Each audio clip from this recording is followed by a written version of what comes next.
Hello everybody, how you doing? Welcome to the fabled tier list stream. It's finally here.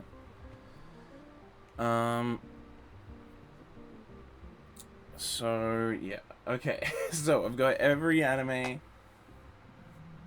that I've ever watched. Uh, here we are. This is all of them.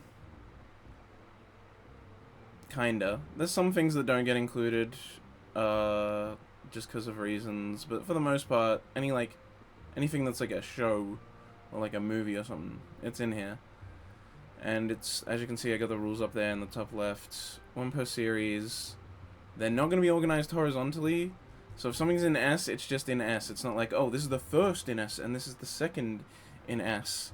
I like tier lists because they break things up into chunks instead of it being like, if you were going to organize it horizontally as well, you could just make an individual list. This is number one, this is number two, this is not, like, that's what most people tend to do. I don't get it. It's like, yeah, I thought the point of a tier list is that we break it up into chunks, but whatever. There'll be a few things that I mention specifically, like I might sometimes say a high A or a low A or a high B, low B, stuff like that.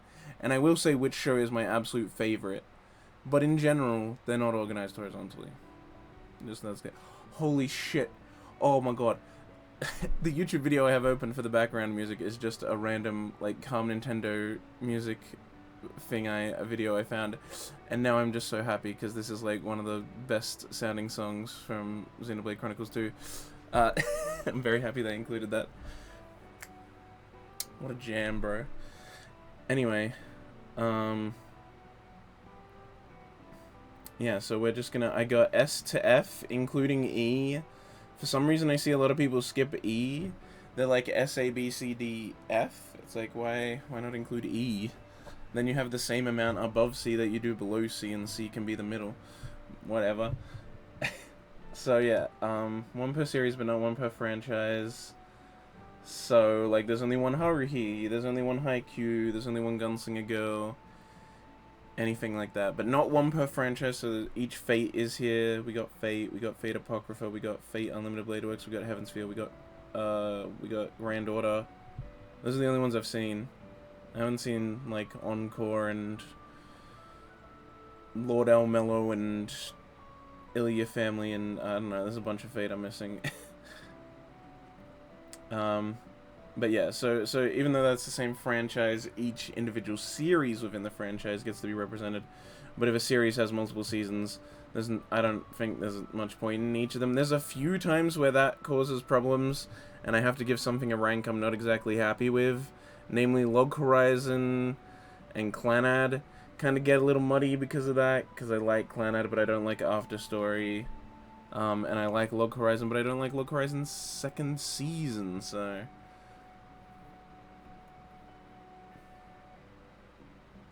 Yeah, Gunslinger Girl's also like that, actually, now that you mention it. That's another one. Yeah, well, that'll be messy, because the second season's so much worse. Well, not much worse, it's worse. It's like, it's bad. The first season's like good. In America, our grade system goes from A, B, C, D, F, where F is failure. S, I think, is from DDR, where you were better than A. I don't know if DDR had any grade there. Yeah, I mean, I know that's why E is skipped, but, I mean, if you're gonna include S, might as well, to even it out, so that C's the middle. Because, like, that's the same thing with the grade system. It's like C is the middle, but F is just a convenient failure state instead of E. But S is like, yeah, it's like video game shit where you get, like, an S rank. And so it's become a popular, like, version.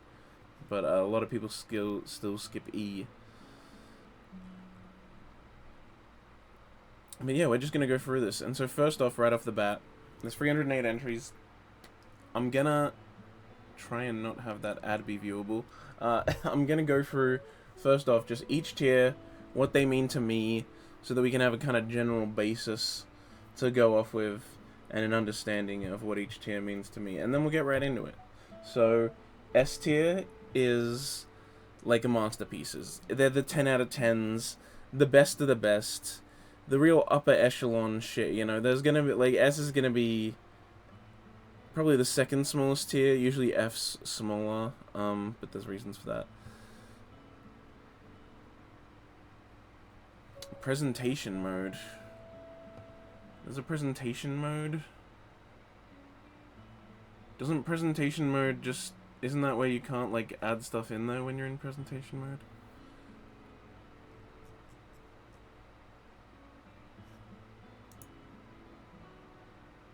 Oh, this. Oh! Oh, and it still ends up perfectly with the borders I set. Yo, let's go. Okay, that does get rid of it. That's very convenient. Holy shit, thank you. And it's dark mode now, instead of weak light mode. Alright. Yeah, exactly. Dark mode. Let's go. Alright, so yeah, S is upper echelon, best of the best, the masterpieces, the 10 out of 10s, the good shit. Beyond good, you know, something's got to really, really click with me, and I got to really enjoy it for me to put it in S. There's going to be a lot of stuff in A, and only the creme de la creme get into S, you know? A tier is... Oh, shit! Yo, we, like, just started, and Womi's here with a rate of 6. Thank you very much. We're just getting started, with me ranking every anime I've ever seen. Pog. I give that a PogChamp out of 10.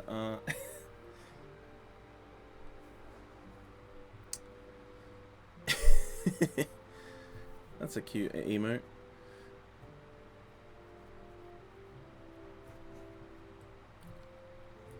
All anime ever existed.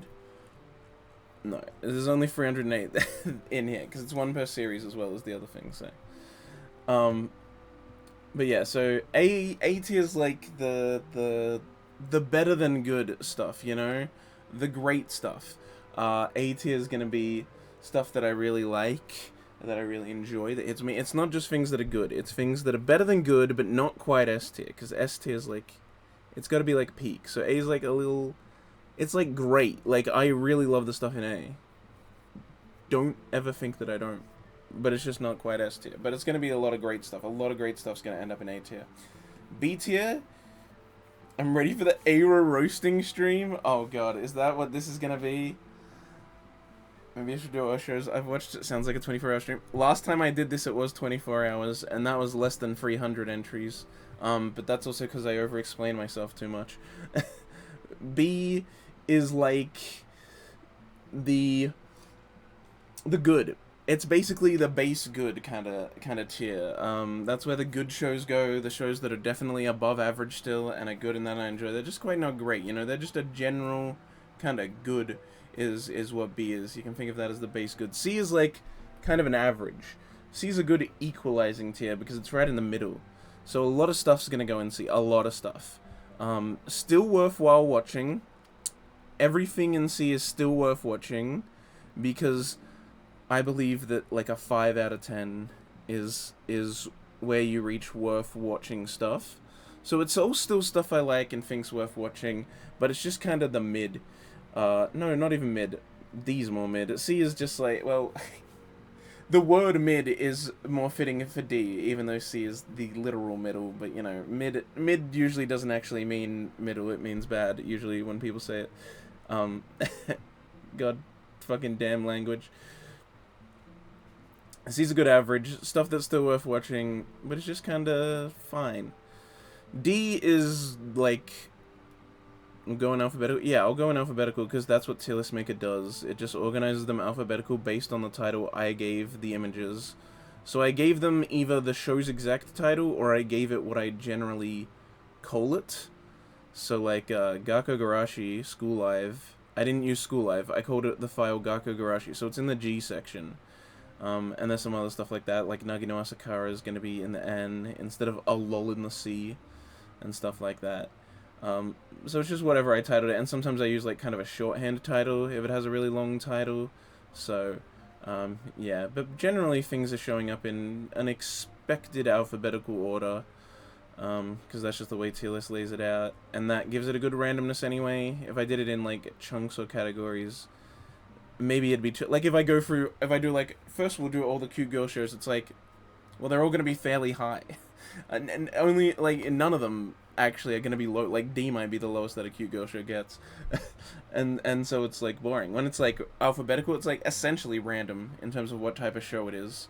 Like I'm gonna go from 86 to a place further in the universe to Shimaru to Amaru, whatever the fuck that show was called, into Arjun, into Akabi, into Akira. Like it's all over the shop, and so then we'll be like, it'll make the tier list more all over the place as we go through it, instead of being a bit too much of the same thing at one point. The only thing that'll happen is like Fate, because it's like all the Fates are right after each other, alphabetical order, because they're all just Fate. But so that'll happen with franchises that have multiple different series, because one per series, not one per franchise. So bigger franchises got a few things in a row. Like there's multiple Pokemons as well and stuff like that. It's a whole thing. Angel Freebie exists it. I don't know about that one. I actually don't even have Angel Freebie in this. You can look through all the A's. They end with Azumanga Daioh.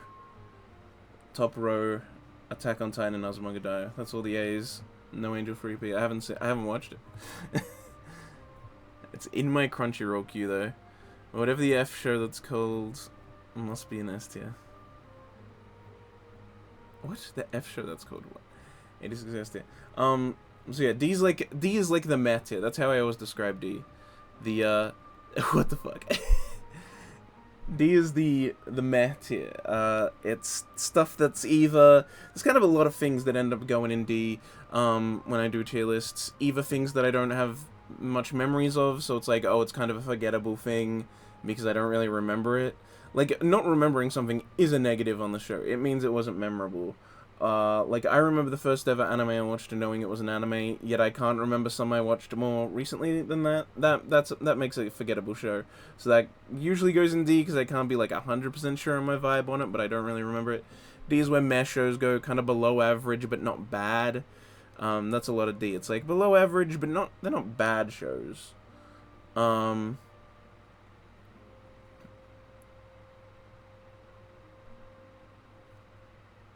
Oh, well, Shimaru to Adachi, or whatever it's called, I actually did put that in S tier, like, 2 years ago, so, I mean, but I remembered what it was called back then. It's just because it's got a weird name.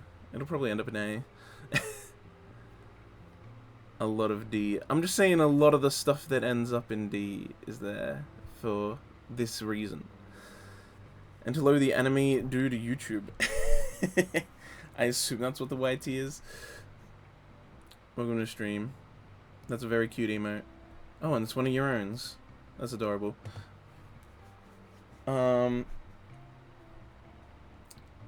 Yeah, so D's meh stuff, below average stuff. A lot of stuff also that's like kind of a mixed bag.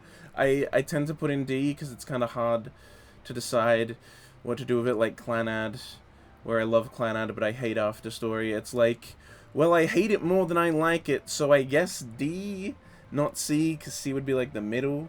So I guess D, because I hate it more than I love it, kind of thing. But I love the first season, so that's what other stuff that ends in D. There's like the main sections of D tier, I guess.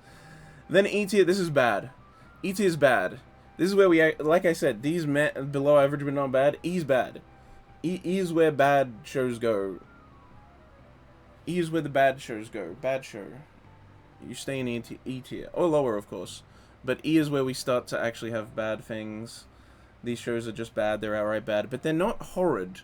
They're not an assault on my existence. And they're not exactly completely invalid art. They're just bad art. Again, in my opinion, I should actually add that to the fucking rules. I'm gonna add that to the rules. Let's add in an extra little...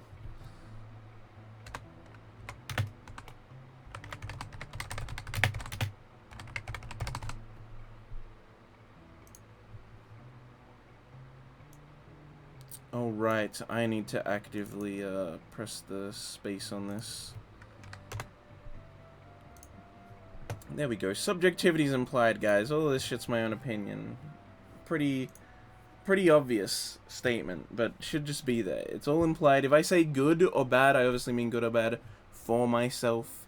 Everything I say is just in relation to me. We all good with that? We're judging art here, guys. Of course it's going to be subjective. So yeah, E's bad. F, again, absolute horrid pieces of trash. Assault on the senses. World would be a better place if the art didn't exist. Anyone who likes it is wrong. They didn't like it. My opinion is the objective truth. I'm kidding, of course.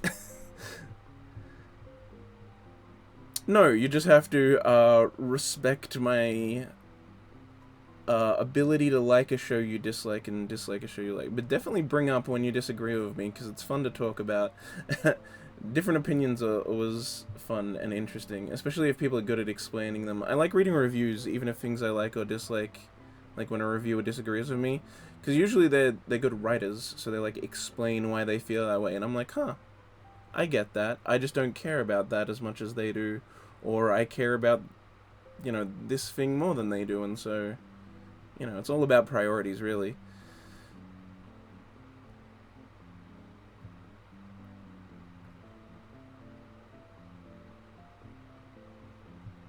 Ooh, well, hopefully. I'll try to at least give a little explanation. I mean, I can't go too in-depth. I don't want to be here for 300 years, but I mean... Why would I take a year to explain one show? I don't want to be here for like 300 hours, we'll say. But yeah, I'll give little explanations as I go for each one as I can, which is why it's going to take 4 days. This is going to happen, today's Monday in Australia, so Monday, Tuesday, Thursday, Friday. So, not those days for America. To explain, right? Yeah, but that part's always going to take long. Don't worry about it. Yeah, F's shit. Stuff also that goes in F is stuff that's boring, because being boring is the worst thing that a piece of entertainment can be. Obviously, that's very subjective, but everything here is. If it's boring, that's pretty bad. I have to give up my time to watch your piece of art and see what you have to say with it, and then you bore me? That's... what the fuck? And the other bad thing that it can be is offensive. If you offend someone with your art, you probably fucked up and had weird priorities. I don't know any artist that is like, yeah, I want to offend people with my art. If they do, then they're usually a bad actor that's not really an artist, and they just want to offend people. They don't want to make art as well. So, if it offends me, it goes in F, because it means that my life would be better if it didn't exist, because I wouldn't have gotten fucking insulted and offended at a piece of work. So, I mean, I'll explain it all in whenever I get to stuff like that, but there's a few that are like that. I kind of already alluded to one in the Discord. First, we're starting off with 86, and right off the bat, I'm gonna have a hot take that's gonna upset everyone. Oh no. Do I do this, bro? I'll be Monday here in 1 hour and 30 minutes, yeah. Ari Ferretta offended me? What is... Oh, Ari Ferretta. Why can't I remember that? I recognize the name. Why can't I remember what thing it's from?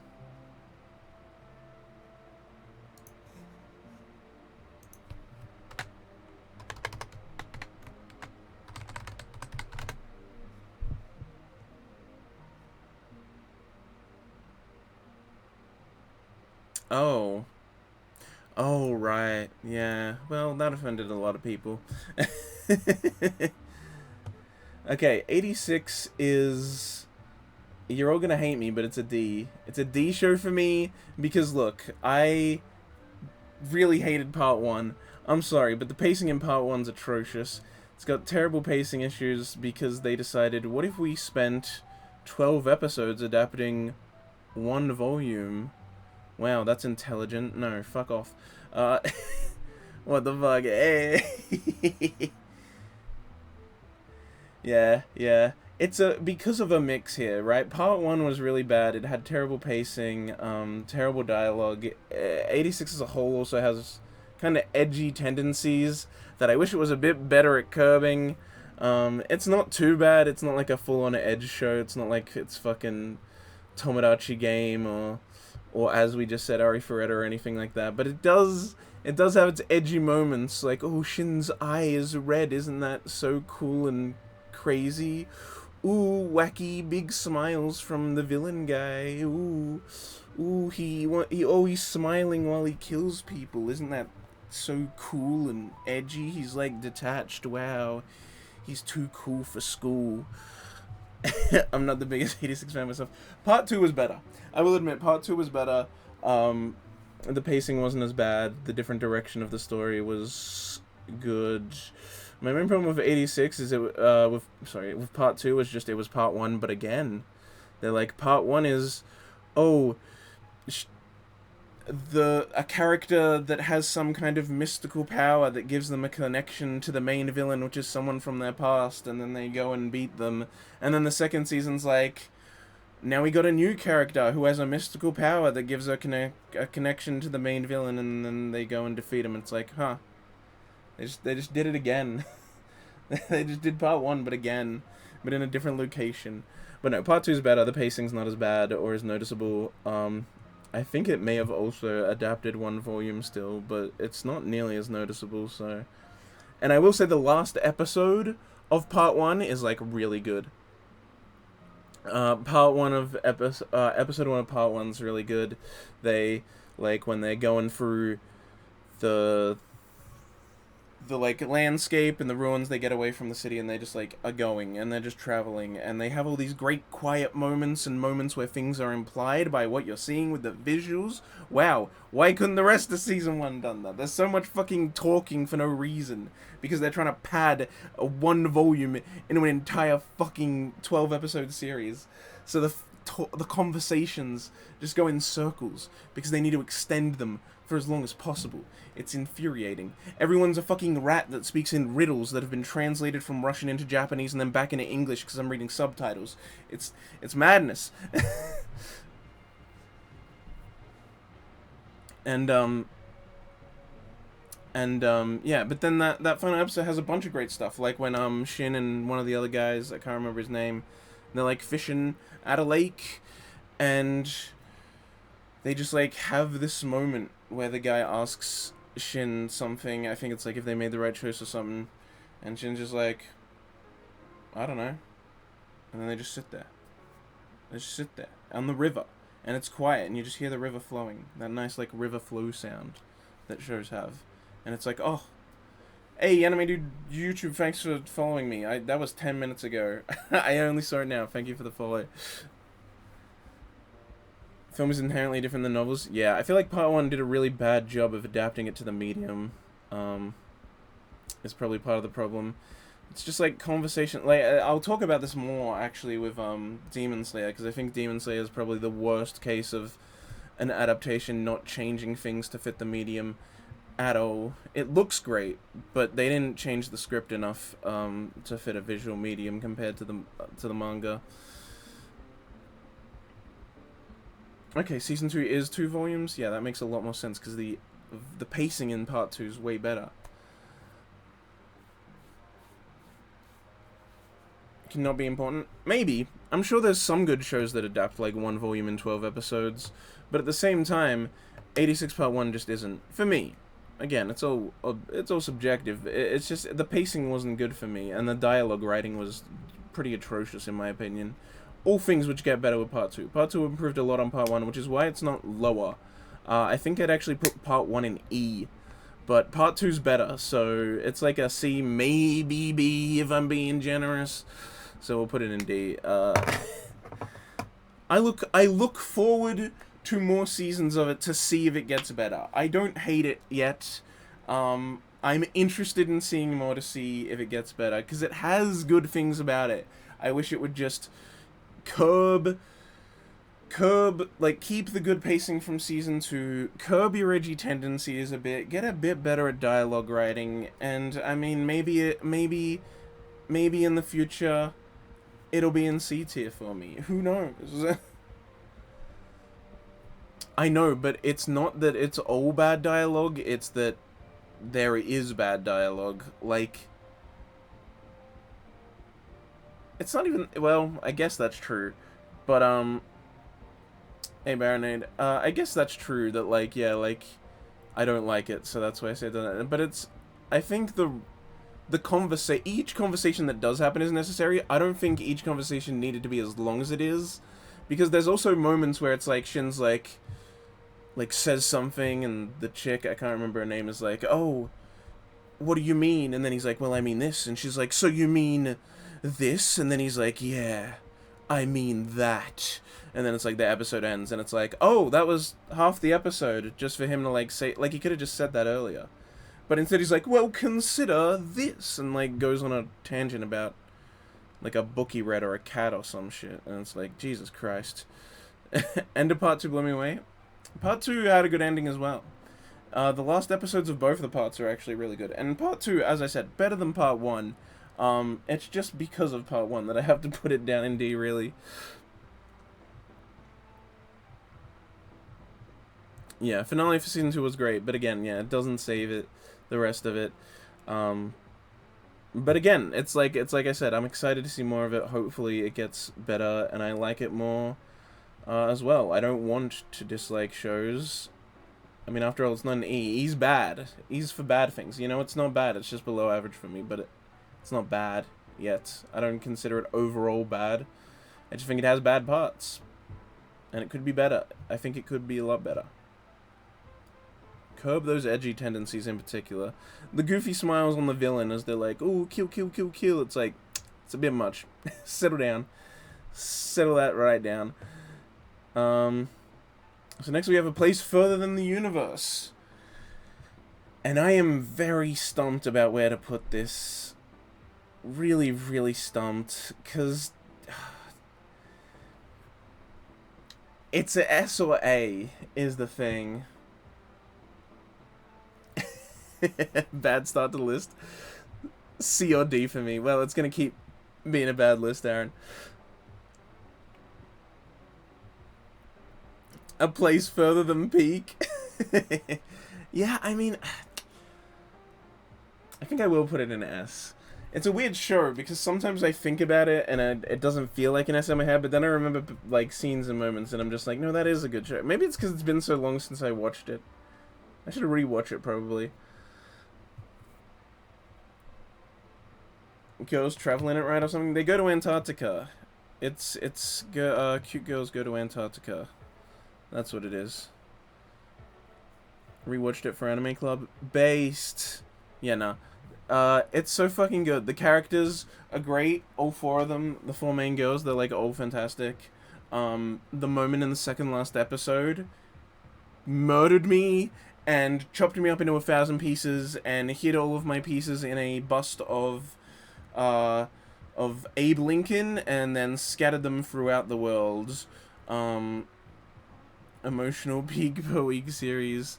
Every episode has to have music climax. Yeah, oh my god. The music climax for the second last episode, bro. It's so good because the music, like, plays as they're, like, running around the place and they're like, oh, maybe your mom left something and they're trying to find it. And they find her laptop. And then she opens it and the music's going now as she opens the laptop and then all the emails start coming in because she sent, like, one every day to her mom and it's like, they're all coming in. It's like, she didn't read any of them. They're all unread. And then she just starts crying. And then she just screams out for her mom. And it's just like, oh my god, this is killing me. I sobbed. I literally, physically was shaking and sobbing when I watched that. And it was like 2 a.m. So then I went to sleep. I was like, I can't watch the last episode, bro. This has destroyed me. I'm literally, like, audibly sobbing. Like, people could have heard me if they were there. And I'm shaking. I got my head in my arms. I'm like, oh my god. Like, it killed me. It killed me.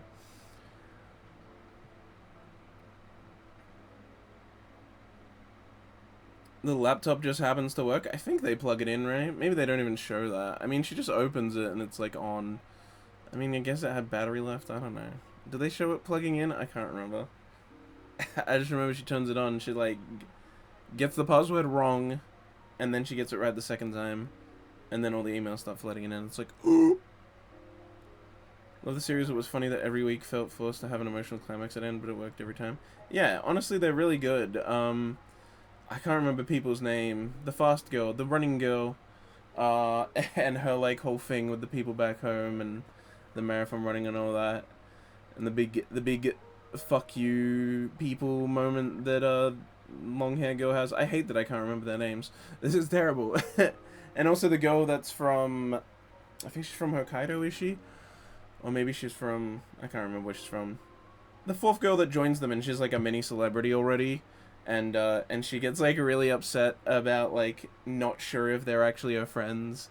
And they talk about doing things like the things they did before that she joined their group, and then she's like, "Oh, you did that while I was in Hokkaido, didn't you?" And she has a great episode about like learning to trust that your friends are your friends and stuff like that, which really hit home for me. I have anxiety, so worrying that my friends aren't actually my friends is obviously dumb and incorrect, but it's like I also struggle with that all the time, and so she has a great episode about that. Yuzuki, yeah, I loved her. She was the best one. Hina, right, Hina, because Hina, that she yells when she chases after her and says that she's fast. Which is the youth is in motion scene, which I actually rewatch that scene in particular a lot. But like not the entire show, just that one scene. It's like the only one, but I rewatch it like all the time. When they're running through the city away from the girls, the other two girls, the adults. But yeah, great fucking show. An S tier. And I can change these later in the video if I want. At the end, I'll probably do a little just skim through and be like, am I good with these? And only move ones that like obviously stick out to me is probably wrong now, but yeah.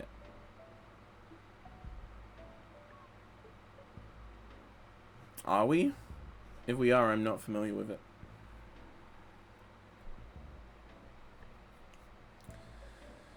Adachi to Shimamura.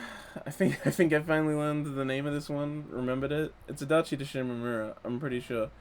Really good Yuri show. It's a really good one because it's pretty cute. It's also pretty innocent. There's a few scenes I guess you could call offensive, but there's never like a panty shot. There's never like. I don't even think they actually ever even kiss. So it's like just cute stuff. And also one of them's like very clearly not gay, or at least she doesn't consider herself to be gay. And neither does the other girl at the start, but it's like kind of the whole show is her like kind of coming to terms with that, and she realizes that she loves this person that is just meant to be her friend. And so there are all these like really cute moments where it's like, oh, I want to ask to go to her house, and to like her it's a big deal because she's like, but I like her.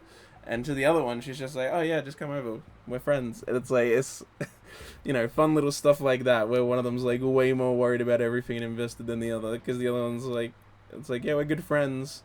And she's like, yeah, but I want to bang. I think there might be like one scene that like kind of has implied nudity when she's thinking about the other girl, now that I think about it. But even then, it doesn't actually show it.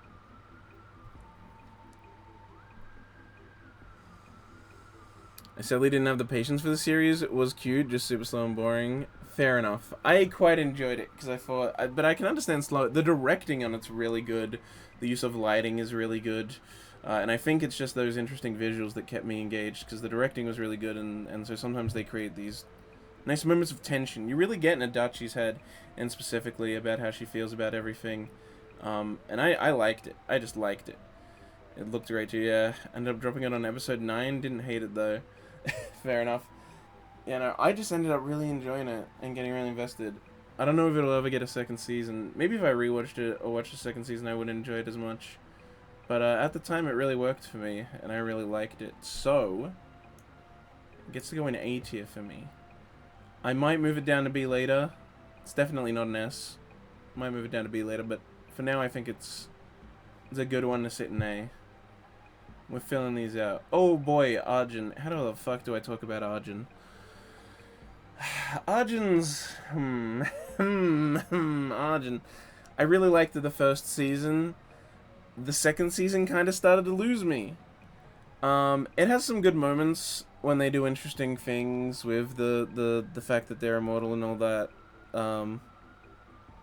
Predict D tier. Interesting.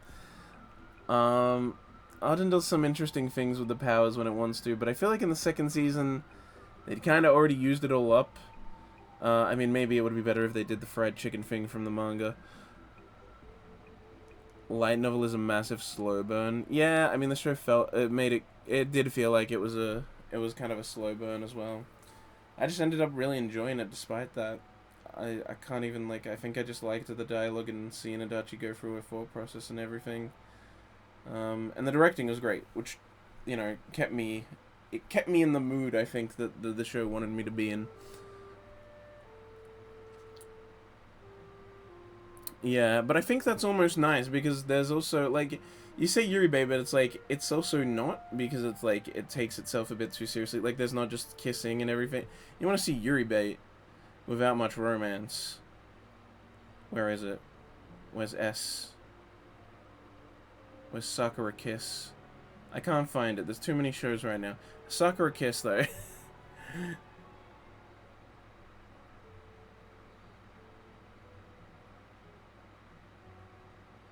They did not do the chicken scene in the anime, I'm afraid. Unless there's a third season that's come out that I don't know about.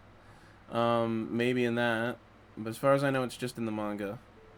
They definitely didn't do it in the anime. Because you guys talked about it on the podcast, and so then I looked it up and saw it in the manga after watching the show, because I didn't see it in the show. No, they just didn't do it. As far as I remember. I don't even remember, like, the chicken thing in general at all. Maybe there is a chicken scene that I'm not remembering.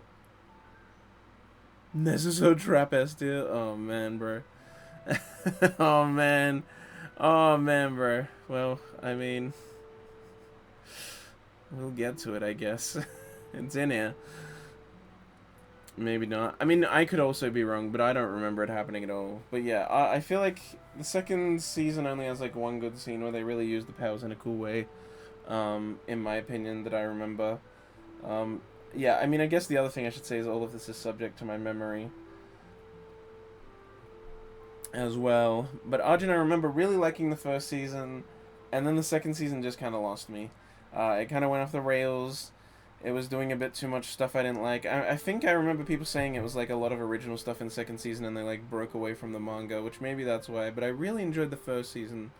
First season has a lot of cool stuff in it and a lot of interesting uses of the power and everything like that. And season 2 just a bit just meh, I guess.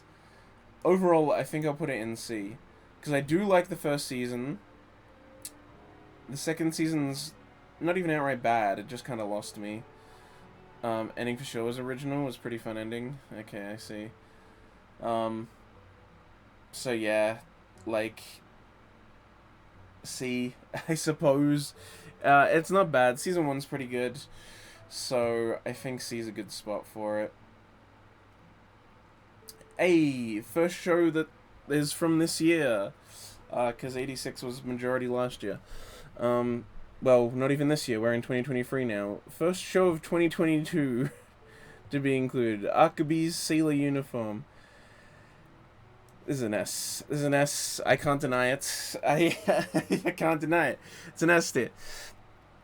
S tier, hey, one where everyone agrees. Not for me. Well, yeah, I expected that from you. Mama.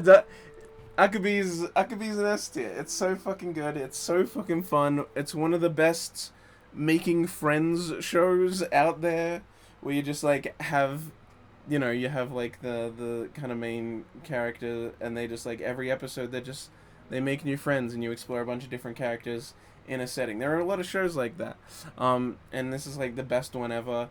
It's fucking gorgeous. Looks beautiful. Voice acting's great. Characters are great. So many little emotional nuggets that just like happen for an episode, or even half an episode sometimes, and they just like nail it still every time. It looks gorgeous. It's got feet. Come on, boys. We got feet. Two pure and cute embarrassment moments. Oh yeah, the cute embarrassment moments are some fucking peak fiction. Too much feet. There's not even that much feet after the first few episodes. there's quite a bit though. But yeah, it's a great show. Just so fun and enjoyable. I love meeting all the different girls and finding out about them and their characterization. It's like so fun and enjoyable. I love the little one who's short and she has to jump to hit the vending machine buttons. fucking great moment. It's like, that's such a cliche, but I'm sorry, it's great.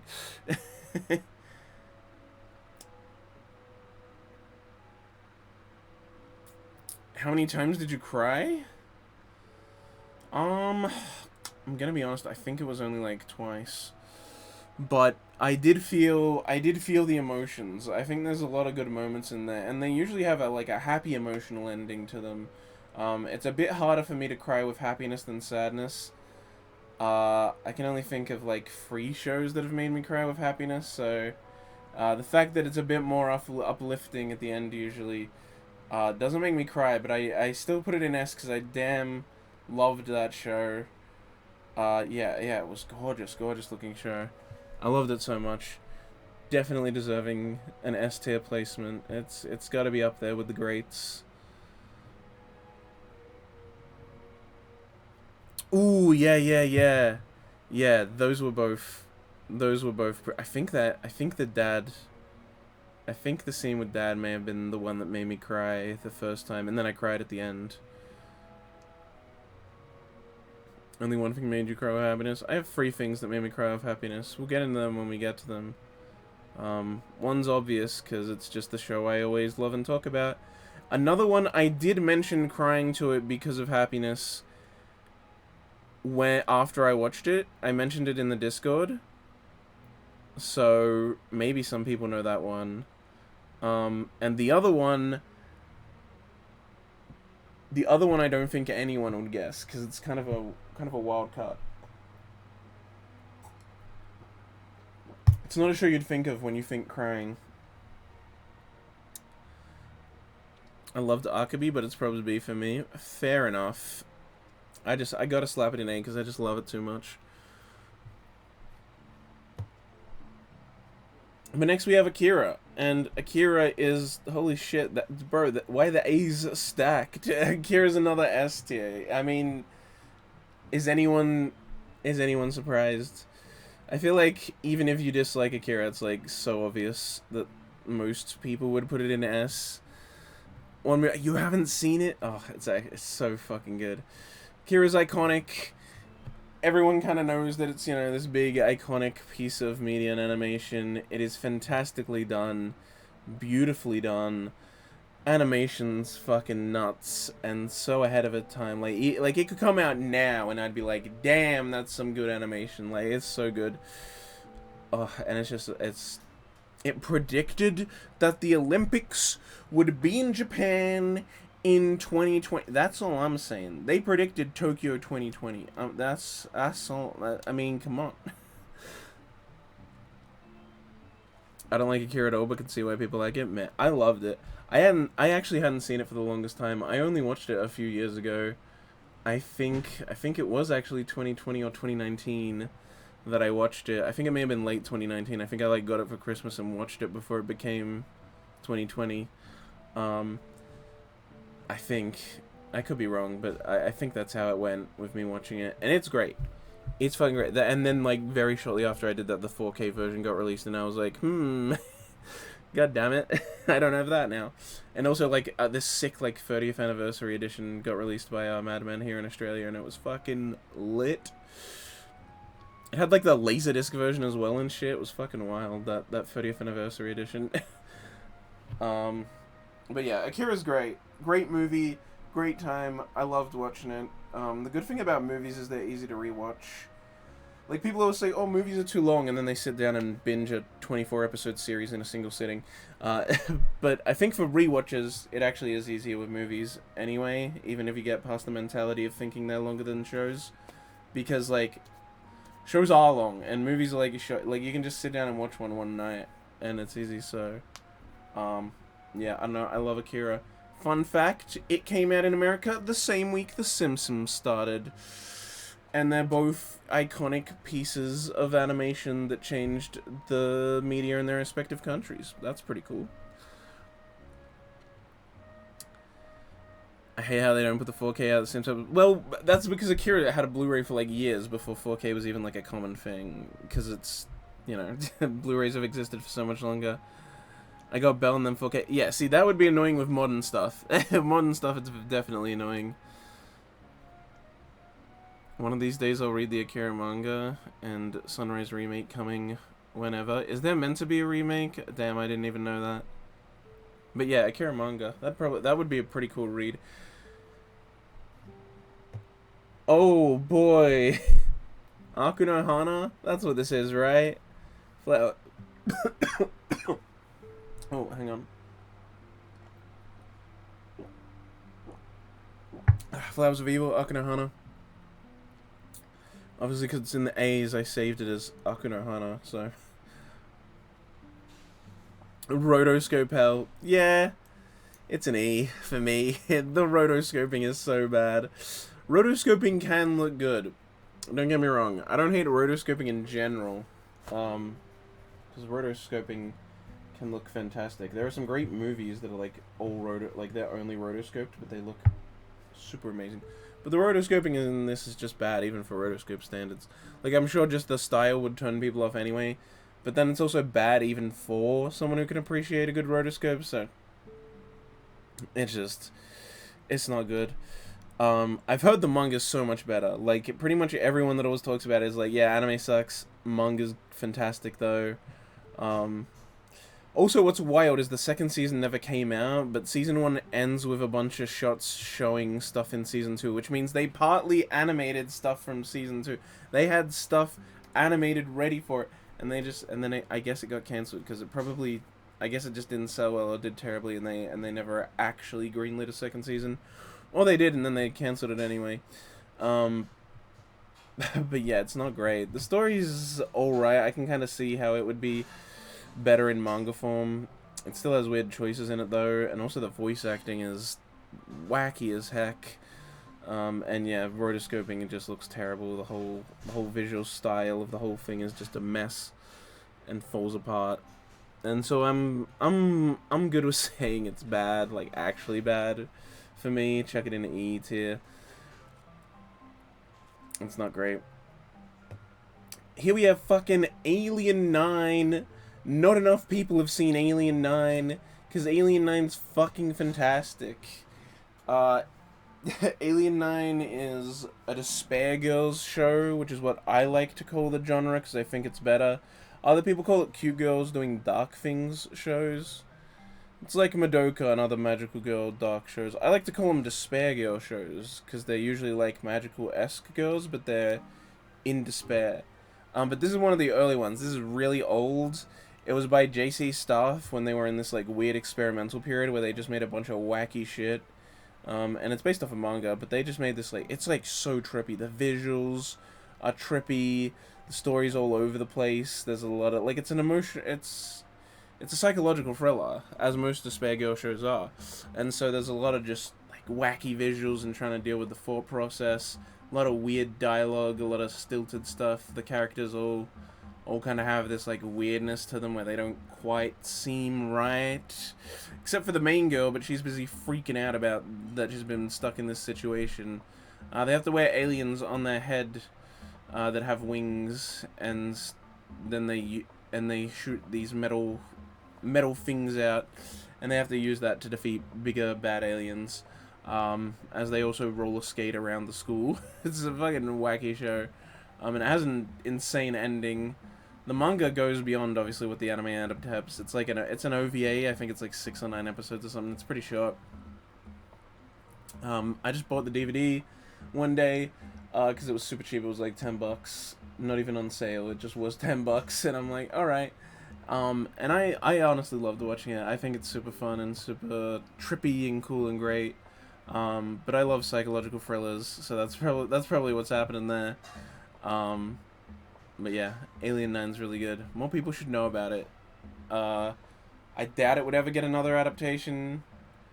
The manga exists.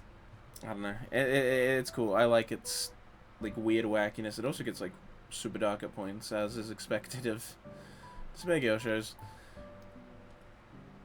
Oh shit, what's this one called? Amagi Brilliant Park. One of the Black Sheep Kyoani shows, I feel like. Actually everyone kind of likes this one. It's just not really praised as much as other... One of the only Kyoani shows structure. Yeah. I kind of get why. Yeah, this is one of the, that's why I said it's one of the black sheep. I feel like most people actually enjoy it, but it's like they enjoy it on a very basic level. I think I'll put it in C. It could be a B. It could be a B, but I'm feeling C more so for it. Good ecchi, that's about it. It definitely has good ecchi. Magi's my lowest rated Kyoani show so far. That's fair. I think my lowest rated would be Myriad Column Phantom's World, but not by much. Just a bit lower. Even then, I don't even hate Myriad Colors Phantom World either. But a Monkey Bringing Park, I mean, it's got good ecchi, but it's also got weird ecchi because in the first episode when he opens the door and he sees her getting changed after getting out of the shower, she's still wet, but she's already putting her thigh highs on. So I don't know what that's about. She didn't dry herself off before putting her thigh highs on. They just want the shot of, like, you know, the thigh high creeping up the leg as she turns around and you see her ass. Like, they wanted that shot, but then they're also like, well, we want her to be wet. It's fan service. And they're just like, yeah, that makes sense, I guess. Wet thigh highs equals good. Miracles was right behind it. See, whenever Kyoani does ecchi, they flop. Kyoani needs to do more ecchi. Oh my god. Kyoani needs to do the ecchi they're good at, which is, like, the subtle stuff that they do in, like, Euphonium and K-On! And stuff like that. Where it's, like, it's just really diegetic, and it's also just... It's something that you don't even, like, really catch on as fan service, but it's, like, it's there to titillate a little. It's there to make you appreciate the beauty of the characters. You know, it happens. Immoral Guild re-adaptation by Kyoani. Yo, that'd be fucking insane. That'd be wild, bro. I would like to see what they'd do with, like, a full-on ecchi, but it's obviously just not really what they're after, what they're interested in doing.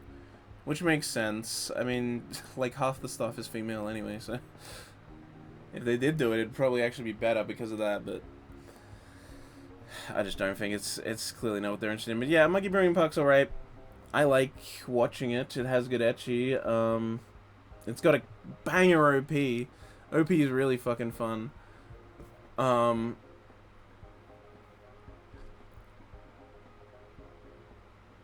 Yeah. Like, heck, they even did less fan service in K-On! Than the manga did. When Mio trips and you see her panties, in the manga, you just see her panties. You get the full shot where it's her embarrassed face and the panties, like, she bent over all in the same panel. In the anime, they have, like, half of it on screen because they, like, have her looking back in her embarrassed face, and then they have the screen be taken up completely by a blue and white striped pattern, and then it zooms out, and that's because you're looking at a bowl that has that pattern with rice in it, and it's a rice bowl that is the rice bowl's got stripes. What were you thinking? And so me and my friend would always say, we would always refer to that scene as when Mio shows her rice bowl. It's like, and it's like, that's a like funny, interesting, memorable way to do it. That's, with the manga, they just did it. They're just like, yep, here's a panty shot. But in the anime, they technically never did a panty shot. But you know what's up. But it was a rice bowl. You were just looking at a rice bowl. But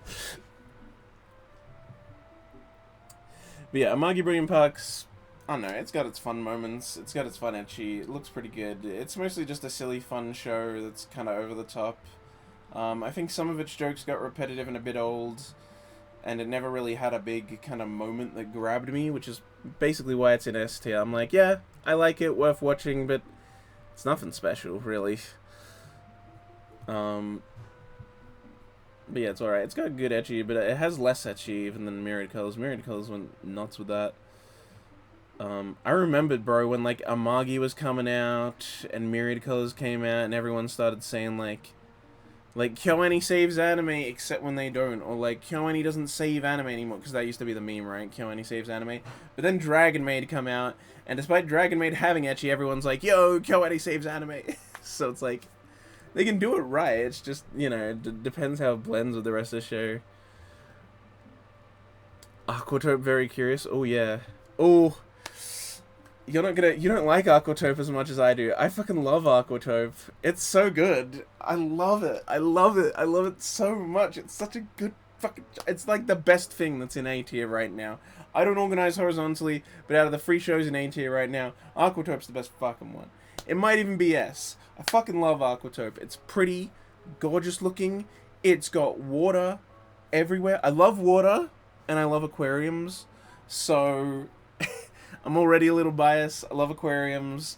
I love cute girls. I love very pretty looking shows and pretty water. Like the ED. Oh my god, the ED blows my mind. Where they're all like, they're floating in the water. And you have all these things of like destroyed, of like a decaying aquarium that's underwater. And the audio is recorded in such a way that it sounds like it's playing underwater. And it's like this nice, slow, somber piano tune that has like the echo as if it's like actually being played underwater. It's like, oh my god, I'm like, I loved it so much. It's so good. I love like soundtracks that sound like that, where they like have that like echo to them. It's beautiful. Couldn't make it past the first few eps, dropped it in the later part. Did you watch past episode 1? I watched the entire show. I watched all, like, what, 23, 24 episodes of Aquatope? I watched all of it, baby. Hey, Aaron, thanks for the follow. I watched all of it. And I loved it. Best fucking show. It's beautiful. Got beautiful visuals. I like the water. I like Okinawa. I think it's a really cool setting and location in the world. And I love that it's set there. Tons of beautiful moments. Second half of the show, I also loved. I don't. It's like all of the. It's almost a little silly the way like every main character that existed before used to be more spread out, and then they're like, yeah, we all work at this one aquarium now. But honestly, I love it, and I love seeing the characters develop and the conflict that exists between the different views of how you'd run an aquarium, and people just like kind of learning to accept where they are and do the best they can in their role anyway. Like the main girl being put on the marketing team when she wants to work with the animals. It's just great. And like, I love all the characters. I love a big cast, and the show's got a pretty big cast for the type of show it is, because they give like all of them attention. They're like all main characters. So it's quite a... Obviously there's like the main, but like honestly all of them get enough treatment to be considered main characters, and there's just a bunch of them, and I love it so much. For binging, I lost interest weekly. I watched the second half weekly. I binged the first half. About when it started to be like I started watching it, I binged not even the full first half. I binged like the first I watched episode 1 and I was like, that was good, but didn't really capture me. So then, like, it just kept airing and I wasn't watching it weekly. And then one day I was like, hey, let's catch up on it. And so I watched, like, I think, like, 7 episodes I binged in just one day. And I was like, man, I'm loving this. And then I kept watching weekly and it was like... And I just absolutely fell in love with it. And kept being in love with it. And the fact that they actually lose, like, blew my mind. Like, shows like this, it's always like, oh, at the end they get there. They save the day. They save their, like... They save their school from closing or the place from closing. They get popular and they save it. This is like, no. Like, you slowly see it happen. You slowly see it lose. You start to see her reject it. Like, when the storm hits and it's like, they don't have, like, the capacity to even, like, protect the place from, like, a storm. And she, like, locks herself up in there and everything. And it's like, it's just like, damn, they're gonna lose. Like, it just gets, you're like, they can't recover. This place is too far gone. I'm seeing it now. It is too far gone. How are they gonna win? And then they don't win. They lose the aquarium. It gets demolished. It's like, fuck, they lost. That's not how these shows go. They fucking lost. And then they all have to go to the big new fancy aquarium, and that's why then there's like conflict about these people that are from like a homebrew aquarium that was like kind of family owned, working with this much bigger conglomerate of a thing, which is like what she has to learn, which is on the marketing team about like this is bigger than you now. You need to just suck it up and like and work on this. I agree it's a that's life kind of story, but was hoping for some sort of let's try to rebuild our dream. Instead it feels like a shrug. Fair enough. Cast is really good, just sadly didn't do much with them in the second half. That's because, yeah, the second half expands how many characters they gotta focus. They introduce new characters, and also they start to give characters that were kind of that you could call supporting in the first half. Like, they treat them like their main characters in the second half, which is what I was saying, there's, like, so many. And so, yeah, so everyone kind of gets a little less in the second half because they're giving attention to, like, everyone. It's nuts. Which I can understand finding a little negative. It sometimes did nag at me that I was like, these people aren't getting as much as the characters that have been around since the start. But yeah, it's good. I love the characters. I love the visuals. And, I don't know, I just like seeing them try to get on with it and deal with their life. There's also a nice time skip between season 1 and 2. I can appreciate a good time skip. Oh man, Are You Lost? This fucking show. Are You Lost is wild.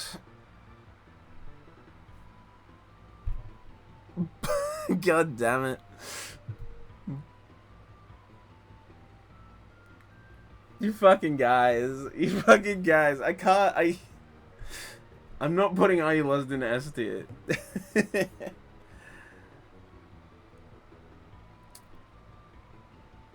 So freaking hilarious.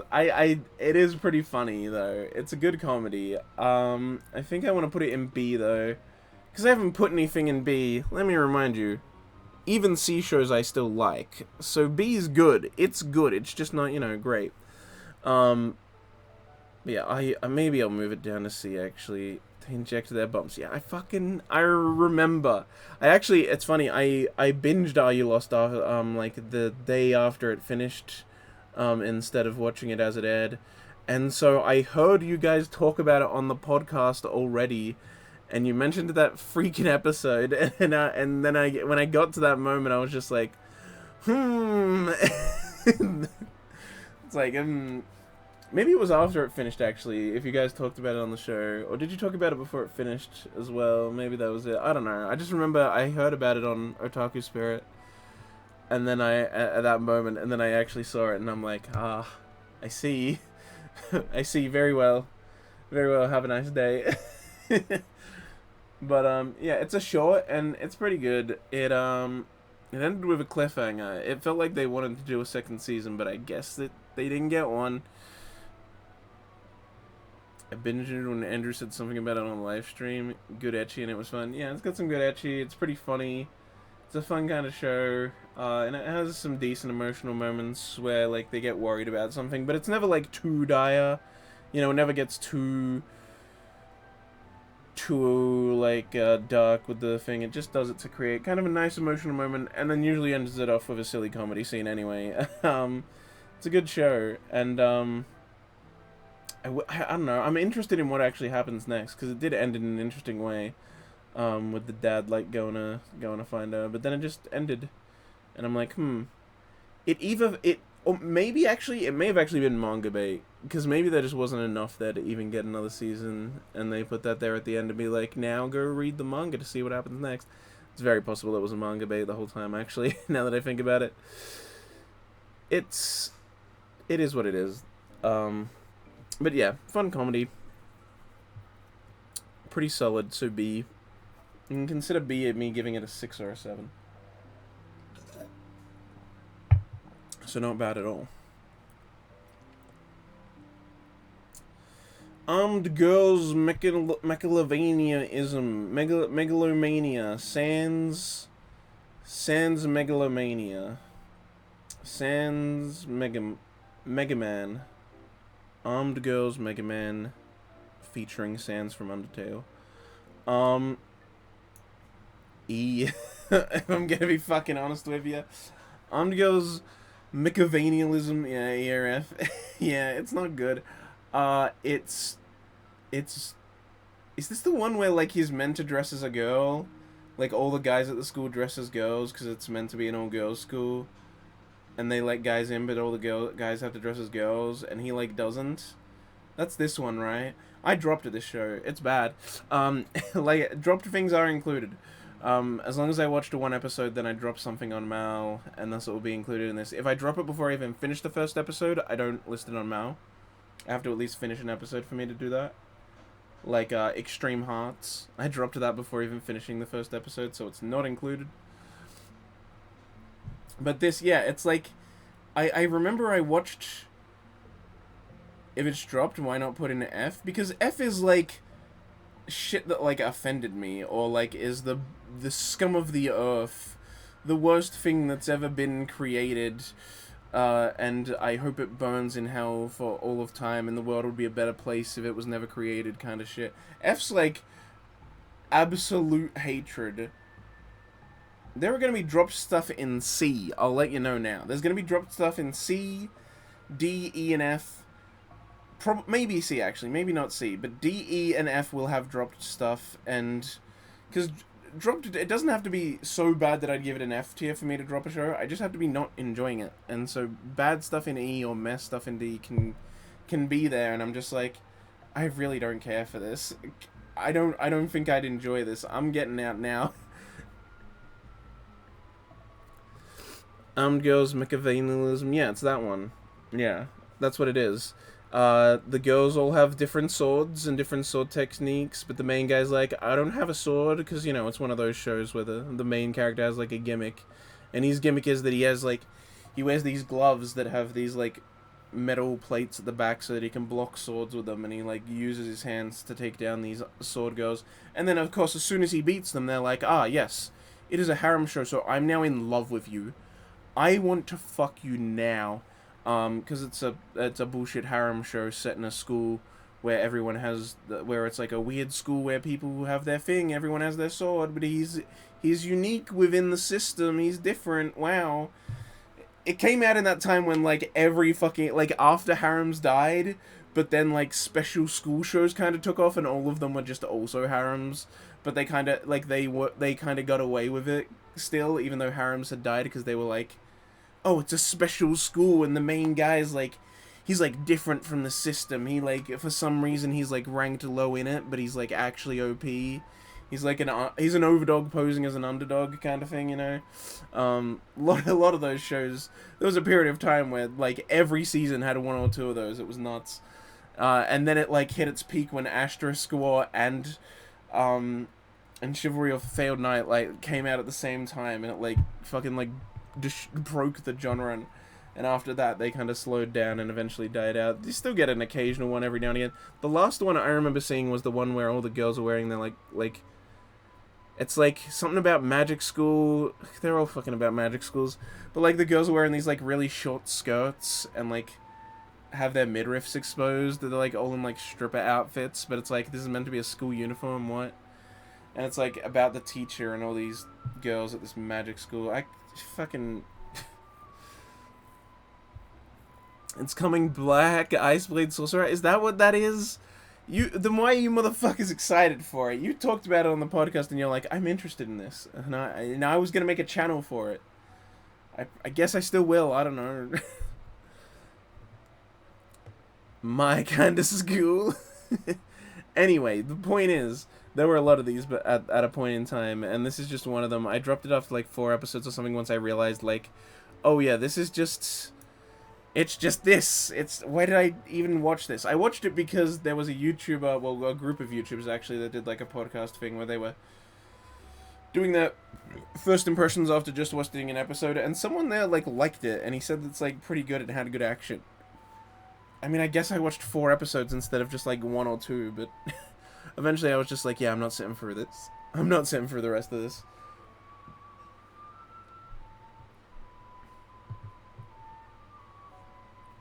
They had suspenders and short skirts named after a grimoire or something. Yes! Yes! The grimoire one. Oh. And it's a real grimoire. It's like a real tale of a grimoire that exists. At least the grimoire does. It's like something of the something. That doesn't help. It's all of them. But yeah, you know the one I'm talking about, with the suspenders and short skirts and shit. Yeah, and it's like no school would have this as a uniform. No school that would bother to have a uniform would make it look like this. But yeah, you know what the one I'm talking about. I feel like that was when it like really ended, because that's kind of the last one that I remember that was even partially popular and like kind of made a splash, and had a bunch of people making videos about how it's a bad show, like they do now with Isekai. You know, it was the Isekai for a while, kind of. It never actually was as popular as harems were or as Isekais were later. Because that was kind of during the Moe period, where like the most popular genre was cute girl shows. Akashic Records of Biotic Magic and Structure. I think that was it, actually. Akashic Records was what I was thinking of, not Grimoire. Yeah, Akashic Records. God fucking damn it. That show, bro. It won't be on here, because I didn't watch it. But that's the last one I remember being, like, partially popular in that kind of genre. And now it's very sparse. You rarely see stuff like that. It's like the only thing since then is like technically Index and Railgun got new seasons, but you know, they're from before modern time. They were just getting new seasons. Girls were hot though. Well, I mean, of course they were. They're in stripper outfits. They're meant to be hot. That's how they get you, Andrew. Don't fall for it. Oh, they had the fake ribbon. They had the D option for the ribbons. Remember Shamiko? A. Panties fall. B. Skirt falls. C. Skirt and panties fall. D. It's just decorative. It's fake. Guilty as charged. I mean, that's fair. I also am a victim of sometimes watching a bad show and being like, man, these girls are cute though. I hate that it's working. I hate that I find them cute, but they're cute. It's like Eromanga Sensei. I hate Eromanga Sensei. But god fucking damn it, are the characters cute? You know, I'm just a man. I can't deny forever. Gumbura, yeah, she does it, and the narrator's like, keep working hard. One day you'll pull the ribbon and then find out what it is. It's like hilarious. Good old Darkness Peach. She gets so excited when she first sees her. It's like Darkness Peach. What's that? What's this? What's that? Like, he's so excited. She's like, it's like, yes, you took the pact. You came to my side. It's adorable. And now she just like blatantly just switches between Darkness Peach and her magical girl form, and it's like destroying her body. But the best thing about Akashic Record outfits was, I mean, true. They do show off belly, and I respect a good belly. I respect a fellow midriff enjoyer, you know, but yeah, fucking wild show. I just remember it being bad, and I remember there was a YouTuber that, like, made a video about how they're like, I'm just not gonna care anymore. They're like, I could watch it, and I could make a video about how it's bad, but why bother anymore? They're like, I'm just gonna stop it. I'm just gonna ignore bad shows now and make videos about shows I like now. There's no point in me continuing to rag on shitty shows like this. Like, I've made my point so many times. I don't need to do it again. Fire's belly animal ruins. Yeah. I mean, look, hot girls, but that's like the whole point. What did I place? Right, Armed Girls McAvey. Yeah, it became a harem. After he beat each girl, they fell in love with him, and then they'd argue about who the dick belongs to, and it was just silly and bad, and I wasn't enjoying it, so I dropped it. And it's pretty simple. It's bad. It's not an F, because F's like abhorrent, but like, yeah, it's bad. And now we have a fellow bad show. In fact, this was the worst show of the year it aired in, at least in my opinion, and I listed it as such on the forums, and Andrew told me I was wrong. Assassin's Pride. Broken Anituba yells at Japan. Japan ignores. I mean, yeah, basically. Assassin's Pride was terrible. I just remember you guys, like, you mentioned, like, the answers people had given on the forums, and you were like, you didn't read out, you read mainly, like, the best ones. You didn't read out every single section that we did, every category we did, so you didn't actually read out the worst for everyone. But I remember as you're going through them, you're just like, you after you read my, like, good ones, you're like, what do you mean Assassin's Pride's the worst? I think you were just making a joke and being ironic. But it was, like, really funny because you said that and just started laughing. I really remember that for some reason. I wondered if I should go back to it. It was so mid, the light novel is below average. Well, I'm putting it in the bad tier. Assassin's Pride is wiggity whack. It kind of is another show like that, like the Armed Girls one, but it's a bit different. It's a harem. All the harem members are lollies, if I remember correctly. And he's like a cool assassin dude that has to like protect the lollies from other assassins because they're like members of a royal family or some shit. And the main girl there on the covers, like, she's like the main girl. She's like a princess or something, I think. I may be remembering this completely wrong, but it was like edgy assassin guy getting lollies. So, you know, it's for teenagers who are into lollies. That's what it is. It's like, there's so many shows like this where it's like, it's so obviously for teenagers that like think, you know, I'm an edgy cool guy and I look at lolly hentai online, and so then they like see a show and they're like, yeah, that's me, I'm an edgy cool guy and I get a harem of lollies, that's what I want. It's like weirdly specific, but there's a lot of shows that are just that. And it's also kind of what Accelerator is in in Magical Index. He's just an edgy guy that gets granddaughter, a lolly that follows him around all the time. It's like, I wonder who this character's made for. It's like, yeah, teenagers that are into lollies. That's like what it is. Sarcastic or something was worse, yeah. Assassin's Creed also sucks with the source bait. They ended up in some cave with weird cabbage. Well, I dropped it. I don't remember what episode. I think I may have even been halfway through. Maybe even more. But I did drop it. I dropped it after the episode where they, like, go through the sewers, and there's a bunch of, like, slime that gets all over them, and then their shirts become see-through. And then he, like, rescues them, and then he's telling them off while they all sit there with their see-through shirts so that the camera can just, like, focus on that as a still, and it's like, yeah. Look at the lollies with their see-through clothing. And they're also in the pajamas anyway, and the pajamas are, like, baby doll stuff and, like, lingerie. It's like... And then they become see-through anyway. It's just, like... It's like, Jesus Christ. It's a bit much. Cute girls. The girls are cute, of course, but yeah, not enough to save it at all from me. Assassin's Pride was just not good. Yo! Asteroid in Love. Really good. Straight becomes Yuri. Straight becomes Yuri, let's go. I think B. I don't know if I like it enough to put it in A. This is one of the really good Doga Koba shows, though. It's got a really good OP. Really, like, a lot of, like, really nice, overly animated parts where it's like, usually they wouldn't put that much detail into the animation, but it's because it's a Doga Koba show. So, of course, it's like that. Doga Koba's great at animating, like, the little moments because they don't have big animation spectacle moments instead.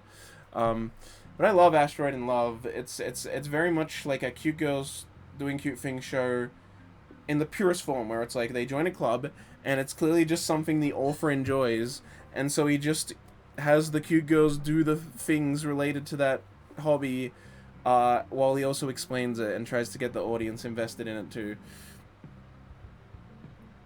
One of their least... Nah, bro. Like, when the girl, like, gets into maps and she's always, like, fiddling with the maps and they, like, really animate it. And they animate compass as well and, like, the telescope movements and the stars. I think there's a lot of neat little overly detailed animation moments like that. Sadly never finished. Super slow. It was boring to me. A DRE for me. Yeah, well, fair enough. I can kind of get that, but I also just like astrology... which is the real space science, not fucking astronomy or whatever. Whatever the real one is. Is astronomy the real one? Fuck it. I like the real one, not the horoscope bullshit. And I also like geology, and so one of the girls is like really into geology. Because it's an earth science club, and then one of the girls is like really into maps and everything, and she even like takes like a map test thing that they have, and to be like ranked as like an official map person or whatever. It's fine, and she meets like fellow map friends. It's fucking wild. And it even has the senpais graduating, and it like does it like really well. Like it's a 12-episode series. Usually you do that in them, but then just like in the middle, they're like, "Yep," and now the senpais graduate, and all the other girls gotta like step up and lead this club. And they're all gay, so that's always a plus. It's funny, because at the start of the show, the girl's like, oh, I got into this because of a childhood friend that was a guy, or that I thought was a guy that I met at this, like, camping trip.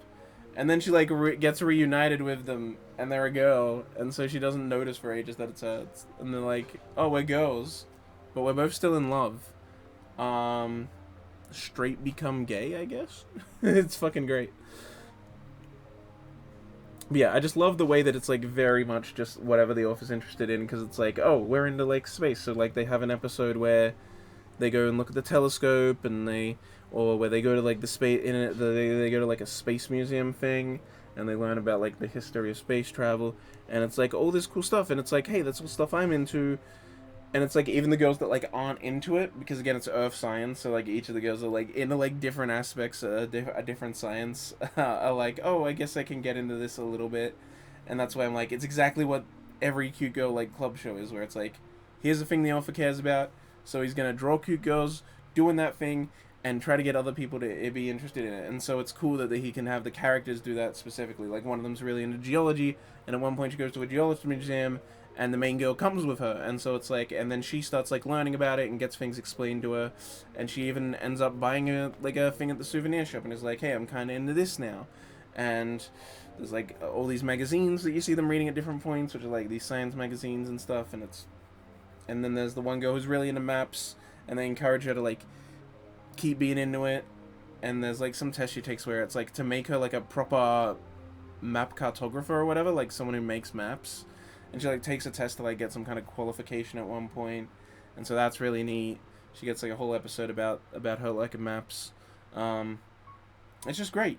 It's very, it's like the like purest form of like cute girls doing cute things, where it's like each goes into a different part of an earth science, and the author just wants you to like them too. And I do actually find all of those very interesting, so maybe that's why I liked it.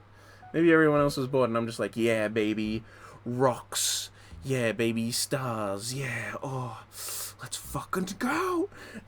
You know, I'm like, I'm sitting there getting hype. Tonal Whiplash, Attack on Titan, Shingeki no Kyojin, A tier. I love Attack on Titan. I think it's very well done. It's not quite an S tier because it's not always perfect, but I can give it an A. I really like it. I liked the first season, and then it just kept getting better. Like, second season was way better in a lot of different ways. Third season was even better. Third season part 2 is even better. Everyone loves season 3 part 2. That's the highest rated season.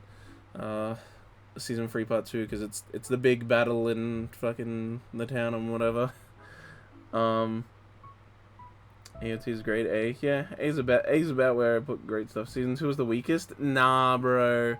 What? Season 1's the weakest. I loved season 2. I think it was better than season 1. I really liked it. I really liked the ending too. The like ending like 2-3 episodes of no, wait, the ending 3, the final 3 episodes of season 2, so fucking good. Also, it's so funny because season 2 takes place over like 24 hours. It's like actually really short. If you like actually pay attention to what's happening, it's because they have to keep cutting between different characters, but it's like about a day. It's like they're in the middle of the day when season 1 ends with the Annie fight, and then it's like, and then it's just like, yeah, it ends. And it's like, it's so funny because season 3 also picks up right up where season 2 left off. Like, once you're at the end of season 3 part 2, it's like, it's been like a week since like season 1 ended. Like, there's like so much happens in such a short time. And then they just like time skip after, like, well, the actual end of season 3 is after a time skip. And then they do season 4 where they do another time skip, and then they fill you in on the time skip stuff in a few episodes later. And so it's like, but yeah, but like end of season 1 to like end of season 3 is like just a handful of days. Season 3 was peak. I think I agree with that. I'm really enjoying season 4 though, or the final season.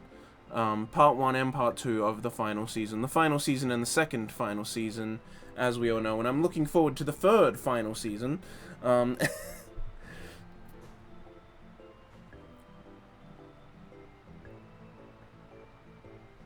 I think a lot of people did that. There was such a huge... Here's the thing, though. The manga didn't end that long ago, so even if we never got the big delay between season 1 and 2, we'd still be getting final season part 3 around about now, like we are now. Like the manga ended after final season part 1 had came out, before final season part 2 is when the manga ended. So, So like we still would have had to wait this long anyway for it to end, but for the anime to end. But yeah, it just means we got less of a break between season 2s and 3s and 3s and 4 and all that. It's just that part became more clumped together. But season 1's like way off before that and whatever. And then it kind of took a while for its reputation to recover, but now it's back to being like the biggest thing ever, just like it was when it aired. But it kind of took it getting past season 3 and season 4 starting for it to kind of reach that point again.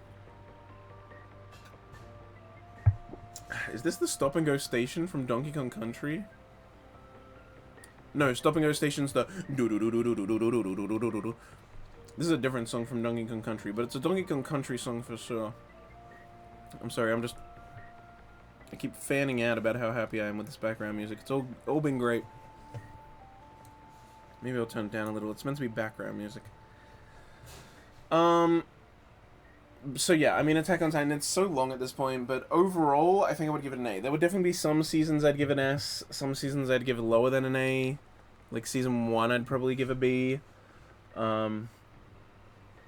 But overall, I like Attack on Titan. It's pretty damn good. I'm looking forward to the final season. Not watching season 4 till after all the parts come out. That's kinda almost what I do sometimes. Which is that I don't watch the seasons till they finish. But, like, I watch the parts after they finish, but I binge them with friends at a mate's place. Also, I just realized the chat isn't on screen. I should probably add that. How do I... Hang on, let me switch over to something. How do I... There it is. How does the chat work again? Well, like, is it? Okay, it's the web thing. Got it. Browser, add existing, Twitch chat. Whoa. Let's put you guys up here. Yeah, sure, whatever, that works. It's not perfect, but I wish I could make it more like longer, but that would like kind of warp all the text instead of actually just making it go down more. Oh well, there we go. Chat on screen, because that just helps with people that watch the VOD after, and also helps with me responding to things without having to always read it out. Yeah. Learn to stream it. Hey, I have the chat at all the other times. It's just because this is the setup. I only use this setup for the tier list. It's not my usual setup. You saw me switch over to my usual setup. If we were using that, it would be there already. I just forgot that I should add it to this layout too. Woo, Chris, yeah, more people here. Good to see Chris is here. What's a show Chris likes that I don't like? How can we make Chris upset?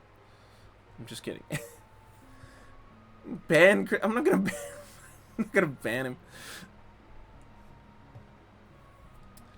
I don't know, maybe there's something already on this list that upsets Chris. That's a good thing about the Tierlist stream. You can come in and you can look at what I've already done, and so you can get mad about things even if you missed it. Oh shit!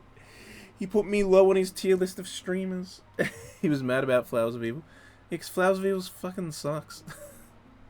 So does Assassin's Pride. It has cute lollies, but that's it. There's Akinohana, yeah. Right there. Assassin's Pride is bad. Do you like that? It has cute lollies.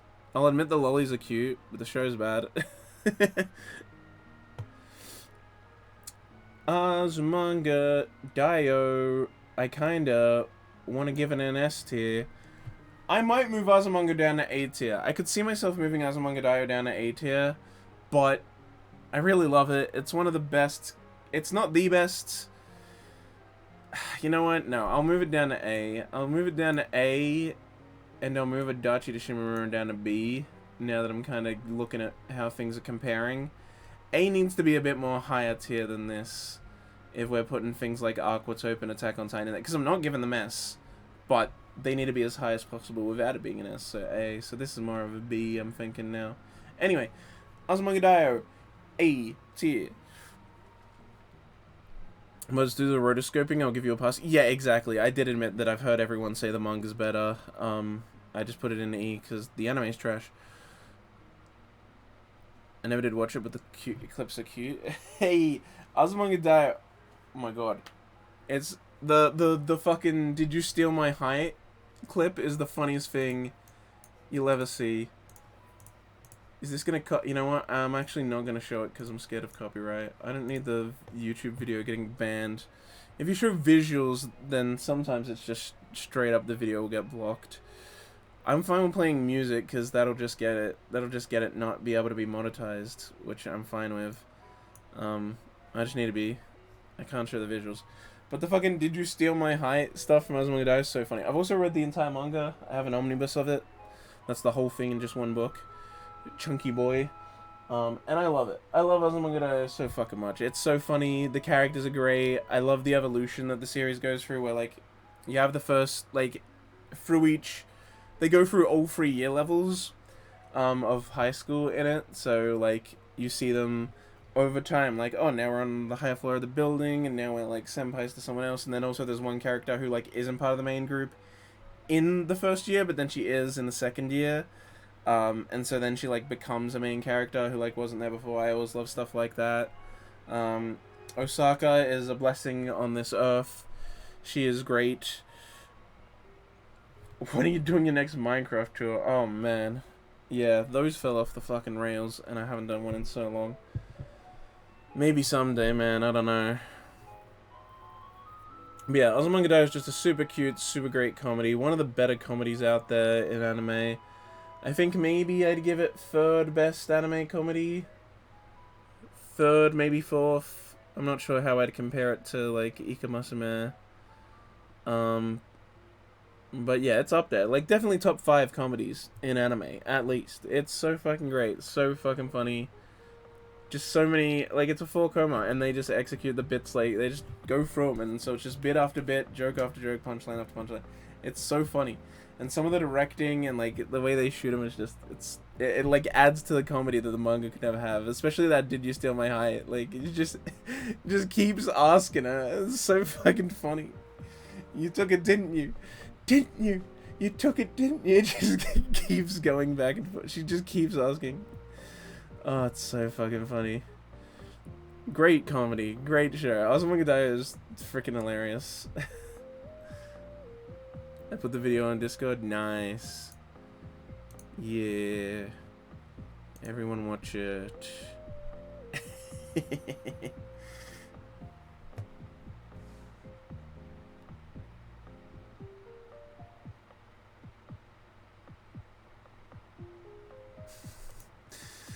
Yeah, that's a great video. I watch that clip all the fucking time. Other great ones are, of course, the English, the "Oh my god, I wish I were a bird." There was a video of someone redoing that scene that was posted in the Discord recently as well. That's from Azumanga Daioh. And the other best scene is when Osaka, like, she's half asleep, and because she like just woke up, and then it's like, oh, one other person's still asleep, and she's like, oh, I've always wanted to do the thing where you wake someone up by bashing pans together. So she goes to the kitchen, but because she's half asleep, she grabs out a fucking knife. She goes to the teacher's room, like opens the door, and it's like shot like a horror film, where she's like silhouetted in the door with a knife, and like the creaking of the door, and she slowly approaches, and then the teacher wakes up and sees Osaka with the knife, and it like does all these dramatic different angles of the shot of her holding this knife, and then she's like, oh, you're awake, I'll try again next time, and it walks out. And what she meant is she wanted to bang pans together to wake her up, but the teacher's like what, like, I woke up, so you're not gonna murder me and try again. Like, it's so fucking funny. It's so good. She's just like, oh, you're awake, try again next time, and walks out, and then everyone else is like, what are you doing with a knife? Like, only then everyone else realized, and she's like, what are you talking about? It's so fucking funny. Osaka's great. She's a gift to us all. I can't even remember her real name, but everyone just calls her Osaka. Even the teachers start calling her that, because she's just from Osaka. She's a transfer student from Osaka, so they all call her Osaka. And I think at one point people actually forget. Oh, right, no.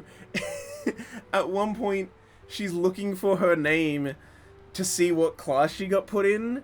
And so she's looking at the one that, like, all the main characters are in, and she starts, like, freaking out. She's like, oh, I'm not in your class. And they're like, what? And then she's like, my name isn't there. And they're like, huh? And they look, and her name is there. It's just Osaka, like, even in the official thing of of what class she's being put in done by the school lists her as Osaka, not even her real name. So she's like, my real name's not up there, and then all the other people look and they're like, no, there it is. See, it says Osaka. It's so fucking dumb. Just everyone using a nickname that she doesn't even like, at least. Oh shit. This is like Bahamut something. This show is Bahamut in the title. It's some not good mecha show. I only watched it because at the time Yurika Kubo was my favorite voice actress, so I was going through all of her past work and just like watching stuff that she was in. There's another show we'll get to that is only watched because Yurika Kubo's in it. But yeah, this was one of those. It's generic harem, super basic. Yeah, exactly. It came out when harems were the peak. It has a mecha element. But yeah, it's like, oh, the guy is, for some reason, on the top of a bathhouse building for non-perverted reasons, and he falls through the roof, and he lands on top of the girl and grabs her boobies.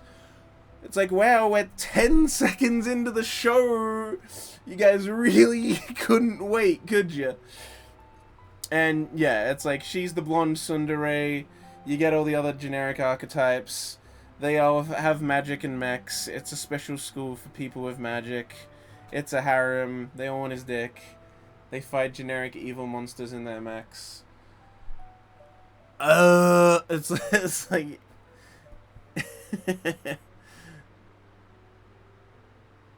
Perfect reason, in my opinion. Look, it happened to anyone. Look, this was early in my anime days, alright? I watched this in like 2013 or 14 or something. It was a long time ago. Now I don't think I would watch a show just for that, but good voice actors will make me more likely to watch a show that I may not otherwise have watched. Like, I don't know, like if it more so they get me more excited for a show. Like when I hear Takahashi Rei is in a show, I'm instantly more excited because she's now my favorite. At this time, Yurika Kubo was my favorite. Takahashi Rei is now my favorite. When I hear Takahashi Rei's in a show, I'm like, well, now I gotta check it out. I was like, if I was maybe, that'll do it. That'll do it, alright? Between Takagi and Megumin and Amelia, it's like, when I hear Takahashi Rei's voice, I'm taken to I'm brought to a level of peace. I ascend to true peacefulness. Her voice, bro, it's just the way it sounds. It's so like sweet and like kind of playful and almost like has like a rhythm to it. It's just like, oh my god. Like, oh my god. And when she's Takagi with Nishikata, it's like, oh my god, girl, you get my heart hit me in my heart every single time I hear her say Nishikata. It's like, oh my god. You can't do this to me. You can't do this to me, Takahashi. So I mean, maybe I would still do it for her. Well, I read the line of the Spy Classroom. That's why I'm gonna watch it. I mean, I was probably gonna watch it anyway because I'm like, I like these character designs. It seems semi-interesting. But then I saw all the good voice actors, and it's like, yeah, I was already gonna watch it. But it makes me more excited for a show because I now know I'm gonna see good voice performances and hear voice actors I like. It's a plus, you know. It's not like it's gonna be a negative to have good voice actors or a neutral. It's like because I have dropped a show before because of bad voice acting, which is in this tier list somewhere. It hasn't been put up yet. Rather, it's in here. It's in this mess. It's this one here. So it's just, you know, it's like, hey, a bunch of voice actors that I like. It's like when actors you like are in like live action shows. It's like, hey, I like their work. I like their performance. I like hearing them. So it does make me more excited for work. But I think only Takahashi Rei would have the power to actually make me watch a show I wasn't going to watch just because she's in it. I think she's the only one that has that power at the moment.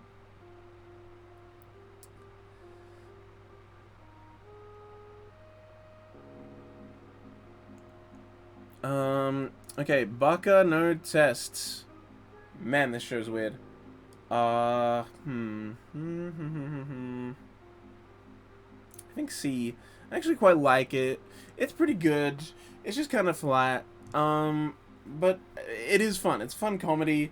Very silly. Kawikimo was just poorly recorded. The guy did a good job. Just super questionable story. Lol. Oh, right, yeah, with the weird... No, it's not Koei Kimo. I did drop Koei Kimo, but it's not because of the voice acting. And yeah, that wasn't even the voice acting that was bad. It was the... um... Yeah, just poorly recorded, as you said. It just had weird audio quality to it. It was, like, really strange. And it's, like, super noticeable. Because also the other characters don't have it exactly. I think it was just a COVID thing, honestly. Because it was around about that time. But yeah, Baka no Test. Baka to Test, whatever. Pretty good show. It's directed by the good Silverlink director, the one that used to work at Shaft. And it was Shimbo's right-hand man. And now he works at, and then he left to go form Silverlink, and he's, like, one of their main directors. Anything that's directed by him at Silverlink is, like, the good stuff. Bofury's directed by him. Baka no Test is directed by him. Chivalry of a Failed Knight's directed by him. A Sister's All You Need is directed by him. I don't think anyone's gonna argue about that being great. But no, he's the one that, like, when Silverlink is cool and it pulls what people call pulling a shaft, when it does that, it's because he's directing it. And he, like, does the, like, trippy colors and wacky stuff that, like, Shaft just, like, does all the time. He's like Akiyuki Shimbo light, alright? He doesn't do it all the time. He just does it every now and again during big scenes when he wants to make a statement. Like, Iki's incarceration in Chivalry of a Failed Knight, or in Baka no Test, there's, like, the scene where, like, the dude bro that's not the main character, his, like, best friend, like, when he, like, tries to, like, come to terms with, the childhood friend girl that loves him, and he hasn't been loving, and they have this, like, big emotional conversation and moment. Like, that does a bunch of trippy visuals and colors and stuff, which is really cool. And also the OPs and EDs of Baka no Test are filled with them. Which are also really fun. The OPs and EDs of Baka no Test are really fun and got good energy to them. The song is too quiet. It's barely being picked up. Video's almost over anyway. I'm gonna need another one. But yeah. Good Sister Show. Light novel is fantastic. Yeah, Sisters All You Need is directed by that same guy. I like him. I like him as a director. When I see a Silverlink show, my first thought is, who's directing it? And if it's him, I have more confidence in it. I'm like, all right, I trust him. Yo, Bakugan Battle Brawlers. I know this is gonna sound strange, but one day a bunch of cards started falling out of the sky. So a bunch of us kids came up with a new game we call Bakugan. And that's when we discovered it was more than a game. What are you gonna do? The odds are stacked against you. Bakugan Battle Brawlers. I watched, like, 2 episodes of this when I was a kid and it was first airing. Because back then, it was easy to find shows on YouTube. You know, you go, type in the show title and you go episode 1, part, like, 1 of 2 or 1 of 3. And then you watch part 2 of 3, and then you watch part 3 of 3. The old anime fans know. They know the days of YouTube part 1 out of 3. The old fans know, bro. Even in segment. Yeah, dude, people... those were the days. Those were the best of times. Those were the worst of times. Like... I remember just doing that. Like, summer break, I'm off school, and I'm just, like... watching fucking shows on YouTube, because you could just do that back then. That's before they had auto-claiming. They still deleted anything that they found or had to or ever got reported, but they didn't have auto-claiming yet, so it was way easier to just upload shows on YouTube. And sure, maybe you'd be going through and you'd find, oh no, part 2 of 3 is, like, missing. But then you just look it up and you can just find someone else who uploaded it, because there's, like, 8 channels that have uploaded the entire show. And you just, like, go through them and stuff. It's so, like, that's just, like, such an iconic part of my childhood that I remember on YouTube, man. Those were crazy times. You could just so easily find everything on YouTube. You couldn't get away with that for a second now. Like, music and sometimes segments or clips will, like, last for a while before getting deleted, but uploading entire shows, you're gone, bro. Won't even be uploaded for a single second. It'll just, bam, erased. In an instant. Do it 2 more times and your channel's gone. No, that's a bad thing. You know, like, it is what it is. The YouTube shouldn't have that stuff on it, but I cherish the memories of it that I have. But yeah, Bakugan Battle Brawl is probably a D. It's pretty mid. I don't know. I watched a few episodes. It was all right. It's not super interesting. I have friends that really like it, so maybe one day they'll convince me and I'll go back and watch it. Cause like I have one friend in particular who's like super into Bakugan, and he like loves the original show and all that stuff. I don't know. Bakugan was so big. Like, I was the age that you were meant to... I was, like, the age of Bakugan target audiences when it, like, was coming out and when it was big. And so I saw it being big. I saw, like, everyone at school talking about it and having Bakugan. I saw, you know, I saw, like, having multiple friends who were super into it then and still are. I saw my brother, like, get the video game and play it, like, all the time on the PS2 and stuff like that. Like, it was just everywhere. But yeah, I only watched a few episodes of the show myself at that time, and then I never really watched it again, because I didn't find it that interesting. It's not bad, though. I can see the quality there and why people would like it. It's just not really for me, because I don't find it very interesting. I don't think there's enough stakes in the matches. Like, I love, like, card game shows and other type shows, but, like, Bakugan just, like, doesn't set up stakes or have an interesting gameplay loop. It's you throw the ball, it opens up, you both flip the card, and then whoever has the bigger attack wins. But because it's an anime, it's like, oh, they're like fighting and grabbing each other, and oh, who's gonna win? But it's like, you already know the numbers, so you already know who's gonna win, because it's a very simple game. Never heard of Bakugan. It was huge when it was airing, and then it died, and then a few years ago, it got revived, and I think it's popular enough as a kids show thing, because I still see Bakugan in the toy aisles. Ability activate! Bakugan, brawl! Bakugan, stand! Yeah, oh, don't worry, I'll never forget. It kind of reminds me of when they say open in Wicross.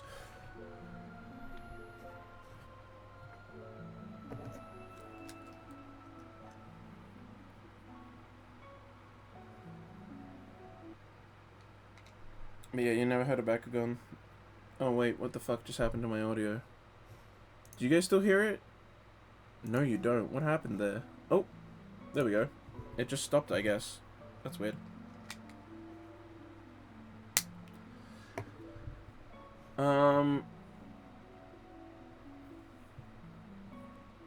But yeah, it was like big with like kids. Like I said, I was the target audience when it was airing, so because of that, I like remember like all the kids being into it. But yeah, I bet if you were like a teenager or an adult that didn't have kids, you didn't even fucking knew it existed. Because I barely know that the current one exists, the reboot that they've done. But if I go into the toy aisle to buy gifts for like my fucking like little kid brothers and cousins and stuff, I see Bakugan in there. I'm like, okay, I mean, I guess it's doing well enough if it's still in toy stores. Or in the toy aisle, rather, of, like, fucking Kmart and shit. Like, you know, next to, like, the Pokemon cards, it's like, no, alright. Fair enough. But yeah, not for me. Never interested me, because it's just too simple. It's just open, flip card, who has the bigger number, okay, they win. It's like, there's no strategy, like, in, like when I'm watching Yu-Gi-Oh!, it's fun to see the strategies they do. It just doesn't exist here. Bakugan's too simple for that. Which is why the later seasons just get wild, and it's, like, about fucking, like, fighting aliens and shit. And, like, alternate dimensions and crap. It gets wild.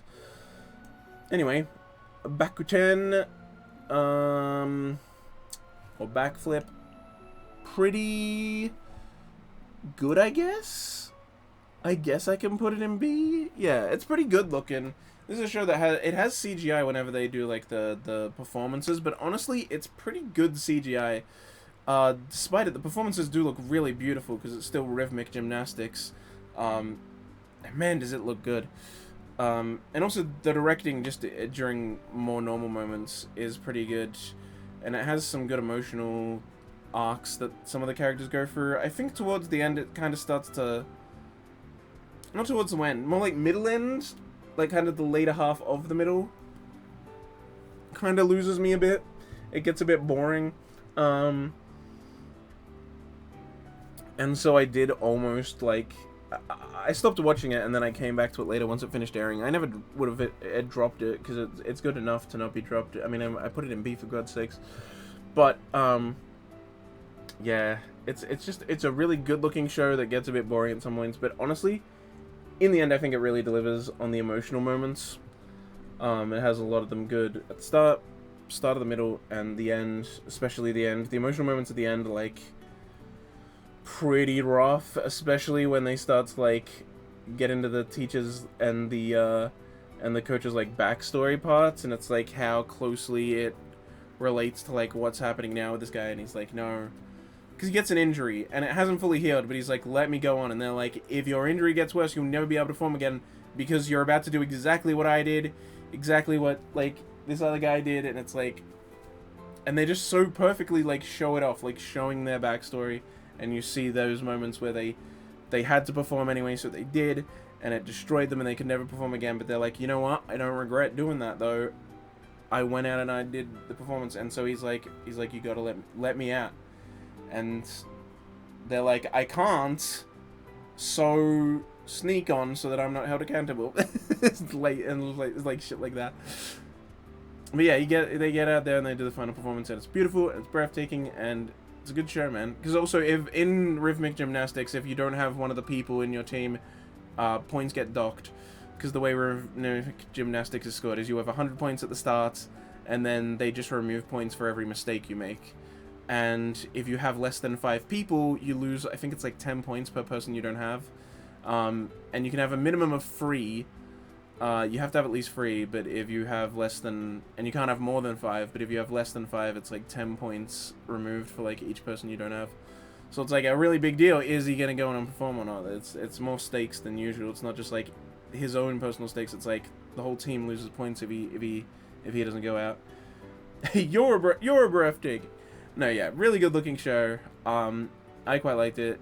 Like I said, it gets a little boring towards the middle end because it's kind of, I don't know, it's like a sports show.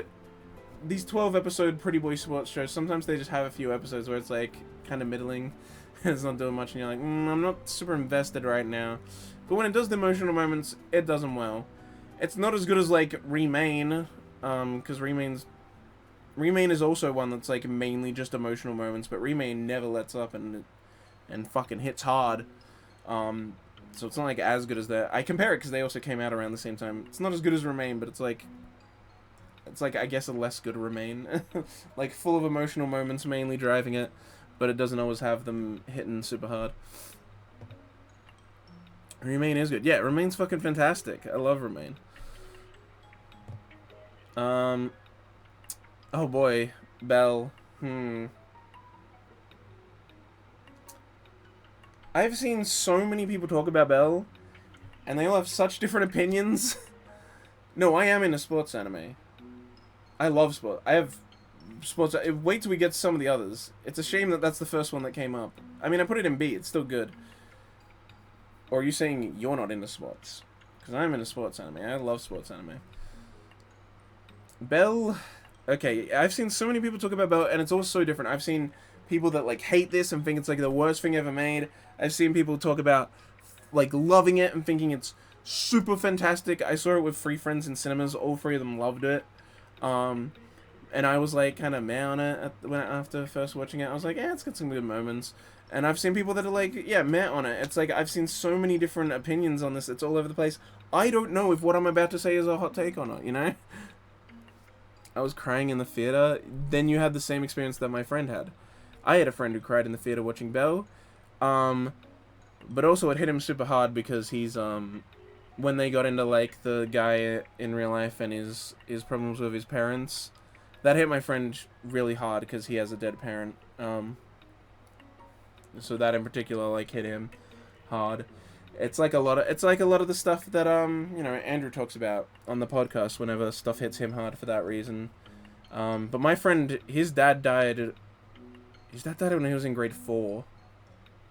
So it's caused emotional scars to run deep for his entire life. He's 24 now, but it's like damn.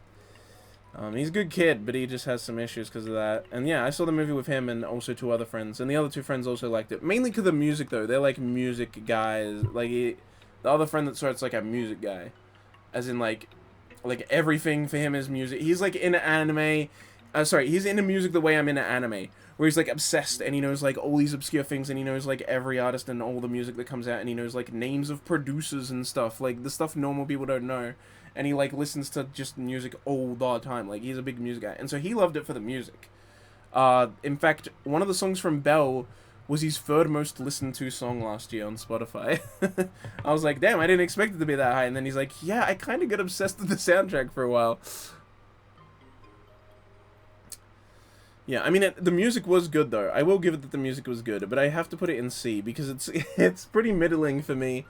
Honestly, I'd put it in D if it didn't have good music. The good music kind of brings it up to a C for me. Because I did enjoy watching it in the end. It was worthwhile, and I can definitely see why people love it. Partly why I like the movie and still listen to it. Yeah. Yeah, even I still listen to the soundtrack. That main song that she sings on the way of the lake. I don't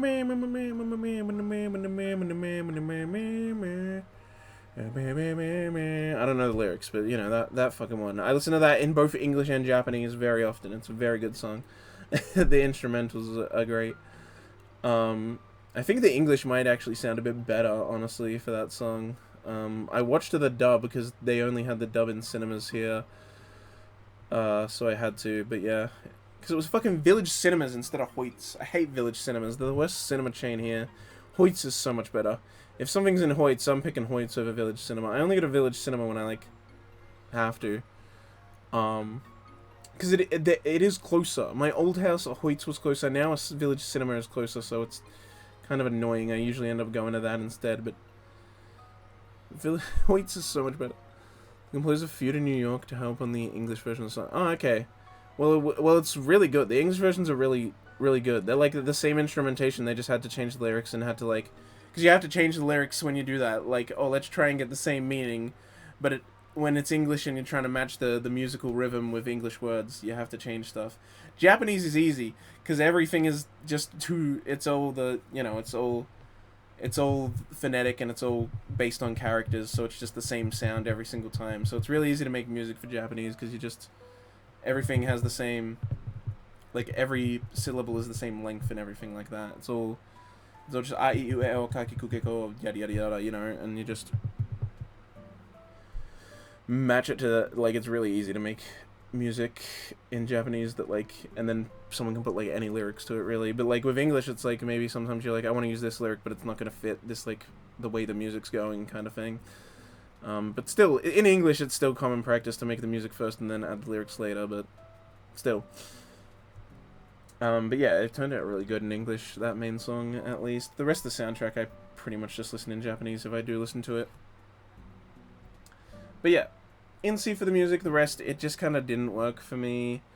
I don't know, when it, like, did scenes that were exact copies of scenes from Beauty and the Beast, the Disney version, where it, like, is frame for frame, like, exact same animation. It's just, like, you know, they're CG characters instead, but it's, like, exactly the same. Like, especially when he gets pissed off at her and tells her to get out, and then he's, like, hunched over. It's, like, it literally shot for shot the same thing as the Disney version. Those kind of made me be, like, I don't know, it's, like, a little too cheesy almost for me to like, get a kick out of it, but it kind of made me laugh in the same way. And so I don't know, is that a positive or a negative? It feels like a negative in my heart of hearts. I don't know. It's fine. It's in C. It's good. Not good, not bad, not meh. It's fine. Berserk. This is just the original. This is not including the later ones. I haven't watched the later ones, but if I was to include them, they'd get their own entry. That'd be worthy of splitting up. But Berserk, it's just the original series. That's all I've watched of Berserk. It's all I've read of Berserk, because I haven't read any of it. A tier.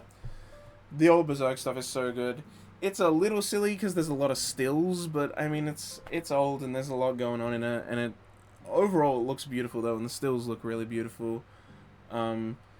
just a great telling of what a lot of people say is the best arc, and I can see why. If you know, it's a really really good story. Ends with like everyone dying, which is just like holy shit. Like it's such a powerful ending, you know, where what's his name? How am I forgetting like the most iconic manga villain's name? I can't remember his fucking name, but he's just like fuck it and just decides to go demon mode and Griffin, yeah, Griffin, that's it. Yeah, Griffin's just like fuck it and just decides to take the pack and fucking go demon mode on everyone and fucking demon rapes Guts' girlfriend right in front of him. It's messed up. Blood and guts and blood and guts. Yeah. Lots of blood and guts and 2 volumes of the Deluxe Manga edition. Yeah, I see them all the time when I go to Minotaur and I'm tempted to grab them.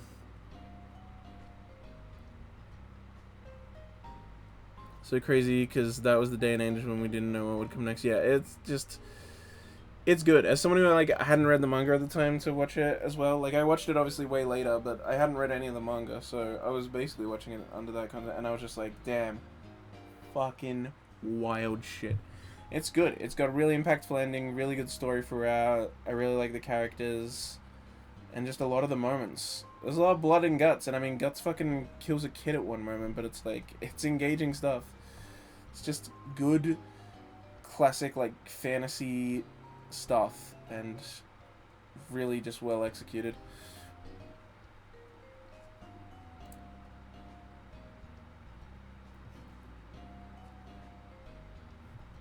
Yeah, fucking nuts, dude. Nuts show, and just everything. Yeah. Man. Berserk, man. Blendes, yeah. It's Blendes time. Which I guess I didn't even... Right, we've been in the bees for a while. What am I talking about? Of course we're in the bees. I was like, oh, I guess we're in the bees. We've been in the bees for ages.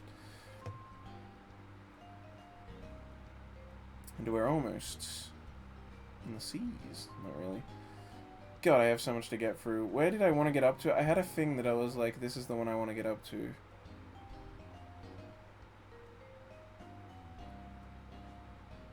I wanted to get up to there. Right. How long's it been? 2 hours? Fuck. Oh, fuck. Okay. I need to be quick. I explain myself too much. Blendes is fine. Is it? It's fun. It's fun, alright? It's got a meme OP that got memed. Telling back, it's a fun OP. It's got great characters. I really like a lot of the girls. Some of them I kind of only half like. The problem is there's like there's a lot of them being their cafe persona, and then a lot of them being them real self. And sometimes I hate one but like the other, and so it's like, it's complicated feelings about them as characters. But I do like the otaku girl, the girl that like is meant to be a tsundere in the cafe, but she actually wants to like, she's super friendly and wants to be friends with everyone. And so like when there's people playing Monster Hunter, she like takes their 3DS and like puts in her friend code, and then she's like, "Oh, I guess you can add me because I'm being nice. It's not like I want to play Monster Hunter with you." And then there's also the cross-dressing girl who's fantastic, as well as the big mommy Oni-chan. She's pretty great. Hinata? Which one's Hinata? Is she the main one?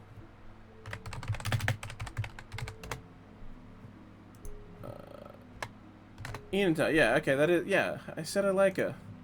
Are you just mad I forgot her name? you just mad I forgot her name? She's the best girl. Like I said, I like when she just wants to play games with people and be friends with everyone, because she's like real personality is like friendly girl. But then she's like, she's just a fucking, has to be a sun during the cafe, because she's blonde, so of course she has to be the sun. She's great. But yeah, Blendes is pretty good. It's actually, maybe I do want to put it in B. It's a little too basic. Nah, looking at the other stuff in C, this has to be B, I think. Maybe we'll reevaluate and move stuff around later, but looking at the way things are right now, I have to put Blend S and B. B for Blend B, baby. No. It's Cafe Show, it's good, it's cute, the girls are cute. It's got some repetitive jokes that don't land well because they do them a bit too much, but for the most part, it's pretty fun, simple, nice comedy. Nothing too crazy. Oh shit, what's this one called again? Something to you? Like... Bloom Into You. Bloom Into You. How the fuck did this not get a second season is what I want to know. Bloom Into You... Like... at least A? I don't know about that. It's good. I don't know if I don't think I can put... I can't put it in A for me. I don't like this girl, Anna. I don't like this girl at all. The long hair one, she's the worst. She's actually the worst. I like short hair girl here. I like her, and I like most of the other side characters, but she just... There's so much that she does that ruins it for me, and I hate. So that's probably what's bringing it down, honestly. But it is a good show. It looked very beautiful. It has some good development and moments. I don't know, there's just...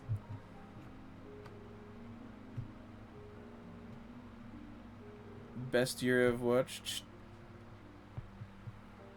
It's just... Yeah, I wish it got a second season, though. Like, it's so weird, because, like, it's leading up to the Culture Festival, and the Culture Festival is a common, like, end-of-season thing in shows, so I'm like, oh, this will be the end of season 1. And then it's just like, no, we're still just leading up to, like, even in the last episode, they're, like, still preparing for it. And leading up to it. And then it just ends. It's like, even if this was manga bait, this is fucked up. I was just, like, for sure that they were already planning a second season. But no. And then they, on those motherfuckers, on April Fool's Day, they posted a thing. They made a season 2 key visual and posted it on April Fool's Day. Which means, like, that basically is them confirming they're never gonna fucking do it. Because they're like, oh, it's a joke. The idea that we would make a second season. Ha! Get fucked, you idiots that like what we made. It's like, what the fuck is this, bro?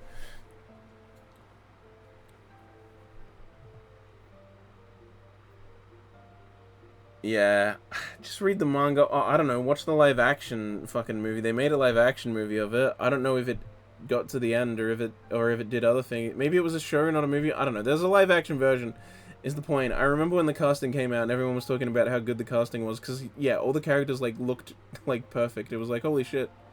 They are the characters.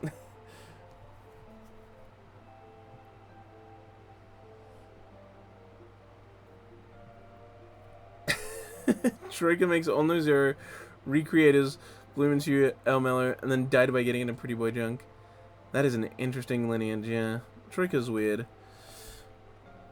I know you were worried. Yeah, I remember you were talking about, what is it, Doga Kobo. They're making the Idol Boy thing this, and you're like, no, don't become Troika. So funny.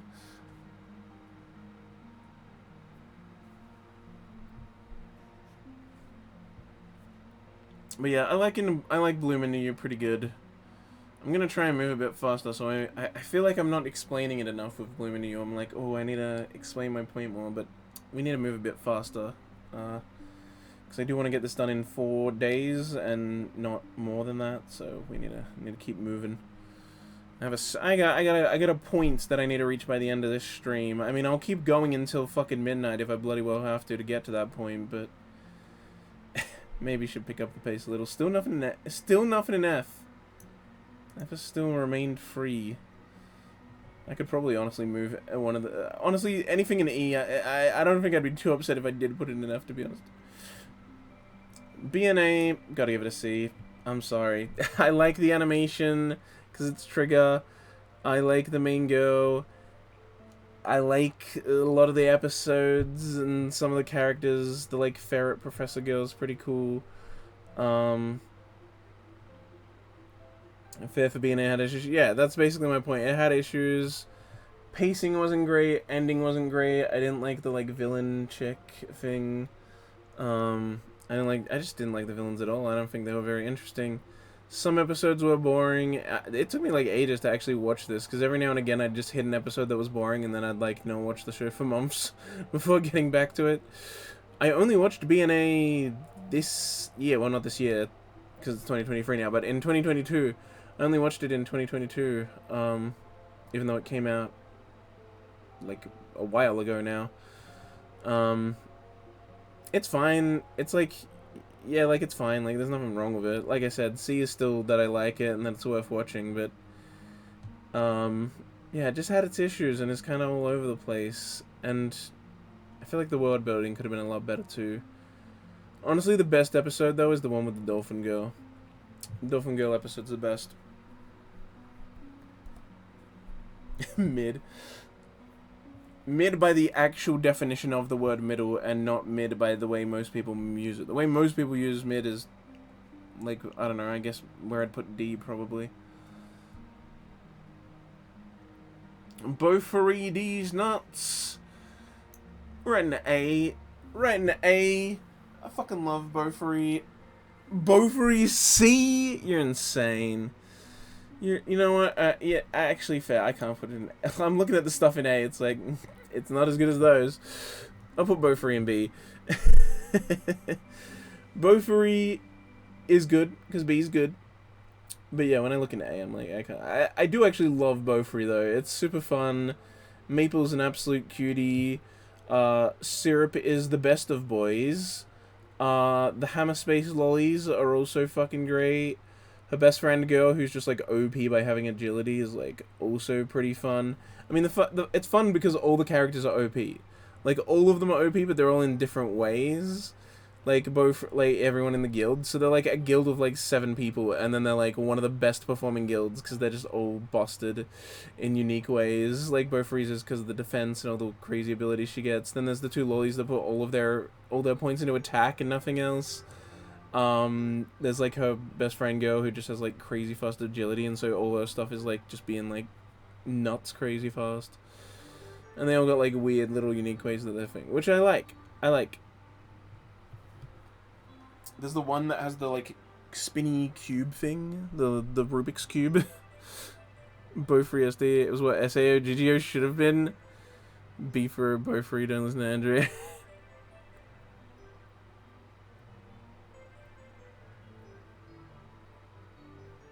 She gets OP offensive equipment. Yeah, eventually. The whole name of the line. I mean, it's still true, though. She doesn't put any points into those stats, though, still. She still just only puts points into defense the whole time. But yeah, she does just get a bunch of OP offensive abilities and skills as well. Eventually, it's... And Syrup. Syrup, the best boy, the turtle. He gets a big fucking spirit beam that he can fire at people. Yeah, she gets the mecha. She also gets, like, crazy fire stuff that she can do. A lot of the battles in the, like, final event of the first season are a lot of fun, though. I quite like them, because it's, like, they just, like, introduce characters that are, like, also OP, but it's, like, just the leaders of other guilds. Because they only have 7 people in their guild, so everyone in the guild's OP. All the other guilds have way more members, so they're mostly normal, but then it's, like, the leader and, like, sub-leader are, like, also OP, and so there's, like, cool, fun battles that they do. She leveled up just falling asleep and getting attacked. Yeah.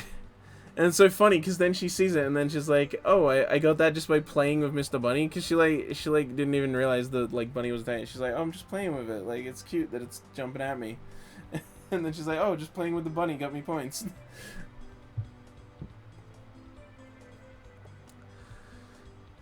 It has a heavy Sugoi MC syndrome. Yeah, but it's a cute girl this time. So we like it now. When it's a guy, it's a shitty trash isekai that we hate. But now it's a cute girl. It's a cute girl, OPMC. I want a Sugoi Maple. She's fucking adorable. Negative. Because Make My Abilities Average had the same issue. I suppose. But I didn't watch that.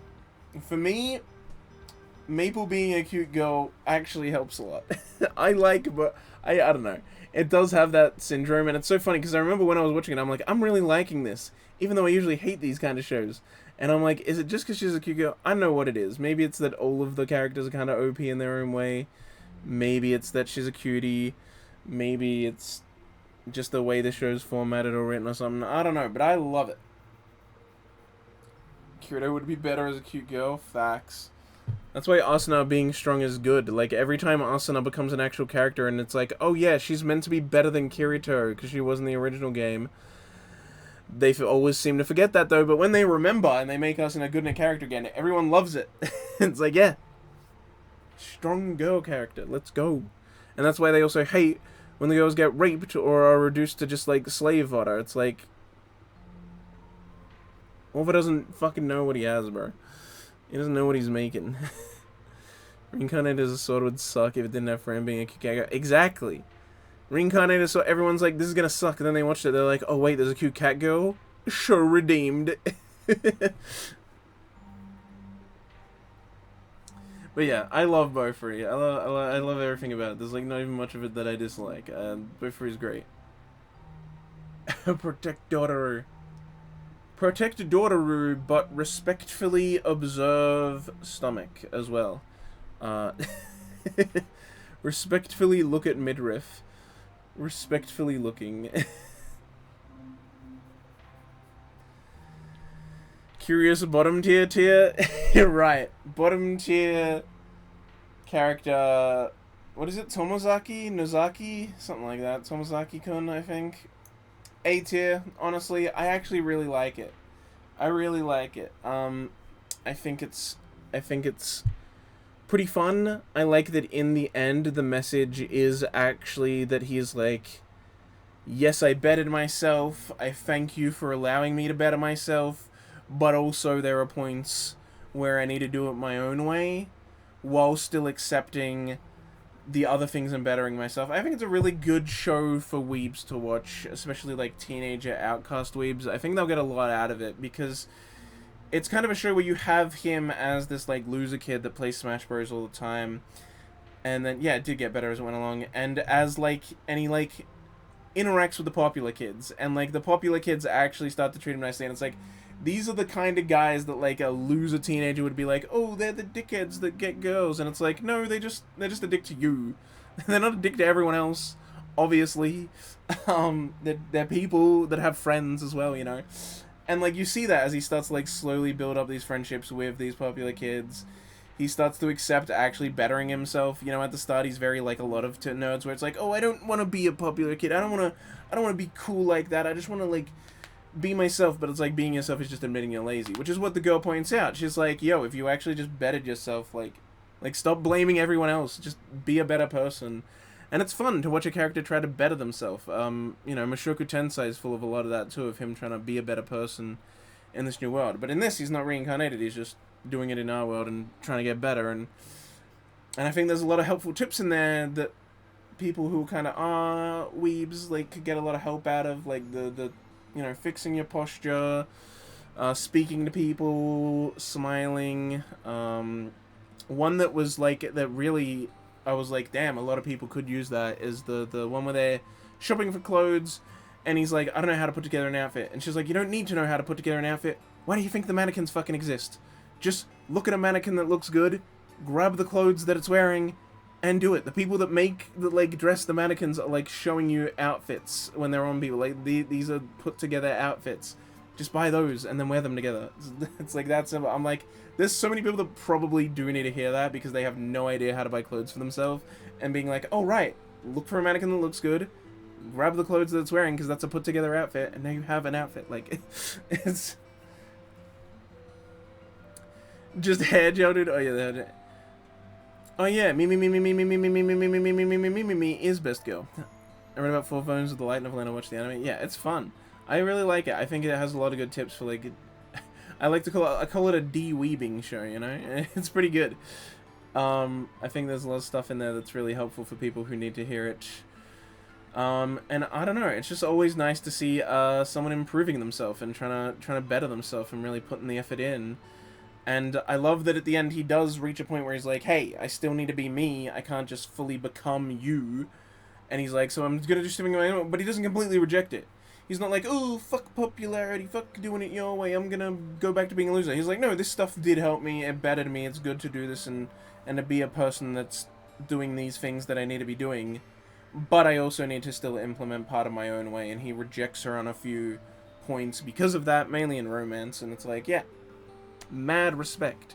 He bettered himself, and then he rejected more stuff for personal reasons without turning his back on the stuff that did actually make him better. It's like, I think it would be a good show for a lot of people to watch. It's great. I actually really enjoy it, and I hope there's more seasons, because it's a good watch. And also, yeah, just like the other side characters also have good arcs. Like that one girl when she's like, oh, I want to be closer with that guy, so like, teach me how to play Smash Bros. Because like, he really likes Smash Bros. And you really, and that's the other thing. It's like, even people that like those, you know, nice guys, quote unquote, think are like dick chads, again, quote unquote, like, it's like, yeah, that they also like play video games and like other stuff. They're just not losers like you. And it's like, yeah, this guy likes Smash Bros. And it's like, teach me how to be good at Smash Bros. Because then she wants to like connect with him over that. And it's like, and she actually like gets good at it, and she's putting in the effort, and he can see like, yo, I'm putting effort into like getting good at like being a normal fucking person, and she's putting in the effort to be good at the video game, and it's like this cool like parallel. I concur on bottom tier. I think I said similar on podcast. Yeah, it's good stuff, and had a decent twist. The turning the game 180. It's got season 2 coming. Oh, there is a season 2 confirmed. I didn't even realize. I need to buy clothes and make outfits. Yeah, that's the thing. Like, when I saw that, I'm like, oh, I could do that with mannequins. It was me. It was a good tip for me. I was like, oh, right, I can do that. Yeah, good show. I like it. Bubble. Bubble's an easy A tier. Not quite an S. Bubble, I can mention that now, is the first show that we've put up that I cried from happiness. Because there was just some shots that were just so damn beautiful I couldn't handle it, and I just cried from the beauty. It wasn't a sad scene, it wasn't an anything scene. It was just a really beautiful, and I cried at the sheer beauty of it, because this anime looks fucking insane. I know some people have the story, but like the one thing everyone agrees on is that the animation is so good because it's the Attack on Titan theme. Even like the roles no one cares about, like fucking color correction is like, oh yeah, it's the guy that did color correction on the first 3 seasons of Attack on Titan as well. Like everyone's just the same. But yeah, it's so fucking beautiful. Like, and the whole vibe of like, you know, a destroyed Tokyo that's like in an apocalyptic state that's like flooded, and it's got all these plants growing on the buildings and stuff. That's like, I love that visual style. 100% my vibe. All the water and the bubbles and everything, it looks beautiful. The parkour scenes are amazing. It's just, I mean, it's an animation spectacle, and I also like the story. I know some people had their problems with the story, but I like the story. It's a retelling of The Little Mermaid, but I mean, I think it does it well. I think it has good emotional climaxes. The like climax at the end, especially when he like has a parkour up the fucking like destroyed Tokyo Tower. It's like, holy shit, that's so sick. And yeah, and I mean the whole time it always looks beautiful. Like, I literally cannot overstate how good it looks. Like, possibly the best looking anime ever fucking made. Flower garden scene? I think it may have been the flower garden scene, actually. I think it was, yeah, when they're like on the roof and they're like talking, and there's just a moment where they just stand there and they're looking out. I think that's when I fucking cried, just from how beautiful it was. Or maybe maybe it was when they like started going into the air and shit as well. I think it was that. Bubble was good. I did like Bubble though. I was so tired when I watched it. I think I noted off very pretty. Like how open in the ending it was. I wish I saw it in theaters. Yeah, it was only in theaters in Japan, and even then it came out on Netflix first in Japan. It like came out on Netflix, and then a day later the theater run started in Japan, which is why on Mal it's listed as an ONA and not a movie. Even though Drifting Home is listed as a movie, I don't fucking get it.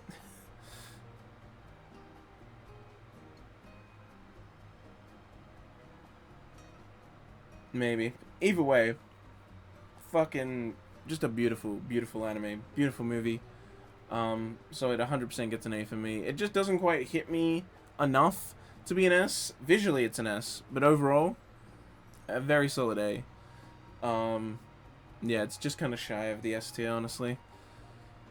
Like I said, not organized horizontally, but if it were high A, I suppose I can say. I actually considered breaking A and B up into an A plus B plus...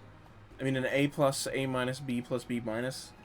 Because A and B just get so big. Because obviously, like, here's the thing. yes, there's more shows high than there is low, which you're probably gonna say is like wrong. Like, oh, it needs to be more of a bell curve. If I watched a show, it's because I thought I was gonna like it. No one watches a show like, oh, I think I'll hate this show. Then they watch it and they're like, yeah, I did hate that, and now they have more fuel for their F tier. It's like, if I think I'm gonna not like a show, then I won't even watch it. The stuff that's on here that is bad has like either I just didn't think it would be as bad, or there was some reason I started watching it, or it tricked me. I got bamboozled. Like, that's what the stuff is. There's also a lot of F tier stuff. Usually is probably gonna be movies, because it's like once you start watching a movie, you're usually gonna finish the movie. But it's like, that ended up being bad. I thought it would be good. So there is gonna be more stuff S and up than D and down, but that's just the nature of anything. I'm obviously only gonna try and watch something if I think I'll like it first. So gotta watch bad to know what's good. I mean, I've seen bad. I'm just saying, like, yeah, I don't go out of my way to watch shows I think I'll hate. But I have them. None of the Fs have showed up yet. There's one kind of coming though. It's still a bit away. It'll happen this stream though. Still. Bunny Girl. Rascal does not dream of Bunny Girl Senpai. I think I want to give this a B. Should it have A? No, I'll stick with B. I think B for now.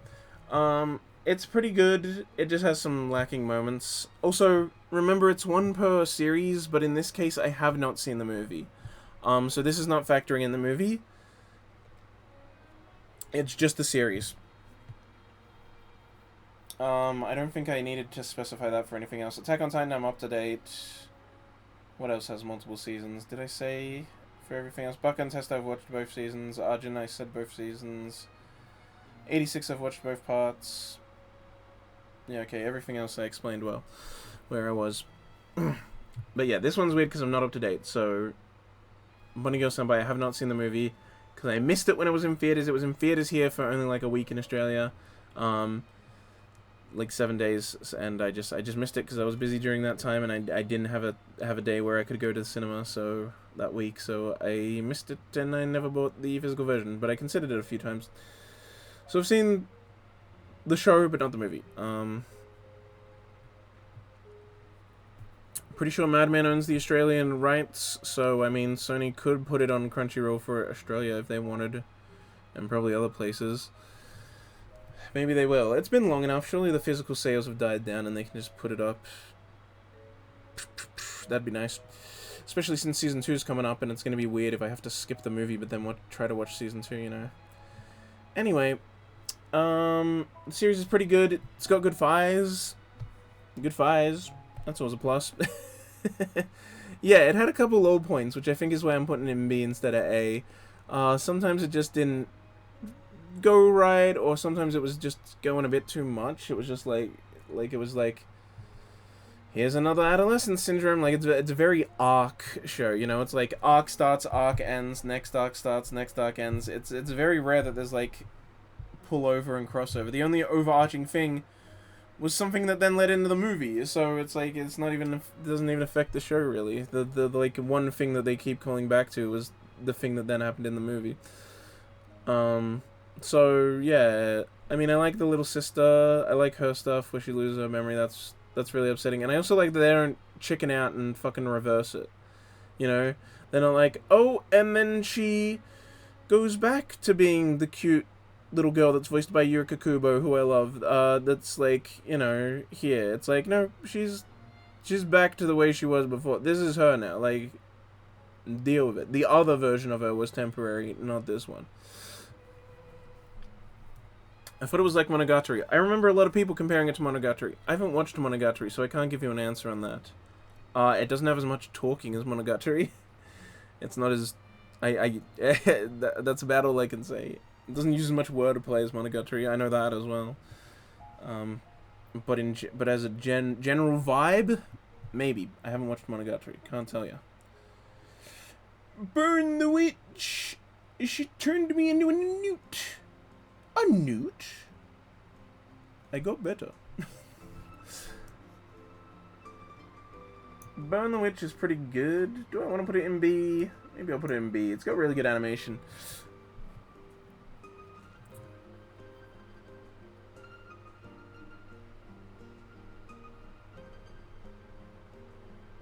Fire is fired. Oh shit, you didn't know I haven't seen Monogatari?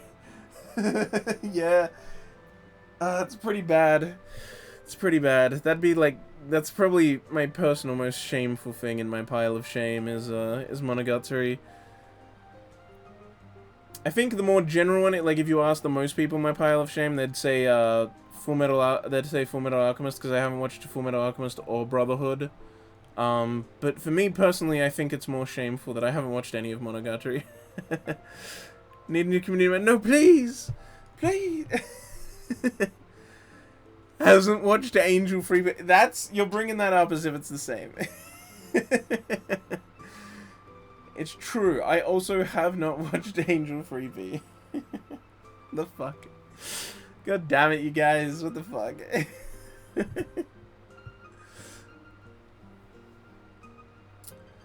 But yeah, Burn the Witch is good. It's got really good animation. Tate Kube knows how to fucking design characters as well. Like, goddamn. Animation's really good off the top. It's pretty fun little story. I'm excited for more Burn the Witch. There's meant to be more coming, right? I think there's more coming at some point. I'm excited for more. Burn the Witch is really good. I love its vibe, I love its style, I love its world that it builds in a very short time and explores. It's pretty darn good time. Yeah, I don't know. I'm excited for more. I want it to be good. I want it to keep being good. I've only seen some of Monogatari. I would love to buy the Blu-rays, but they cost so much. They really do. Yeah, no, I haven't seen any of it. Like, I haven't even seen a single episode of Bake, so... But hey, that means that it's good, though, because that means it's still all there for me to watch. You know, there's a lot of Monogatari content for me to watch. And one day I probably will start binging it, and then I'll become obsessed and, like... just spend, like, a few months, or maybe, like, just binging, like, so much of it, getting through all of it. It'll happen one day. I, too, will get toothbrushes ruined for me. Don't worry. Because I have seen that one... I've seen the toothbrush scene, alright? I've seen the toothbrush scene from Nisei. The best scene in all of anime, if I do say so myself. I love toothbrushes. I love dental care, guys. Cautious Hero... probably a C. Cautious Hero is fun. I don't actually have... it's not bad. It's not bad at all. It's not mad at all. Because it does have a lot of good things about it. I think some of the characters are really fun and interesting. They're all pretty good. There's actually a really strong emotional part when you like find out about the goddess's past life and like the hero's past life and stuff. When you find out that I think hits really, really hard and really well. The other goddesses are pretty interesting characters, and the setup at the end for what's going to happen next is pretty exciting. I hope it gets another season. Maybe one's already been announced and I just forgot. I think a second season has, actually. They make a cameo in Isekai Quartet for like 3 seconds, but they don't go in because the guy's like, no, we're not prepared for this situation. We need to analyze the situation from afar and come back later when I'm prepared.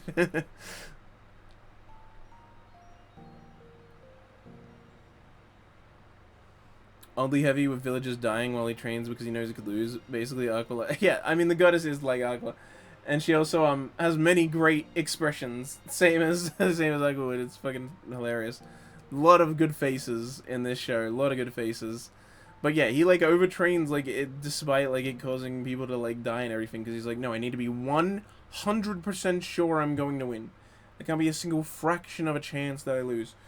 Which is a gimmick I thought would get old, but honestly I think they played with it pretty well throughout. And then of course at the end, like the backstory that like the goddess finds out her past, and also you find out why he is so cautious.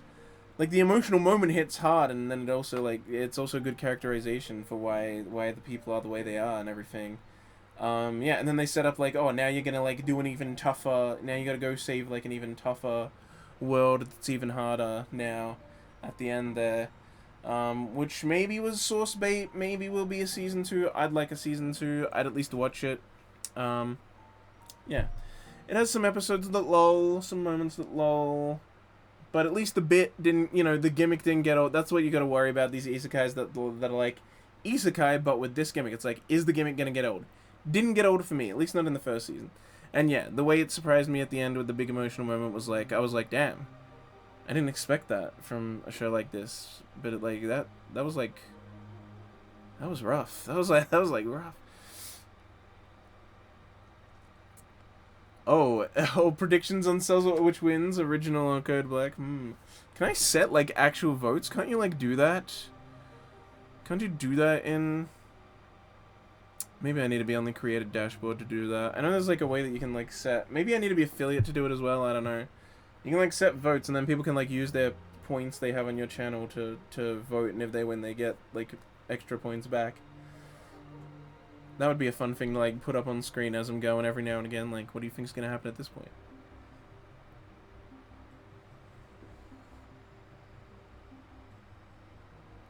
Alright, well, first off, Cells at Work? I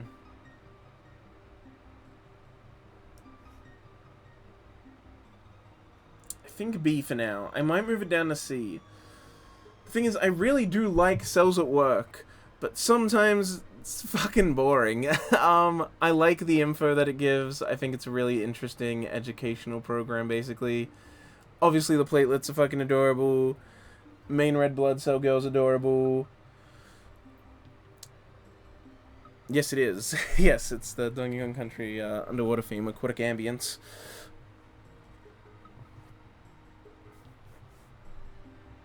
But yeah, the OG Cells at Work is pretty great. Second season was good, and shorter because the manga, like, had been on hiatus for, like, years. And after the first season, like, came out, it was, like, super popular, so they're instantly like, let's do a second season. There wasn't enough materials for a second season, which is why the second season's, like, 9 episodes long. They literally, like, caught up. But then also, after the success of the first and second season, the author did announce that they were going to resume writing and that a new volume was coming soon or whatever, so... I think it's off hiatus now, and so because it's like, oh, it's popular, people want this and want to buy my manga again. There's also like 50 trillion spin-offs.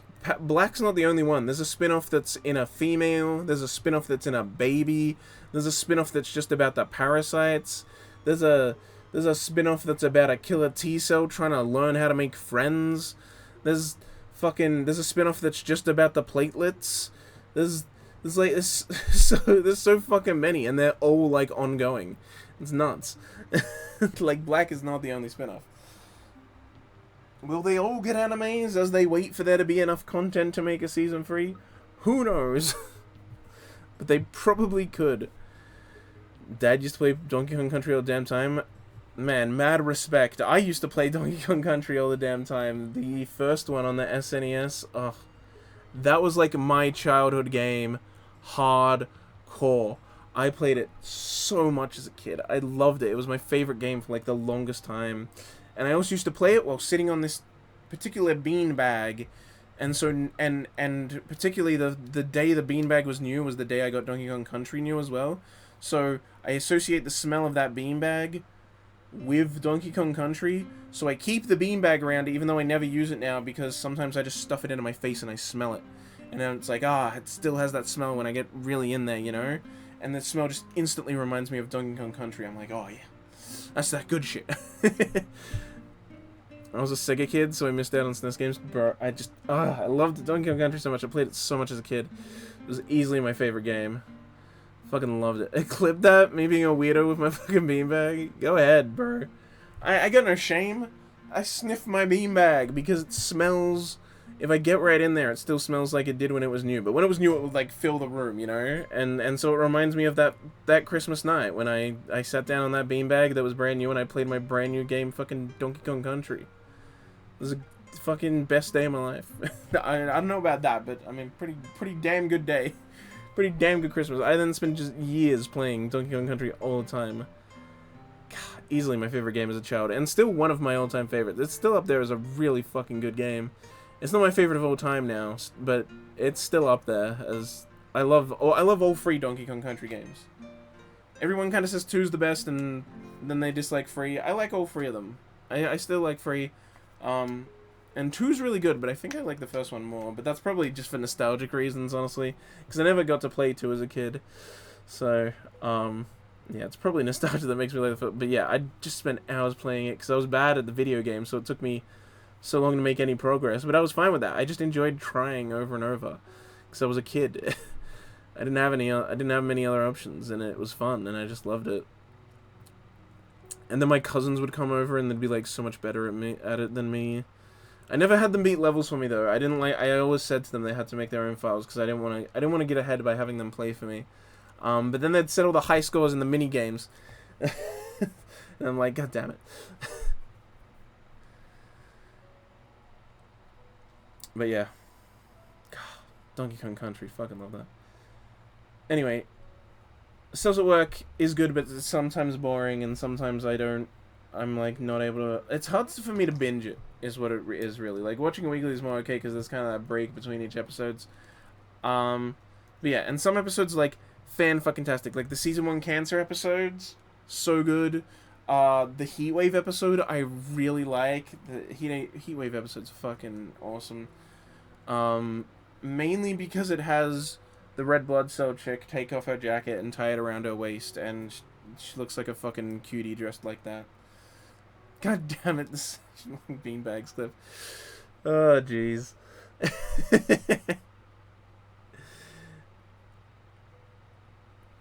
But yeah, Cells at Work, good, but I have issues with it. I might move it down to C. But those issues are exacerbated in Black. Everybody, OG's better than Black. Black I have to put in C. Black is good, but it has kind of the same issue in sometimes episodes being boring or like sometimes overly dramatic as well in Black's case. I mean that body is fucked, but still it's not exactly enjoyable content to just watch them like being super about it. It does have some better moments, and it has a bit more continuity. Cells at Work Normal is kind of like episodic. Cells at Work Black is a bit more like things kind of lead into each other, and it progressively gets worse and worse. Damn, called it. Black is super depressing and not fun. Yeah, that's the problem. And it even has like Cells Die, like when it has the dude bro, the like blonde friend character, you know, generic blonde friend guy. He's there. He fucking dies in the episode when they got like all the shit in the stomach, and he falls into the stomach and dies in the acid.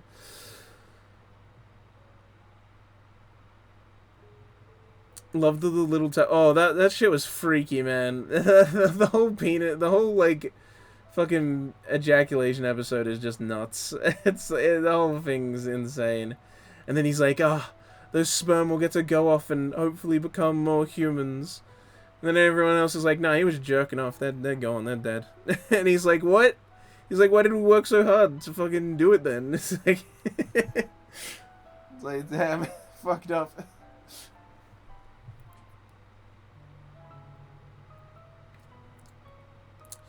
Billy, was he the guy that was Ferdinand? I remember, is he the one we were all talking about dying when he did? That's Ferdinand in Fire Emblem. That's kind of the only role I knew him from, because at least in video games I play things in English more than I listen to dubs. I almost never listen to English dubs of anime. We're gonna make it, not really, all the time. Yeah, like, majority of the time, no. It could fail, even if they're trying, and like, majority of the time, no. It's gonna end up in a condom or a fucking tissue, alright? That's the reality of the situation. Like 120 out of 121 times. Maybe even more. Honestly, more than that, honestly. Maybe like 1 out of like fucking 300 times. Not even, honestly. Like, I've never come into someone without a condom on, like, every time I've come is going in a condom or a tissue, so I'll bet you, yeah, you know, something. A sock, I don't know. Whatever people use. The point is, even if they're fucking, majority of the time it's going in a condom, and they're just having a good time.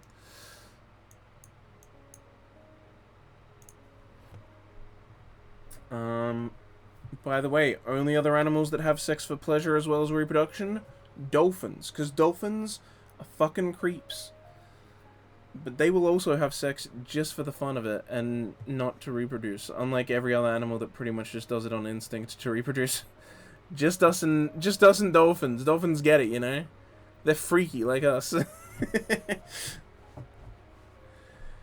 But yeah, because it's just depressing and yeah, really dire. I think another point that I don't like about it is that because they like explain what's happening, it just makes my anxiety spike like every time I watch an episode, you know? It's like you watch an episode, they're explaining some fucked up, you know, stomach condition, and then later in the day your stomach hurts even a tiny bit and you're like, oh fuck, what's that? It's coming.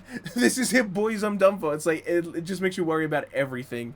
Or like the episode in The Liver where they talk about like alcohol and like the really fucked up shit that actually is happening to your body when you get drunk, and I'm like, damn, I'm still gonna get drunk, but it still doesn't make me feel good about it. And then I got drunk for New Year's this year, and I also got drunk other times after Cells at Work Black, but I got really drunk on New Year's. I woke up at 5:30 a.m. and my head was trying to murder itself. It was really bad. That's probably the most painful headache I've ever had. It was bad, bros. I was like, oh fuck. So I got up and I took Nurofen painkillers, and then I went and a glass of water, and then I went right back to sleep. And then when I woke up later at like 11, my head didn't hurt because of the painkillers, and I was like, oh, thank God. I feel like I can live now. And then I had a cold glass of water from the fridge, and I was like, oh yeah, that shit made me feel alive again.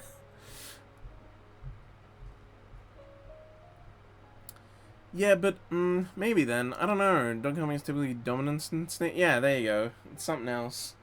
I don't think they're actually, because they're also not like actually having sex. Really, I think it's more a power move. But yeah. As far as maybe I'm wrong and there's others, but as far as I know, it's just dolphins and humans that do it for pleasure, nothing else. As far oh well, and nothing else, and reproduction as well as just for pleasure. As far as I know. Because I did hear that fact somewhere, or read it somewhere. I think it was when I was learning about that chick that, like, jerked off a dolphin when she, like, lived with one. That chick was fucking insane, bros. The whole story was nuts. They were trying to teach dolphins to talk. But he kept getting distracted because he was horny, and so the teacher chick would, like, jerk off the dolphin, like, every day. It was wild story. And the guy that was in charge of the whole project would, like, take acid and then go into a sensory deprivation chamber where, you just float there and can't feel anything. So he'd take acid and then do that with an oxygen mask on for hours. And he believed that, like, the gods were, these gods that ruled the universe were speaking to him and telling him he needed to teach dolphins how to speak English. And so that's why he did it. He had this girl live in, like, a house where, like, half the house was also, like, water, and, like, all the platforms were just, like, slightly above the water, and, like, a weird pool set up. And she lived there while trying to teach a dolphin English every day, and when he got distracted because he was a horny teenage dolphin, she'd jerk him off. Fucking insane shit. It's like every level of this entire experiment that happened was insane. Trippin' dude got cucked by a girlfriend. It wasn't his wife or girlfriend, I don't think. Maybe it was actually his wife. I can't remember. It was someone though. Insane, like actually insane story. Like you think, oh, a chick jerking off a dolphin, that's insane. But then you find out she was like living there to teach him English, and so she was doing it like every day to try and teach a dolphin to speak literal English words. Like she'd say the word, and then the dolphin would just like make dolphin noises. And it's like, and then they'd just do that, like, over and over, like, every day. It was nuts. And then you find out the guy in charge of it took acid and went in sensory deprivation chambers and thought he had to do this because the leaders of the universe were telling him. Like, it just gets more nuts the more you learn about it. It's absolutely insane. I think, I can't remember if there was a court case at the end of it, but just wild shit. She wrote the chick who did it wrote a book about the whole thing, too. It's pretty nuts. And she, like, explained, like, jerking off the dolphin and everything. It's fucking wild. Obviously hyper illegal, because I'm pretty sure that's illegal, so, but I don't know if she ever actually got charged with anything for it, because It was ages ago. It was in the past, you know. It was when you could just do weird shit and there wasn't laws against it yet, you know. Oh, and you can find the recordings too. Like, the recordings exist. The tapes that she recorded where she says a word and then the dolphin tries to repeat it. It's clear that the dolphin kind of is trying to say it, but it just doesn't have the vocal cords to actually do it. Because dolphins are smart. Like, the dolphin is kind of actually trying to communicate and repeat the words she's saying, but it just can't do it because it's a fucking dolphin. Is that done? Damn. It's almost been 3 hours. I said I needed to get faster, and then I went on so many different rants about I keep getting distracted by things that aren't the tier list. I'm insane, bro. Alright, let's actually pick up the pace now. We really need to. Cells at Work Black. It makes me feel like I'm gonna die when I watch it, so it's a little lower. I might move Cells at Work down to C later, but if I do, it's still better than Black. Just let that be known. Tier list about dolphins. I don't know. I feel like it's kind of a landslide for the pink dolphin, right? Like, pink dolphins are just the coolest shit. Pink dolphin wins.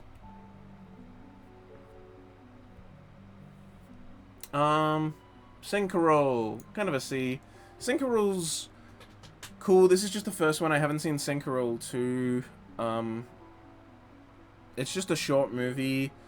The guy that directed it and did the character designs went on to do the character designs for Digimon Adventure Try, if you know that. And I think he also did the character designs for some A1 show at some point. I really like Synchro. I like it enough to put it in C. It's pretty neat. It's like a short little film with this weird monster creature and this boy and this girl that, like, she finds out about it and they kind of hang out, and then a different of that weird monster species shows up and they, like, have a little fight, and it's just this really nice, well-made little short movie, and I quite enjoyed it. There was a second one. I think there's a TV show in the works now for it. I haven't seen the second one, and I haven't seen the show. If it's already come out, I don't think it has come out, but I haven't seen the second short film. I just remember it getting delayed a bunch, and then it finally came out, and I was like, it's not anywhere. How the fuck am I meant to watch this? So I haven't seen the second one. Chainsaw Man. Damn, here's a fresh one. Here's a fucking fresh one. Fresh, hot off the presses. Just finished a handful of days ago, but it did finish within last year, so 2022, another 2022 one. Chainsaw Man.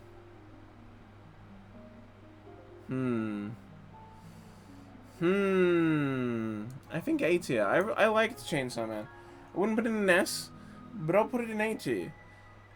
High B or A? Yeah, basically. I was gonna put it in high. I was thinking, but I was tossing up between A and B. That's the thing, so yeah, A pretty much is where it belongs in my mind.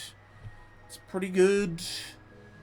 I enjoyed it a lot. I enjoyed all the Himeno stuff. The like episode after Himeno's drunk and she's like just chilling there, talking with him, and is like, just has a really sweet moment. And then of course there's great payoff to Himeno's death at the end as well, with Aki and everything thinking back on her. And Power's hilarious. Power's great. I love Power and her shenanigans. She has 1000 IQ. Never forget it. Smartest being in the world, Power. Yeah, Denji's pretty cool. He's like not too much of a OP kind of guy. He's not too much of a dude, bro. He's just kind of happy that he's not like homeless anymore, basically. Yeah, and Power and Denji are really funny together when they're like trying to be smart, and they're like, "Oh, we'll be like the smart characters in manga," and then they just still fail. Makima's favorite at the moment, though. She's not. Fair enough. Not a huge fan of Makima. I also don't like Kabeni. But I like Aki. I like Himeno. I like, even though she's dead now, I like Denji and Power. They're great. I also like the sensei guy. He's a fucking badass. Makima's powers are cool, though. I'll admit her powers are cool. I just don't. She hasn't done enough for me to like her as a character, really.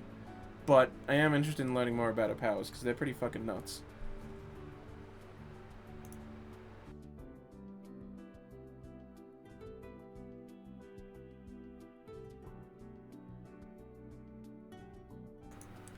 Sorry, I had a cough attack. I'm actually gonna go refill my drink because my drink's empty. I should make that black text, I guess. And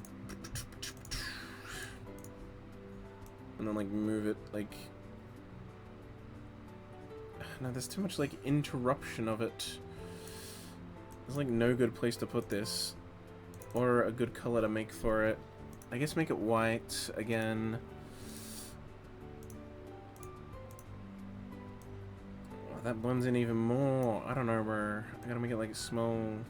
But then no one will break. No, you know what? I can put it here. Yeah, make it white and then just put it over the blank parts of the tier list. Easy. Easy. There we go. Okay. Short break. I'm gonna be right back. I'm just gonna refill my drink and I guess probably stretch my legs and that's about it. Maybe I'll go to the toilet. Whatever. I'll be back soon.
Alright, now that we're back and revitalized, maybe I'll pick up the pace a bit. What did I put in last? Chainsaw Man? Yeah, I liked it. It has good action, has good animation. It's pretty fun. It felt a little fast-paced, but everyone said it was that the manga was even like faster paced and that they slowed it down. But everyone also seemed to like that part, or at least, you know, a good amount of people. I saw a lot of people saying it helped them enjoy the characters more, especially like Himeno, because, you know, she was like only in a small part of the manga, and now everyone's like, oh, I actually like her a lot more now. I'm sleepy, but I don't need to work till Friday. Nice. Yeah. Pretty good. Oh, Charlotte. Charlotte's...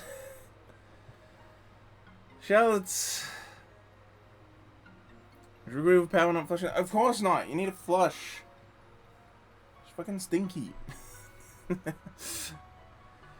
Charlotte is, something. Charlotte's something, alright.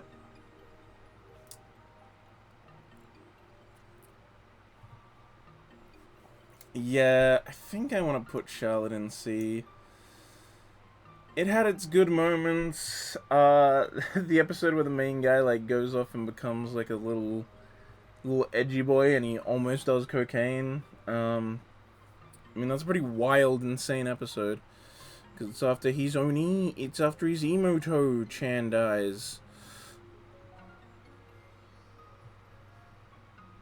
And he was a hater. I haven't even seen Angel Beats. It's C. It's like, it starts out really good. And as it goes on, it does get better. I think in particular when they also show like the alternate future, where they break the fucking brother out who can time travel, and he like goes back in time, but also now he's used that power like so much that he can't do it anymore and shit. It's freaking fantastic.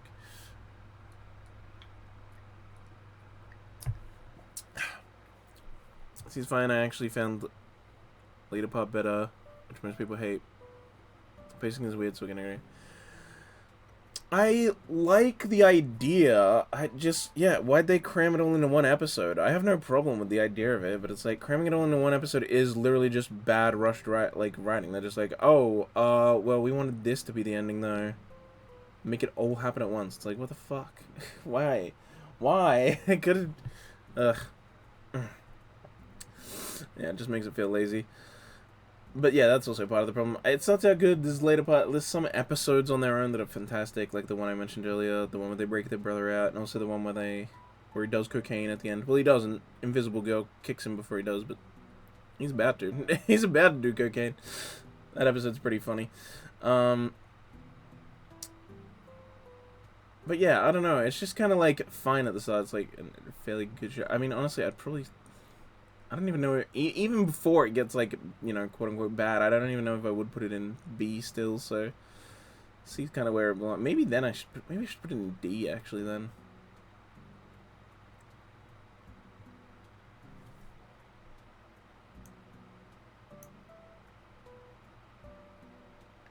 Yeah. The ending is that bad. It just ruins everything. It completely destroys the stakes, and every interesting idea that's brought up is just eliminated in a second because it's like, well, we need a fucking chop.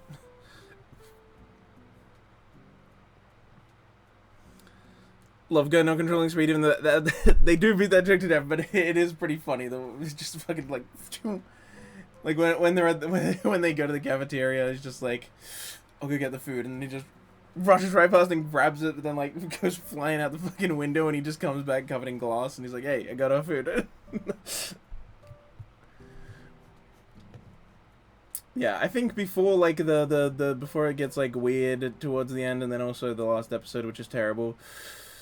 When I thought about it, I'm like, that's C. Like that is still just a C show, and I really do hate the ending. It's so bad and lazy and terrible. So I think D is more appropriate. But hey, if you guys like 86, then just think of that. You know what? Think of it like that, Andrew. I put Charlotte in the same tier as 86. Just ignore the letter. I think we can all agree on that, right? Does that make it better?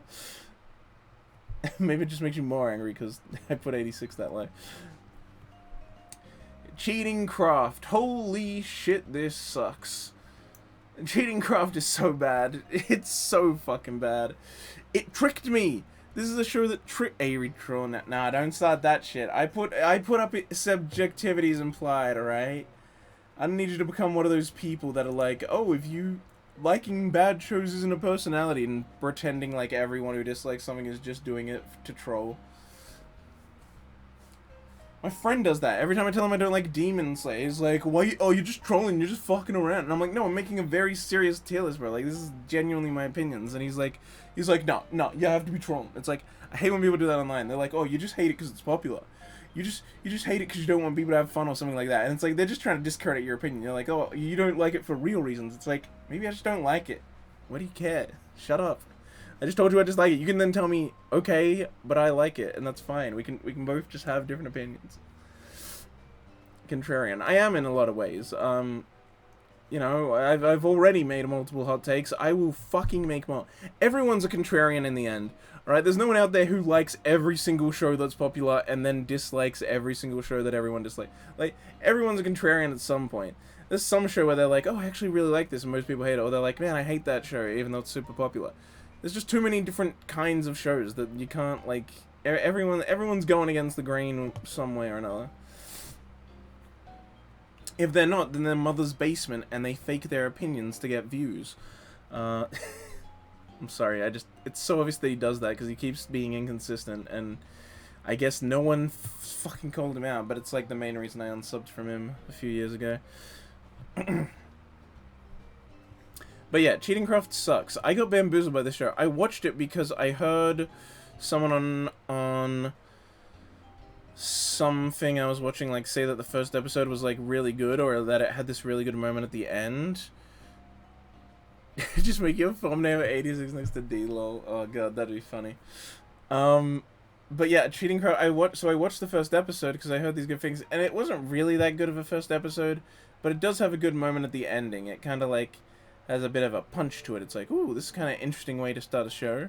Maybe it'll get better. It's shorts. I don't mind too much having to sit through this, I think. How naive I was. Because after episode 1, it's trash. It's so bad. All the action scenes suck.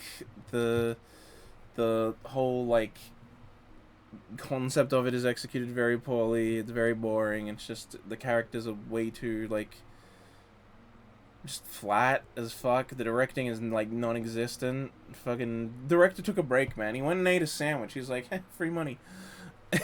And just didn't do anything. It's yeah, it's pretty weak show, pretty bad. I dropped it after, like, I think 2 or 3 episodes. Like I said, I only watched the first episode because I heard it was good, and it has a good moment at the end of it, but then everything else after that shit. It's funny because the guy who did say that the first episode was good, he said that when he had only seen the first episode, and later he then did make a retractment and said, like, no, that's a trap. Only the first episode is good, the rest is fucking shit. And yeah, Cheating Craft is shit.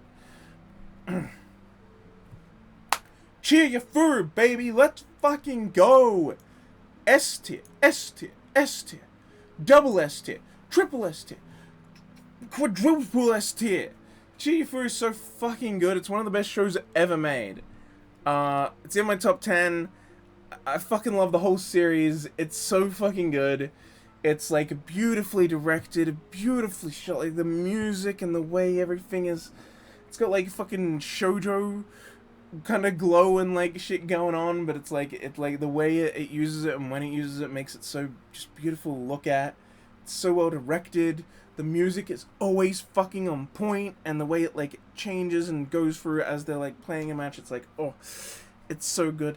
And Season 3, oh my god, it's peak. I was on, like, the edge of my seat every week with the Cheer Through episode. I couldn't handle it, bro. I'm like, it was emotionally destroying me because I had to watch an episode and then it wouldn't give me the result of the match, and I'm like, oh god, I have to go through another week of waiting. Like, it was so anxiety inducing, trying to wonder, like, who's gonna win these matches, and it was just, like, tearing me apart.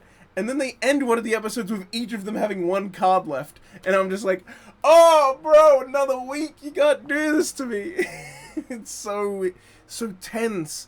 And it's like, and especially the Queen match. The Queen match was also bad. Like, it was shorter, so it didn't keep me going for as long. But the Queen match was bad because I wanted both sides to win. I'm like, oh shit, They're both valid as fuck. I want both of them to win. Why does one of them have to lose? You've made me care so much. Why does one of them have to lose? It's not fair. Oh, so I knew that was going to emotionally destroy me no matter who won. And I mean, I kind of always knew that... Spoilers for Cheetah Fury Season 3. I kind of always knew So would win the King match. But... Oh my god, bro. When Harada lost, I was just like... Yeah! My soul left my body. And I died. And it was... Oh, man. Sounds like Kokoro no Basketball... I mean, it is a sports anime, but yeah, it's a card game type thing. It's called Karuta. It's a very Japanese game where someone reads out the first half of a poem and then you have to hit away the card that has the second half of the poem written on it. You have 25 cards on your side that you laid out. Your opponent has 25 cards that they laid out on their side. It's random which cards you have. But there's 100 poems. 50 on the field, but 100 in total. So some of the cards that the announcer will read are dead cards where you're not meant to hit any away and you just have to not do anything, because if you try to hit cards away on a dead card, you lose penalties, which is that you have to...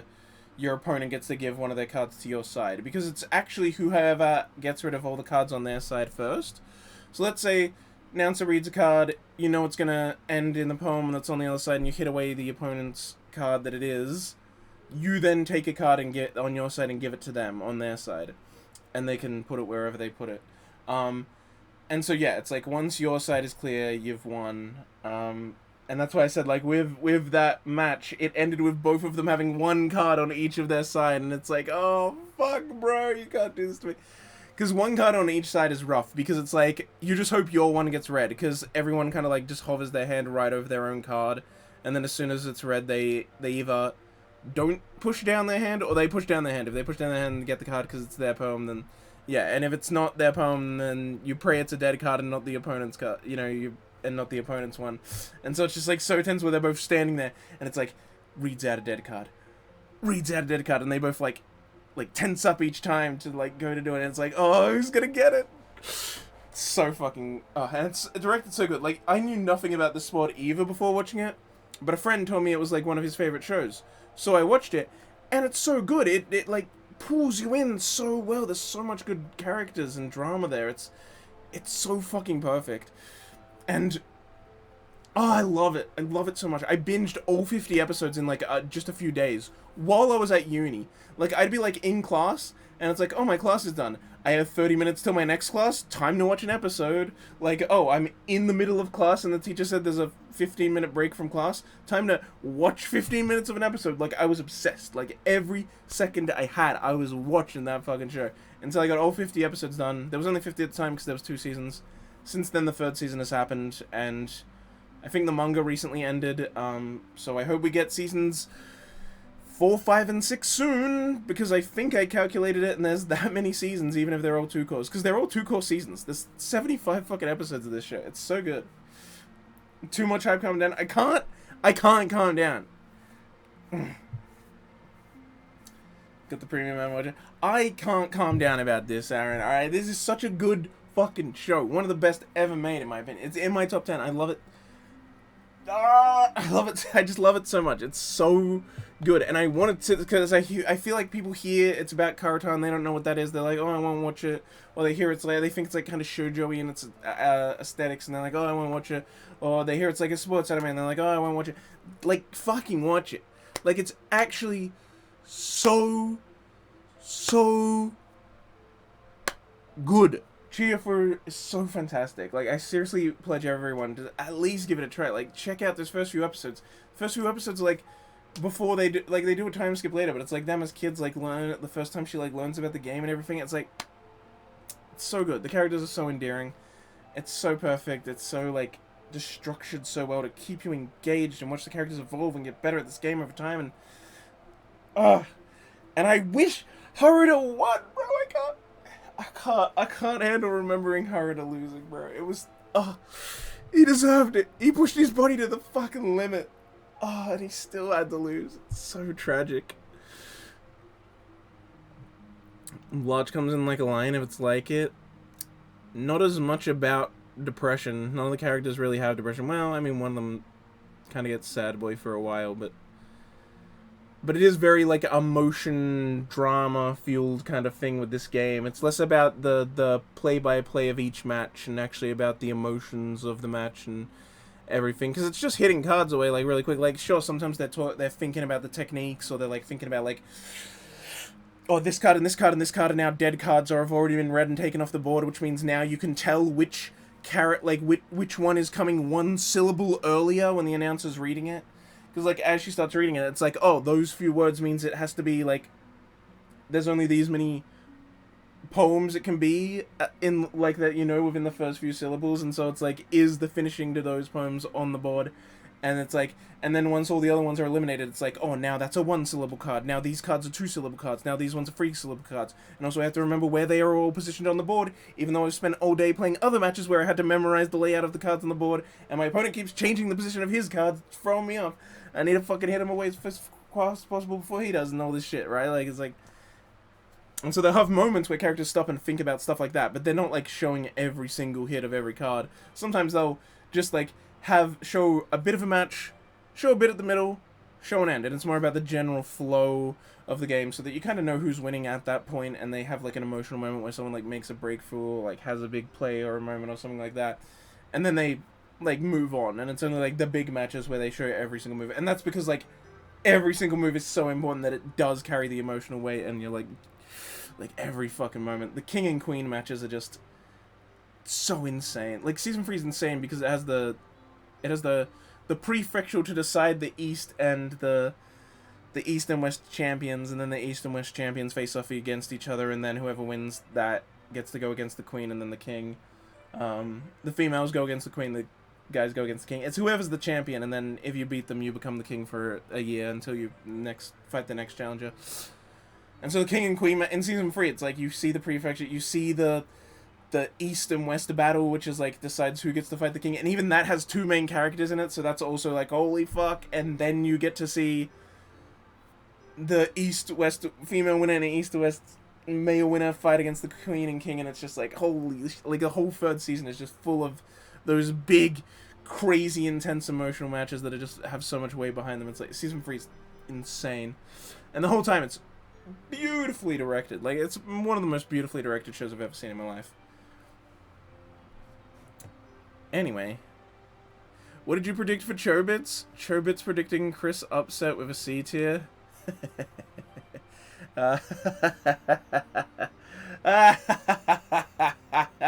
Chris, if you're here, cover your eyes. Cover your ears too. Just get at it.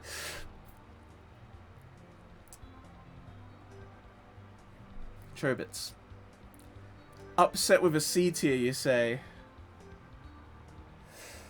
Oh, I wish it were that simple. I wish it were that simple. E, I'll give it E. I really fucking hate Chobits. Oh my god, it's infuriating. It's infuriating. I can't. I dropped Chobits. I didn't finish it. I didn't finish it. I didn't finish Chobits. I couldn't, man. It was so... Pantsu. I liked the Pantsu. And the main girl is adorable. I can't remember her name. Isn't her name just Pantsu eventually? I don't fucking know. She says a bunch of weird shit. The main girl, the main Persocom, who's like also like way powerful or whatever. I don't know. Maybe she's an alien or a supercomputer or something. Chi, that's right. Yeah, Chi.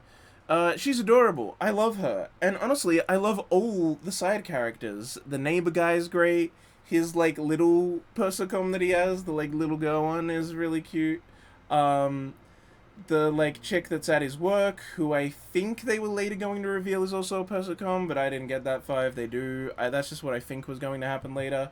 The chick at his work, and, like, also his, like, teacher and everything, like, and his landlord. So many great characters. But the main guy... the worst. The fucking worst. I know the whole weird virginal weirdo who whoa at everything. Like, I know it's a cliche. Like, I know everyone finds that stuff annoying, but it really is so bad with Chobits, and it got so bad that I had to stop watching because it's like the worst case of it I've ever seen. it's so bad. I love the art. I think the art is gorgeous. The art I've seen from the manga is gorgeous. The fan service scenes are really good and well done. Chi's great. All the characters are great except the main guy. I was interested in the world. I was interested in where the story was going and all these mysteries and what the answers to these mysteries were going to be. But despite loving all those aspects, which I guess is why I'm keeping it out of E and maybe I'll move it up to D, but the main character was so bad that I had to drop it despite loving like every other aspect of it. I had to drop it because he was just that bad.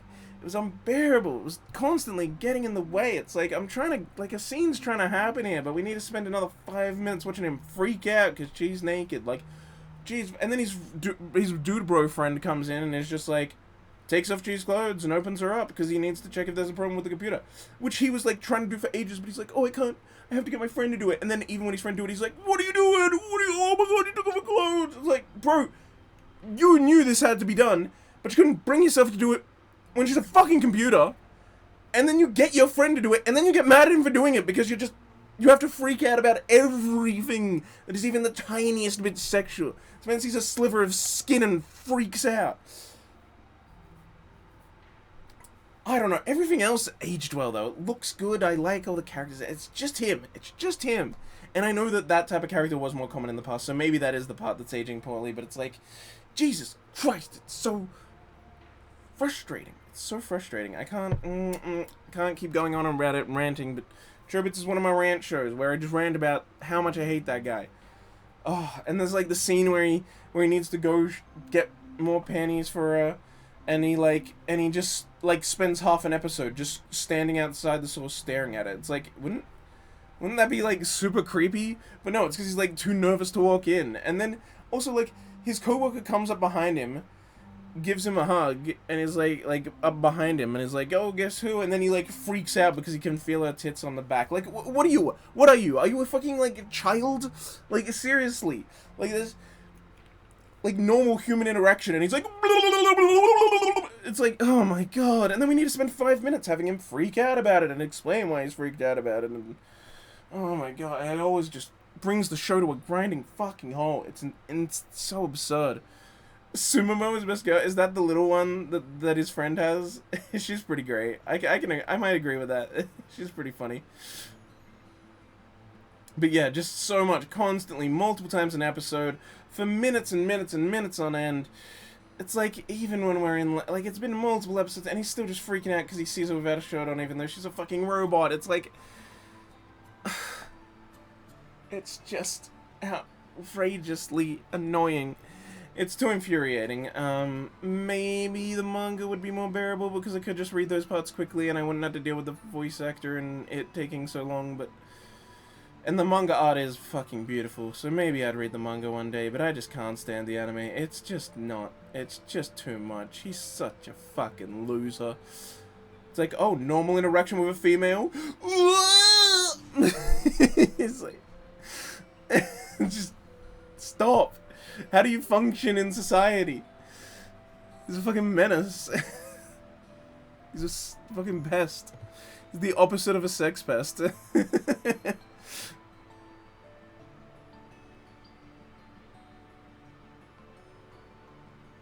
Yeah, I just don't get it. Like, so often, it's almost never justified in any show that does it, but in this one, it's just like, they just keep doing it, and it's really extreme.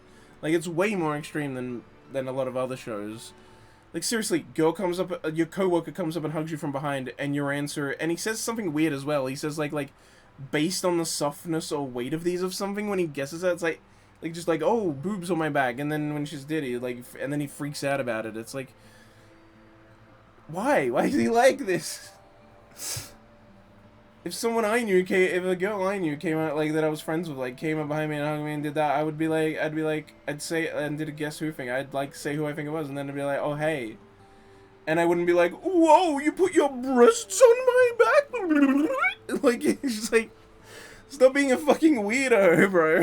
It's not how people act.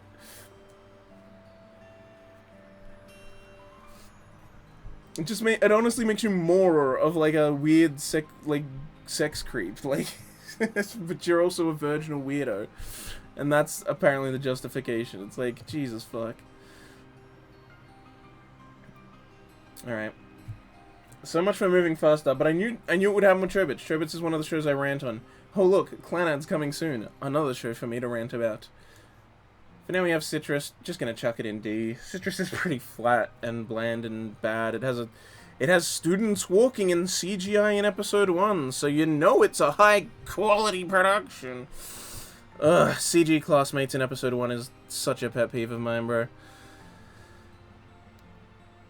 I couldn't finish Citrus. Fair. But yeah, I mean, I finished Citrus. I didn't actually drop it. I did finish Citrus. I don't know. I mean, look, it was like, oh, stepsisters that are gay. Oh, watch it. It has a really good ED. I'll give it that. And my ex-girlfriend really likes it. For some reason, she was really in it. She really liked a lot of girl love stuff, though. But she always, I said, like, I'm like, are you bisexual? Like, why do you like so much girl love stuff? And then she's like, because it's cute. And I'm like, alright, fair enough, I guess. But she was like, she just really liked it for, like, the cute, I guess, girls being close friends, so close they fuck relationships. Fair enough. I mean, whatever was her fancy, I guess. 86 has been your worst take yet.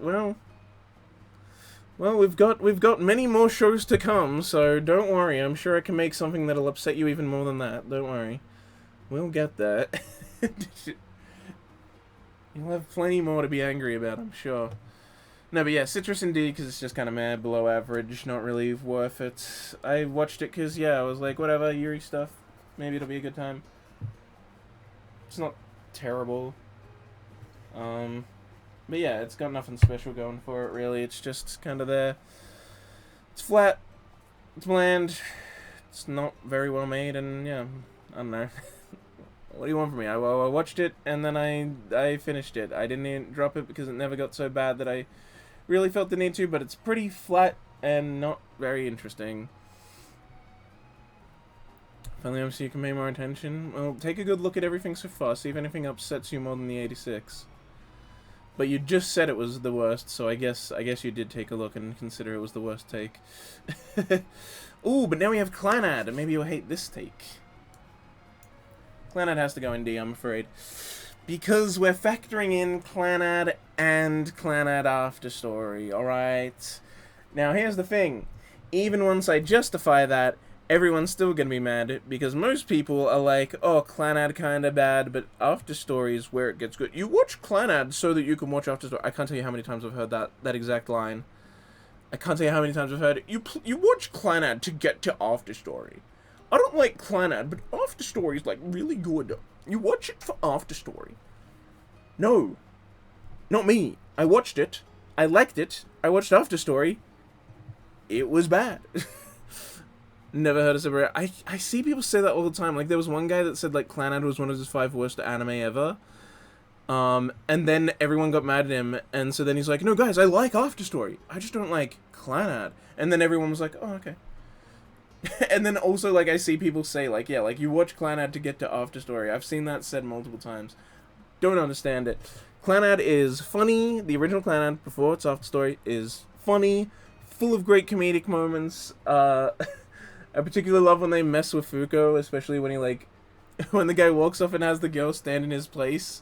And she's like, and she's like, that just happens sometimes. I'm him, I turned into a girl. And Fuko, like, freaks out.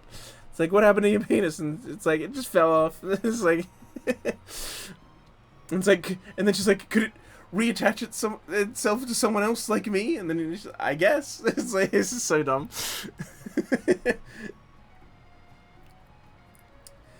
But yeah, and then also when she, you know, as more and more people slowly forget her, and then eventually the main two forget her, it's like, that fucking hits hard. It's like, oh no, they forgot her. It's like, really, because like more, you see people starting to forget her, and they're like, oh shit, people are starting to forget her, and then they, like, they're holding on, and then they fall asleep in the classroom, and then they wake up the next day, and they've forgotten her, and you're just like, no!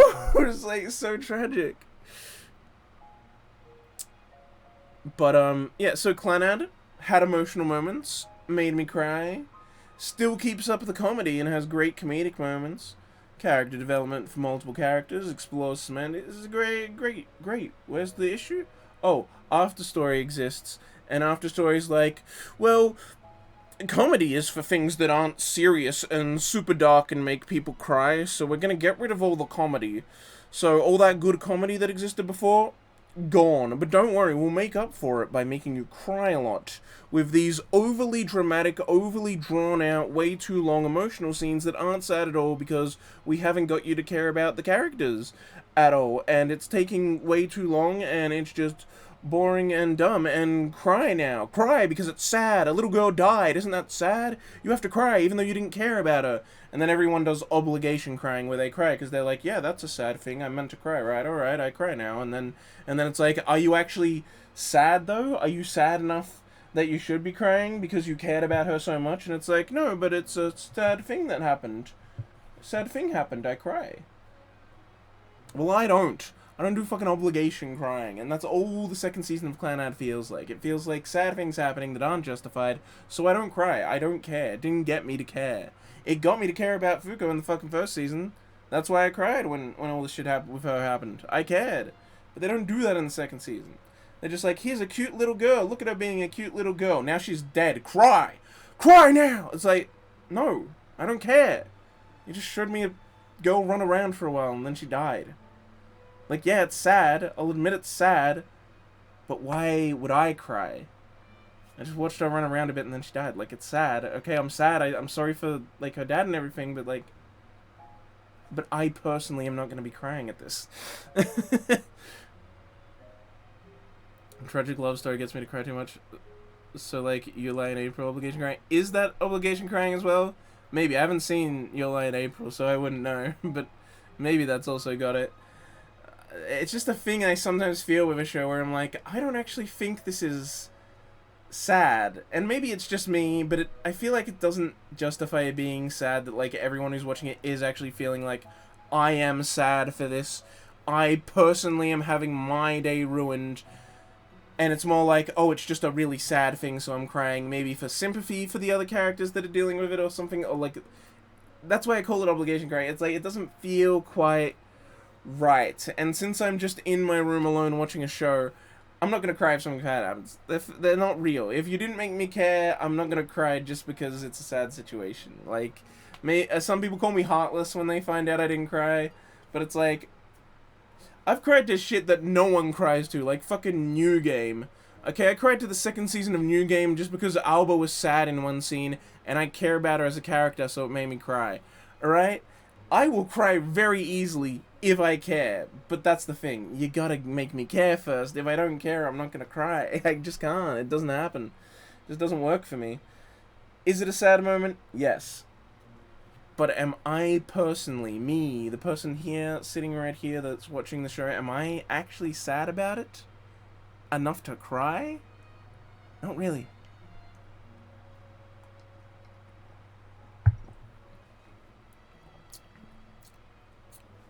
I loved that I cried during it. Well, yeah. So, Clanad, first season, I love. Second season, I just found it really boring because they constantly do these crying scenes, and I wasn't crying. So when you're not crying, there's nothing there. You know, there's nothing there to look at. It's just like, it's just, yep, waiting for the next scene. Pretty sure I'm meant to be crying right now, but yeah, I guess they can't make anything happen because I'm meant to be crying and not really able to see what's going on.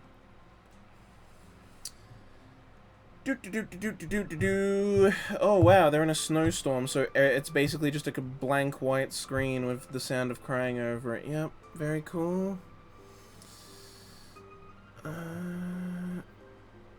mean, the little girl dying is is right at the end.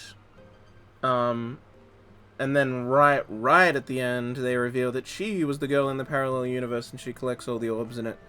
Makes them go back in time, so none of the stuff in After Story happened anyway, so too bad you cried at it. It never fucking happened, actually. It's all fixed. Wow. It's almost like the show has no stakes as well.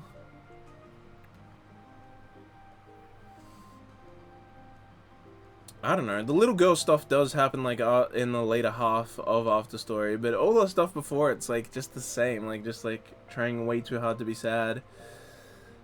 Nagisa's death is kind of sad, but it's it's just trying a little too hard. It didn't make me cry. Nagisa's death didn't make me cry in the end. But that's probably because I knew it was coming, because Nagisa dies is like a famous spoiler to say out loud.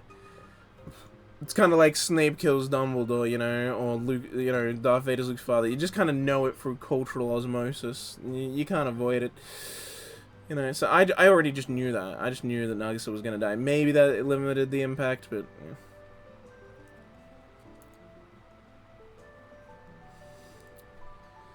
But yeah, so I like the first season. Give the first season maybe a B or maybe even an A. It's pretty good. Sometimes it's animated on ones because it's KyoAni. I guess, actually, I forget Clannad's KyoAni. I guess Clannad After Story is my most hated KyoAni show then.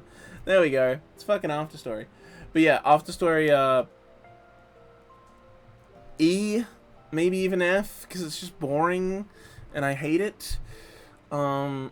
It gets boring when it's not because it's not able to make me sad. It's boring, and so if something's boring, it drops straight to F, even if I don't think it's as bad as things that are in F for being bad.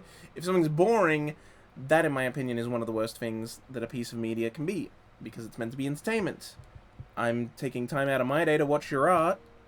The least you could do is fucking entertain me. So boring stuff goes in F. Which is why After Story might end up there. Honestly, I'd probably just put it in E, but so it's combined. It's in D, all right. It combines down to D. Rating the best KyoAni show a D, very bold. Right, After Story is the highest rated on Mal, isn't it?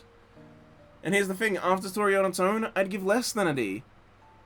D's being pulled up because I like Clannad bass.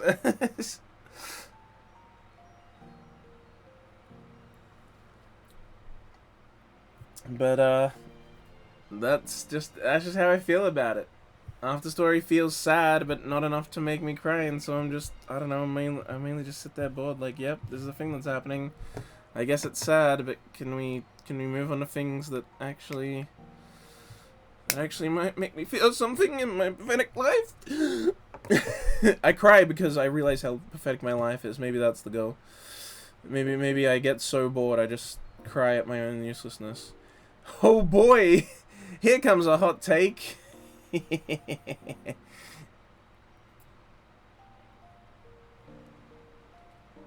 I know there was more than that, but it's just all of the different sad scenes, like, just didn't hit for me. And so maybe, like... maybe you're saying there's stuff to enjoy with the rest, but it didn't hit for me. Like, when he goes back to his hometown and everything, that didn't really do anything for me. Him bonding with his daughter was nice, I guess, but not enough to get me to care for her before she dies, and, like, all this other stuff. Like, everything that happens is... It's mainly because they got rid of the comedy is part of the problem. There's a lot less moments of levity. The first season had the emotion and made me cry, which the second season never did, and it also got rid of the comedy to try and be more sad, but it's like... You got rid of the good comedy when the last season had a ton of comedy and made me cry. You don't have comedy and don't even make me cry. It's just... It's this complete polar opposites of, like, what's going on. But Clannad's great. Clannad is funny and emotional and really does everything it needs to do very well. But After Story is just... I'm hung up on the Ushio death because that's, like, kind of the main big thing and is meant to be a sad moment, and it's just really not. But, like, all of it, I feel, is just so much more dour, so much less levity. I found myself just enjoying it less because there's less to be happy about. And the sadness isn't giving me a big emotional moment, you know? It's not making me cry and be like, wow, this is so strongly emotional. So it kind of becomes nothing because you have no happiness. And I admit the scenes are sad, but they're not sad enough to really hit me in a way that makes me feel like, whoa, this is like some cool art that is making me feel these emotions. So instead it just ends up being boring because it's all you have. Classroom anime sucks from what I hear? Yeah, it does. It's an F. The first F of the night, boys! First F of the entire list, in fact. The list now has an entry in every tier. Let's go! It's getting filled out. You can start to see a gradient of my taste if you want. But yeah, Classroom of the Elite. Sorry, light novel enjoyers and sorry anime enjoyers. The show's fucking bad. It's so bad. They make this chick the main character. This chick here. Fun fact: she's not a character. She's not the main character in the light novels. She has as much attention as anyone else because she's just one of the other classmates. But then the show literally takes things that other characters did and makes her do them in the anime because they made her a main character in the anime. So other characters get less so that she can get more. And it's just very weird. It makes her inconsistent because she's doing a bunch of things, and it gives everyone else less things to do and also throws off some plot points because now they make no sense because she's doing everything. It's super weird. Light novel readers, yeah, they hate it because it does shit like that. And is just terrible in general, really, as an adaptation. The animation quality is dog water. It's so bad looking. But I also hate the story because I kind of hate the whole, ooh, I'm an edgy cool boy who figured it all out and it's all according to plan, and ooh, look, I'm also kind of evil and turn on you. Ooh. And also I was born in a lab. It's like they actually make him fucking born in a lab. It's like, Jesus Christ, bro, like, holy fucking shit. And then there's the big titty girl, and she's like, ooh, look at me, I'm generic cute girl. Ooh, and now I'm dark, serious girl, because that's totally an original twist to make the cute girl actually be secretly dark, evil girl. I haven't seen that in 25,000 other fucking shows. It's the worst trope. I hate when they do it. Dead Man Wonderland, which is right here, also does it. I hate it. It's such a bad fucking trope. I'm so sick of it. I hate it. Just make them be an edgy girl from the start. Talentless Nana is the only show that did that right. Talentless Nana is the only show that did an edgy girl who's pretending to be a cute girl right. And that's because, like... Look, Talentless Nana's great. It's the only show that's done that trope right. And that's for a myriad of reasons, but mainly it's just because of the plot of the show actually makes it, like, work. Anyway. But yeah, I hate that trope and I only like it in Talentless Nana because it was actually done right there. Oh yeah, I know. Season 2 and 3 got announced at the same time. It's crazy.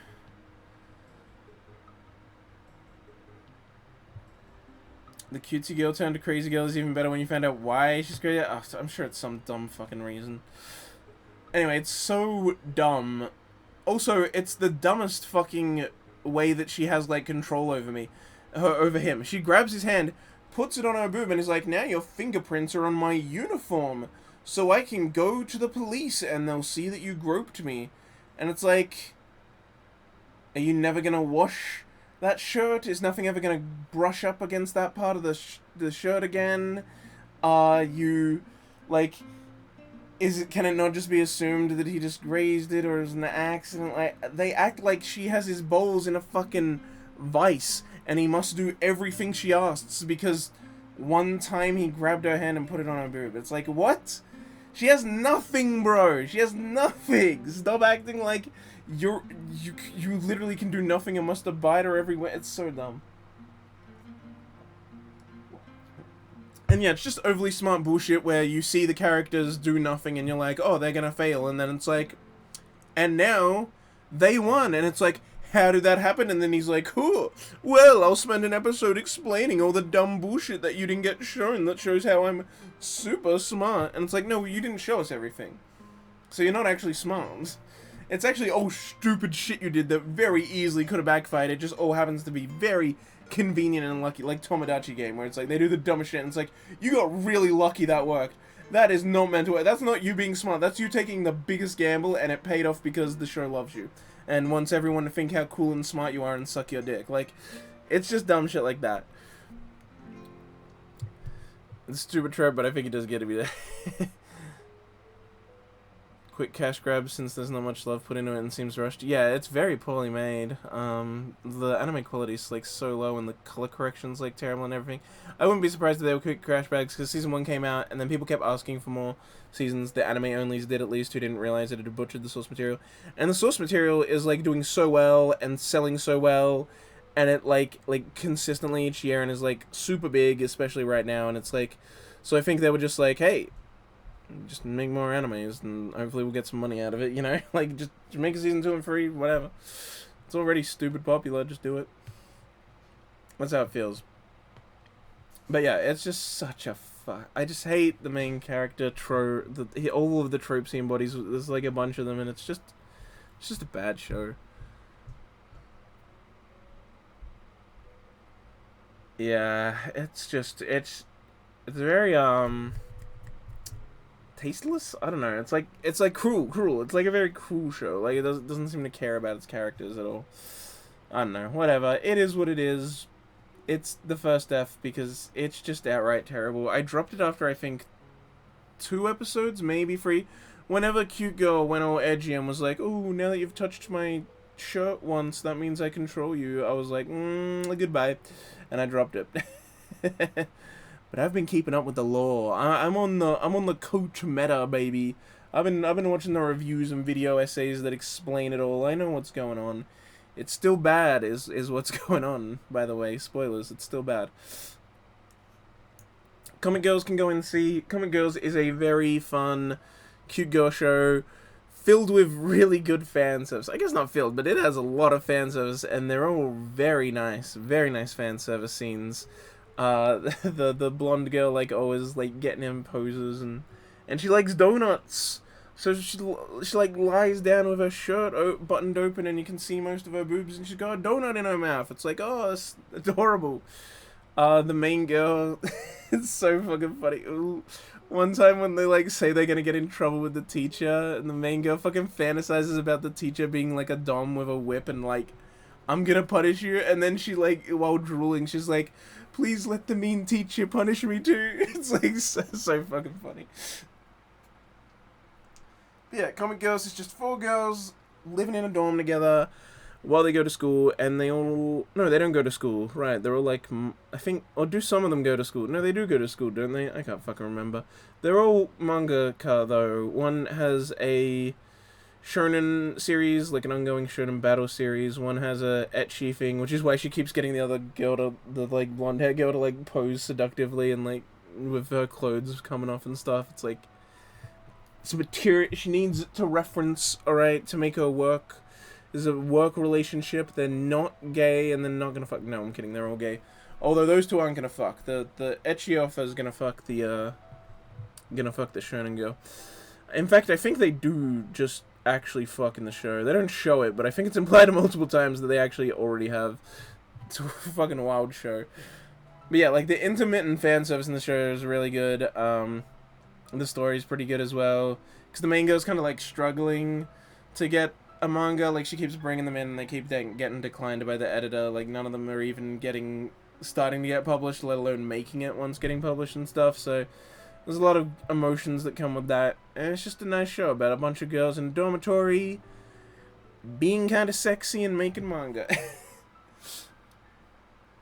And yeah, the main pink hair girl can't draw ecchi, but she's like actually super erotic, which is why she was like thinking of the teacher as a dom, and then was like, please let the mean teacher punish me too. And she constantly has like fantasizes about that, but she can't draw ecchi good, so she just has to draw cute girl things, and that's why they keep getting rejected. They're not very good. Ooh, sexy and making manga, yeah. And at the end of the show, she just makes comic girls. She makes comic girls. She is the mangaka of the work she exists in. Like,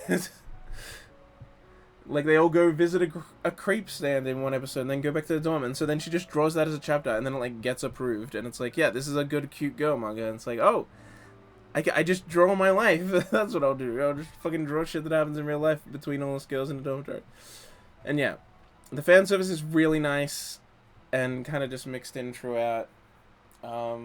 Yeah, it's like not an ecchi show, but it has a bunch of fan service scenes that are really nice. It's never like full-blown nudity, but yeah. Oh, right, that too. Yeah, she sucks at communication, and so her living in a dorm with the other girls is like, helps that out as well. Man, Comic Girls was good, though. That was a fun watch. I really liked that show. Kind of the higher part of C, I guess. I like Comic Girls. Comic Girls was fun. Fucking Combini boyfriends. It's fucking convenience store boyfriends. Meh. Corpse Party. No, decent show. Well, I watched one episode, so maybe that's the problem. I watched one episode. It wasn't what I thought it was gonna be. The production values were much lower than what it was. It was kind of different from what I thought was actually gonna be about and how it was gonna go. Because I was excited when I read the synopsis. That's why I watched it as soon as it came out. But the first show didn't really capture me. And then I kind of just let it sit on my list for a while other stuff was airing, and I was like, maybe I'll binge through some episodes of it later. And then I just never did, and I dropped it after one episode. Character romance was surprisingly good. Yeah, and then I guess it's a shame I dropped it, but it wasn't what I was thinking it was gonna be, and the production values were a bit too low for me, and so I just couldn't take it anymore, and I dropped it, and that's why it's in D. D isn't bad. It's below average, but not bad. Remember that. E is where bad things go. D is so meh. That's why I call it the meh tier. That's why it's the perfect perfect encapsulation of this show. Meh. That's all I have for it. I can't even care about hating it. You know, I can't, because it's such a nothing. It's such a nothing burger. You know what I'm saying? As Andrew would say, it's a nothing burger. As Andrew is known to say, his famous catchphrase. I almost feel like you hate D-list more than E? Really? No. D is like... The thing is, D is like... I don't know. I'm more dismissive of D than I am of E, but that's because E is like stuff I hate, and so I'm a bit more passionate about it. It's stuff I actually dislike. You saw my long Chobits rant. I did have a long Clanad rant, but that's because the afterstory is low. Clanad's meant to be higher, afterstory's meant to be lower, so it mediums out in D. Bakugan, Citrus, Convenience Boyfriends, they're just they're mares. And Charlotte's got a bad ending, but is better before that. I'd put it in C. 86 is a fucking mixed bag. Sometimes I love it, sometimes I hate it, so it ends up there. These are real weird mixed bag kind of tier. It's just where stuff ends up. That's not good, but not bad, you know? I can't in good conscience give it a C, but I can't say it's E. E's actually bad stuff. Think about how much I said I hate Cheating Craft and Assassin Pride and Ark and Ohana and the Bahamut one and Chobits, and how much I hate fucking Classroom of the Elite and F. I had a big afterstory rant, but that's because afterstory is meant to be lower on its own. Yeah, D's real meh. I just don't have strong feelings about a lot of the stuff in there. Clown's the only one, but again, that's because it's a mixed bag. Same with 86 and Charlotte. They're mixed bags. So it's either mixed bag shows or meh shows really kind of end up there. Yeah, that's why it's a bit of a weird one, a bit of a weird tier, but I like having the E. I like having a separation between bad and just kind of whatever shows. I definitely hate everything in E more than I hate D, though. I assure you. The D's are just... they're whatever, but I fucking hate the shit in E. This shit in E is so bad. Look at these shows. And Chobits is great outside of the main character, but he's so bad that he pulls the show down to E. It's actually crazy. Anyway.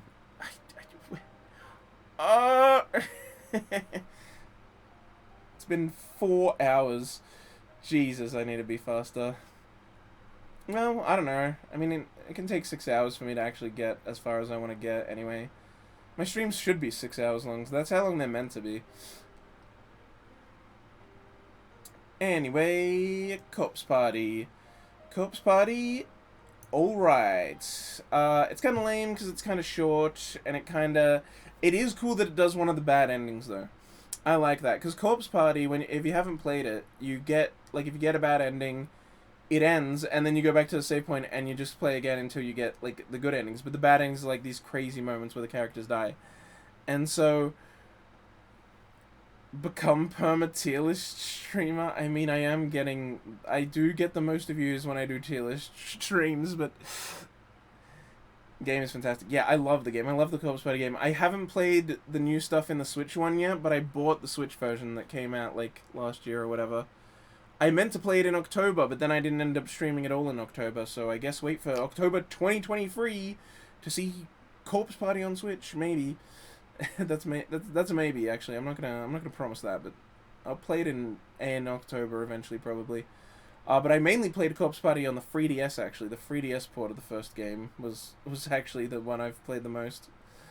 But yeah, I think it was really cool that they decided to have a bad ending happen at the end, where the main guy doesn't make it back and the other guy doesn't make it back with just his hands because he didn't have his slip of paper, which means he wasn't actually allowed to go back with them.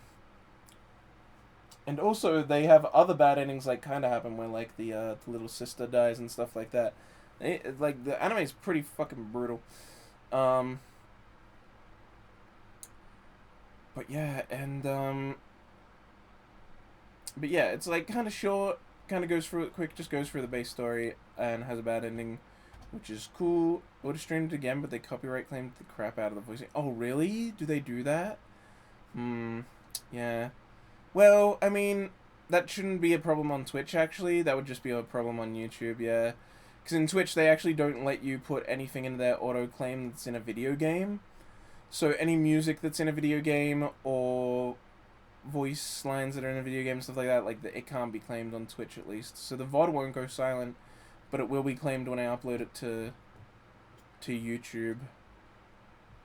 Yeah, they told me to dispute it, but I told them they can counter-strike if I do. Yeah, yeah, Twitch is good because since Twitch is mostly gaming, it has rules about you can't put stuff in their autoclaim if it's in a video game. So there's stuff like the main Star Wars theme isn't in Twitch's auto detection because it's in Star Wars video games and stuff like that, like weird stuff like that. Or like all the Hatsune Miku and other music that's in rhythm games, Twitch won't have it on their system because it's in the video games, it's in rhythm games, which is funny because like every time my Muse Dash, my Hatsune Miku streams, they never get copyright claimed on Twitch. The VODs never go silent, but then once I upload them to YouTube, it gets the claims. It just takes away monetization, and I don't have a monetized YouTube channel anyway, so I don't care that much. But yeah, that always happens once it's on YouTube, never on Twitch.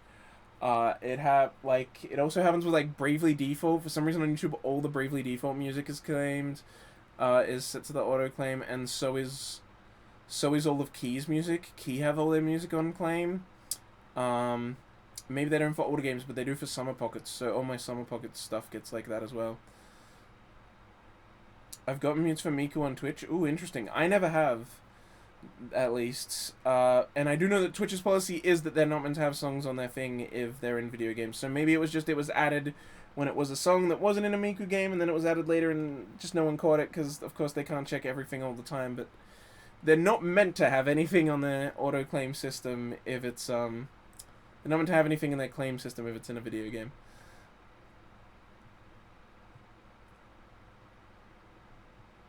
Oh, yeah, some games do have that. I think it's because Guitar Hero is older and also uses, like, big-name bands that they have to do that, actually, with that, in that case. Which maybe that's the case with the Miku one, I don't know, maybe the person that composed it is like a bigger deal and they pushed for that to be to happen on Twitch. But in general, if something's in a video game, Twitch doesn't try to make a big deal out of it. But when it's like famous like pop songs, like I know there's also Tony Hawk stuff, the games, Tony Hawk games are weird, and GTA games if you have the radio on and stuff. So I know those ones kind of end up being exceptions because they're owned by big record labels, but yeah. But yeah, like if you play fucking like if you just play the only time I had it on muted was when I was playing actual like noughts pop music while I was playing Blackjack in PSO2. I just did a gambling stream where I was playing Blackjack the whole stream, and I had like Green Day and shit playing in the background. That VOD got muted, obviously. For sure, YouTube terrible for making streaming. I get like 50 emails after a live stream. Yeah, sounds about right. Yeah, I've never had a VOD muted for Miku, but once I put it on YouTube, it's like, yep, it all gets claimed. At least they don't take it down. They just take away the monetization. So people can still watch it. That's all I care about, people being able to watch my older streams. Because I don't have a monetized YouTube channel anyway. But for you where it actually is your job, it'd be a problem. It'd be a real annoying one. But yeah, I like the Corpse Party anime, but I'm kind of putting it in C just because it's kind of, I don't know, it's not great. It is what it is. I enjoy it enough. I'm glad the the game has an anime, rather. But yeah, the game I really like, and then the anime is just kind of there. Yeah, it is really annoying. Like I said, like for you, I fully understand anyway that it's also like close to shot. Like there's so many extra complications that you have to be worried about. I'm just like whatever, leave it there. People can still watch it, then it's fine. So yeah. Oh, my music stopped. Um, Cowboy Bebop. A. I just can't quite give it an S. I just can't. It's really good. It is really good. Cowboy Bebop is really fucking fantastic. Um, but I don't think it's an S tier show for me. I really like it though. It is really fucking damn good. Really good characters. Really good just world and interesting exploration. The animation's fucking gorgeous. The live action, I haven't even watched. Cause why the fuck would I watch that useless garbage?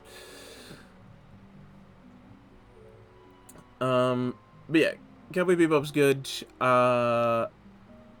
Great characters, so many great episodes, so many iconic episodes and stuff that happen within it. Some of them I find a bit boring though. Sometimes the episodes aren't always perfect. There's some hit and miss in there. It still has some bad episodes. Has a lot of good though. Honestly, it'd be if I had broken A into A plus and A minus like I was originally planning, it would be an A plus. If that helps at all. Yeah, definitely good. It's just not quite S tier because it doesn't quite hit for me. Just like me personally, it's good. I love it. I enjoy watching it. I might even I really do love it, but it just doesn't hit me in the way an S show does, where I'm really really love it and like really just want it always. Like, you saw how much I was fucking ranting and raving about how much I love Chiya for, like, that show's sure fucking has dug out a little hole in my fucking bone marrow and lives there. It's just never allowed to escape. I did find some good things in the live action. I know it wasn't good overall. It had potential. I mean, sure, it had potential, but did they utilize that potential? It's kind of the thing. Danganronpa, this is all 3 seasons. Season 1, Season 3 one side, and Season 3 the other side. It's so dumb that it's that way.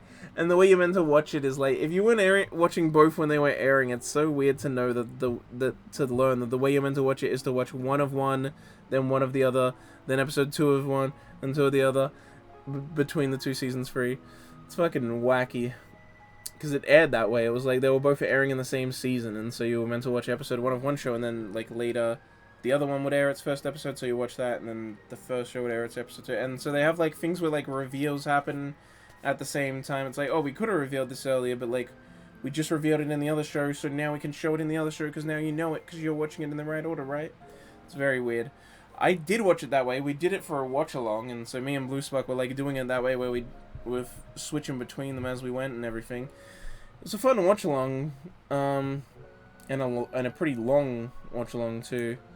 Danganronpa's alright. I feel like as time's gone on and I've spent more time away from the show, I like it less.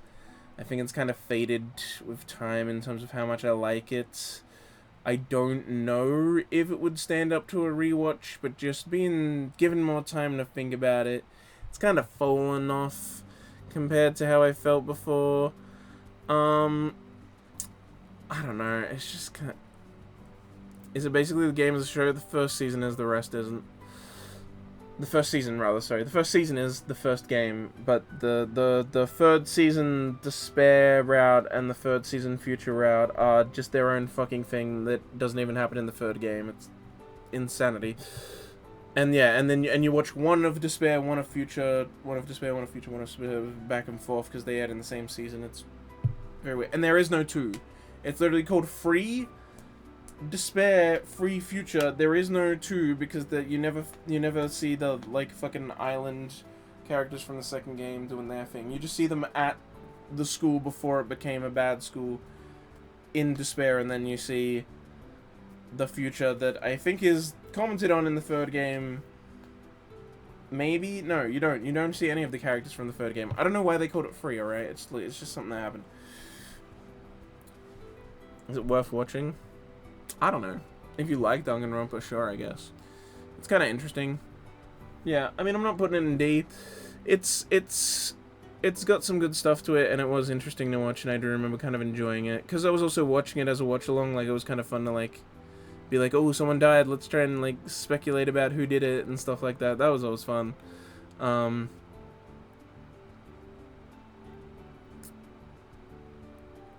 Yeah, then I guess, I mean, if you watch Season 1, it's just the first game, but if you watch the Season 3 stuff, it's, like, not stuff that was in the game. So it's weird. I don't know if it's more context or if it's context that you do find out in the games and they just made that be the show instead of what actually happens in 3, but, yeah, that's a thing that you can go watch, I guess, if you want. It's pretty interesting, I suppose.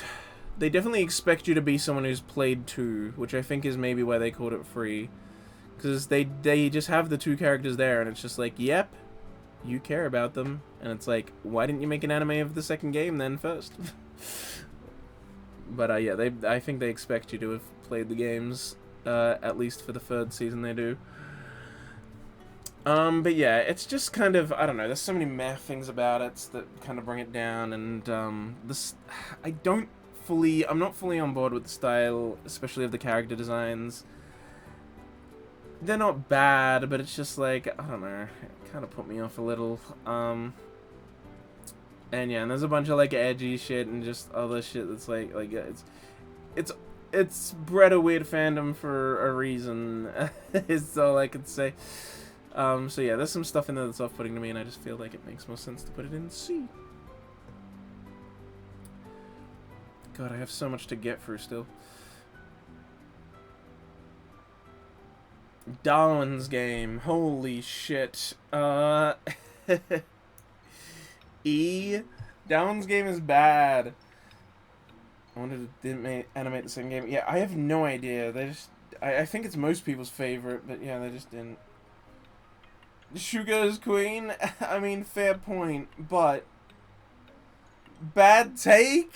No, Darwin's game is bad, dude. Double S, dude. Fuck off. Nah, Darwin's game sucks. It's just another edgy deaf game show. It's like all the fucking others, and it involves a phone, like Mirai Nikki, and it's edgy and bullshit, except it's so funny because it's so bad at doing the things that it thinks it's doing. It's just because it's like, oh, this is a trope in these kind of things, so I'll include it. But the author's like clearly not a good enough writer or smart enough to actually pull it off. C at worst, it's one of the decent deaf games. C tier, true, bit of deaf game. Yeah, but I'm gonna start. You'll see when we get to later deaf games, they're gonna be going into F, or they're gonna be going into E alongside Darwin's game. So, oh well, don't worry, Tomodachi Game's in here. We'll get to it eventually. But before we get there, we're gonna hit some. I'm looking at some of the stuff in here. There are some stuff that's hot take as fuck. Andrew's gonna hate one of these. There's one placement in particular that I know Andrew's gonna be absolutely outraged at, but we'll get to that when we get to it. We won't get to it this stream. But looking at its placement, yeah, I'd say we'll get to it next. We'll get to it tomorrow, but not this stream. I see Kiss Exis. Might as well put that in. We'll get there. We'll get there. Fucking Kiss Exis, man. Oh, and look, there's Kaon. And there's... Wait, where's Kaon? There it is. It's above Kiss Exis. And there's Kato, the right answer. Oh, so many future things for me that I'm very interested to talk about. But yeah, Darwin's game sucks, but it's funny because the author knows that, like, oh, there's usually a smart character that's, like, overly smart and, you know, all according to plan. And so he makes there be that girl, that little girl character who's, like, super smart and everything. And it's so funny because they get to a train station at the end of the event in the first season, and they're meant to, like, you know, they have these numbers, and they know that they're meant to be at the train station find something. The first time I saw them go to the train station, I'm like, oh, maybe it's a locker? And then they just never comment on the lockers and they do something else. And so I'm like, oh, okay, I guess it's not a locker. That'd be too obvious. And then like at one point they get shot and the smart girl's like shot and she like goes off into some corner and then she's like, oh, I need to activate my power, which lets me like think, and she activates it and she's like, that number, if you make it a year, then that's like the day that like Darwin's theory of evolution came out. And this is called Darwin's game? So, like, maybe... And she thinks of all this, like, crazy stuff, right? That's meant to be, like, all these smart connections and things you can think of with the numbers. And she thinks of, like, every possibility with the number. And then the main character's just like, I open the locker that has that number. And there's the thing and I won. And I'm like, so it just was a fucking locker. Like, she's so smart that she's dumb because she doesn't think to open the locker, which is the right answer. And instead she's like, well, if you take that number and make it a date, then it's the date that Darwin posted his theory of evolution. Oh, I'm so intelligent that I can't even think of the most basic thing fucking imaginable. It's like, you tried to make a smart character, and then you made her be so smart that she's dumb. It's like she's just a pretentious idiot that learned a bunch of Wikipedia facts. Because that's all she's doing. She's just like, here's some facts related to that number. Oh, actually solving the problem? Yeah, I can't do that. I don't know. I can't think of the most basic thing imaginable. It's like so silly. It's like literally like pseudo-intellectual people online that just like know random facts, so they just say them. And it's so fucking funny. It's like, oh my god, you made her actually super dumb because you're not smart enough to have a solution that would require being smart to solve. So you just made it the lockers, but then you still put in the scene of her, like, unlocking her brain power and thinking of all these things related to the number, and none of them lead to the answer. It's like, what are you doing? I thought she's meant to be smart. Oh, it's so silly. Less than 8 hours till Shoko Monday begins. Maybe I should go to bed. but getting Guff, Lolita, I mean, that is cool. Well, I probably will finish this in, I don't know, 2-ish hours, a little under 2 hours is probably my hope. Honestly, I hope it's less. I would love to get it done in like an hour, hour and a half. Is that possible? Maybe. We're cutting it kind of close. I don't know. Whatever, the whole thing's gonna take like fucking 24 hours by the end. It almost always does take more than 20 hours overall, which is why I had to split it up into 4 days. Day I became God.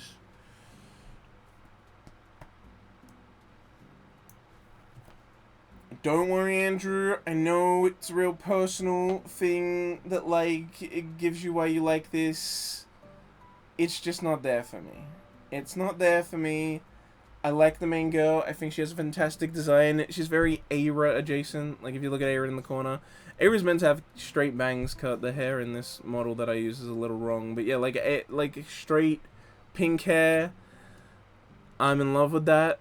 Pink hair supremacy. She's also like a god, like wearing priest clothing. So like when this show started coming out, I was still playing Maple Story 2 because it hadn't been closed down yet. And it was like, woo.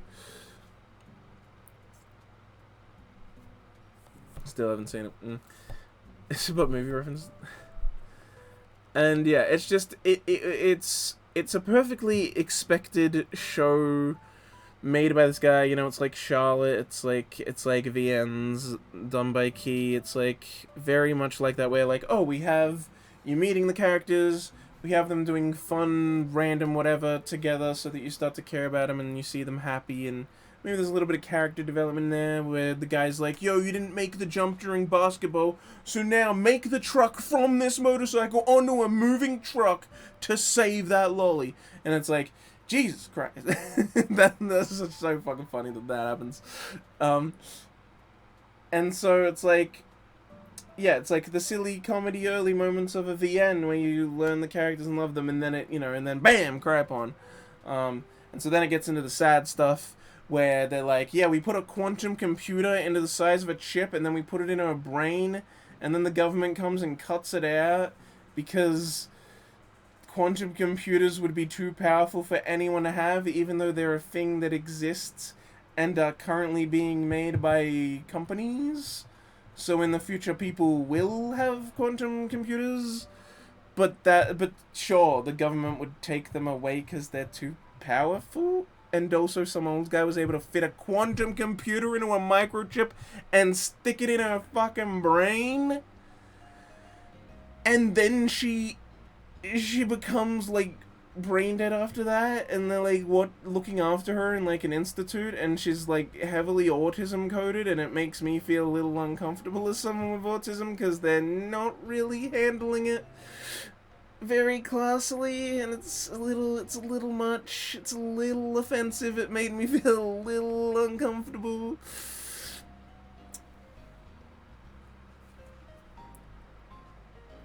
There's what it right, and oh yeah, dude, that fucking hacker boy. He has that moment where he's like, he pretends he's like in AR, like VR or something, and he's like swimming through the code, and then he sees a goldfish, and he's like, "Are you a rogue AI? Are you a rogue piece of code?" And he's like swimming after the goldfish, and he's like, "I gotta make this so like the world will end or some shit." I don't know what was going on there, but he's like going after it, and he reaches forward and he grabs the goldfish, and I don't know, fucking gets the touchdown to save the school football match.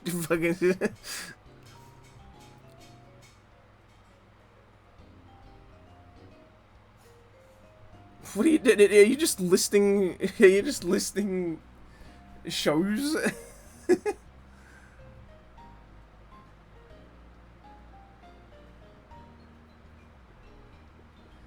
I see. What are you saying? I should put chainsaw? Are you saying I'm being inconsistent? Okay, look.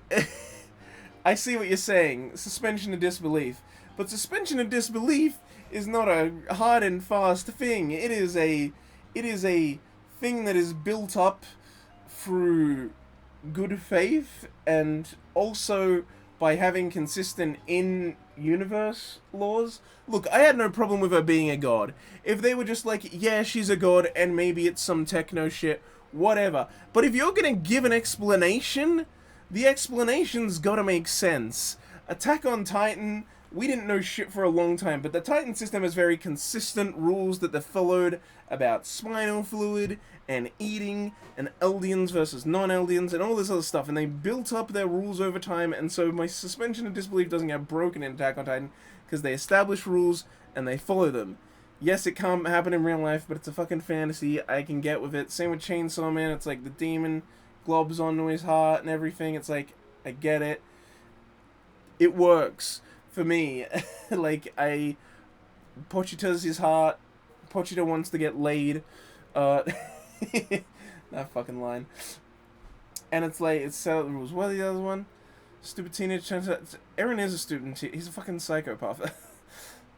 Demon into a random boy in a lab? Demon in a boy? I guess that is Chainsaw Man, but then you just did Chainsaw Man again later. Anyway.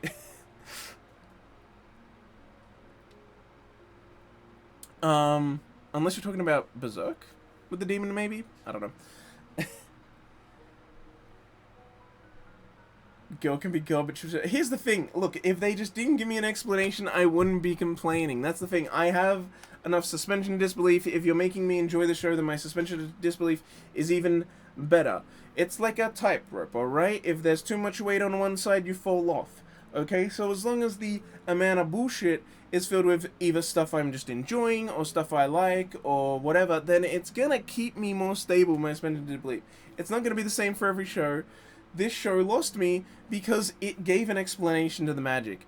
Don't explain the magic if you don't have a good one. And it doesn't. If it was just like, yeah, she just is God, or unnamed techno shit was done to her brain or whatever, or just some magical cure was made, like, I'd honestly be less mad about it. But they're like, no, it's a quantum computer, which is a real thing. That's a real thing. Quantum computers are a thing that exists. Not really, they're very hard to make, but they're a thing that exists. And they're like, it's that. Small condensed into a chip made by this guy, put in her brain, and then the government takes it out. You broke me. You went too far. Too much weight on the other side. It was fine before because it could be anything. Maybe she is a god. I was fine with that. But then they explained the magic and it doesn't make sense as an explanation, so I fall off the tightrope.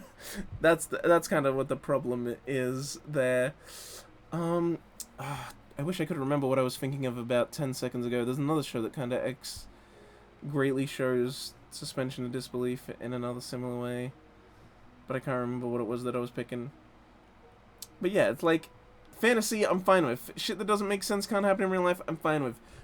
But you can't explain it as something as if it is something that can happen in real life. That's where problems start. Oh, right, it was Orange. Yeah, I was gonna say how in Orange, they send, the mails to the past and they, like, everyone gets a letter from their future self because one of their friends commits suicide, and so they all kind of work together with these letters that they have to make sure that their friend doesn't commit suicide this time. And so they kind of know different things, like some people decided to tell more to them past selves than others, and so there's all these different conflicts that come from it and everything, but basically they're like, they have the letters from their future selves, and I was fine with that. I'm like, alright, whatever, it's just a time travel show, they somehow sent letters for time. I don't care. My suspension of disbelief's fine, because again, I don't need an explanation. But then once they gave the explanation, it was so laughably stupid that it made Orange worse. And that's the thing, it's like, don't explain the magic if you don't have a good explanation. You can just not explain it. I can just accept, okay, they somehow sent the letters back in time. I can just assume they somehow figured out a way to do that. Whatever I make up in my head is good enough for me because I made it up in my head, And even if I think it's bad, the version I made up, it doesn't matter because you didn't tell me that was the reason anyway. So it's fine if it's fine. I can just pretend it was a good explanation. But then they're like, oh, let's go to the Bermuda Triangle and use the oddities within the Bermuda Triangle area to send letters through a wormhole, and that'll send them to the past. It's like, what the fuck? It's like, you lost me. You lost me. You lost me with this nonsense. The Bermuda Triangle is a real place, but it doesn't actually have any oddities about it if you look into it even a little bit. Wormholes are a real thing in space, affected by time and gravity, but there's no way there'd be one on fucking Earth. It would destroy Earth. It's like all these things where you're just like, it's like pop culture science nonsense for people that think something's weird about the Bermuda Triangle, but it's fucking not. It was literally made as a piece of fiction in a pulp magazine to be read as like a piece of tiny pulp fiction, and then everyone's like, oh yeah, it's totally real, guys. Yeah, exactly. And I know you're probably saying, well, Orange is fiction, but again, there's suspension of disbelief. Like I said, I would be fine if they didn't explain it. Because yes, it's fiction. I can just assume, like, time travel doesn't exist, but I'm fine with them sending letters to the past. I get that, it's an interesting concept for a show. I was liking the show up to that point, and I can accept that. I can accept that they just did it, but if you're gonna give an explanation, suddenly now you have a bit more responsibility to make it a good explanation. And if you're like, let's go to the Bermuda Triangle and throw our letters through wormholes, it's like,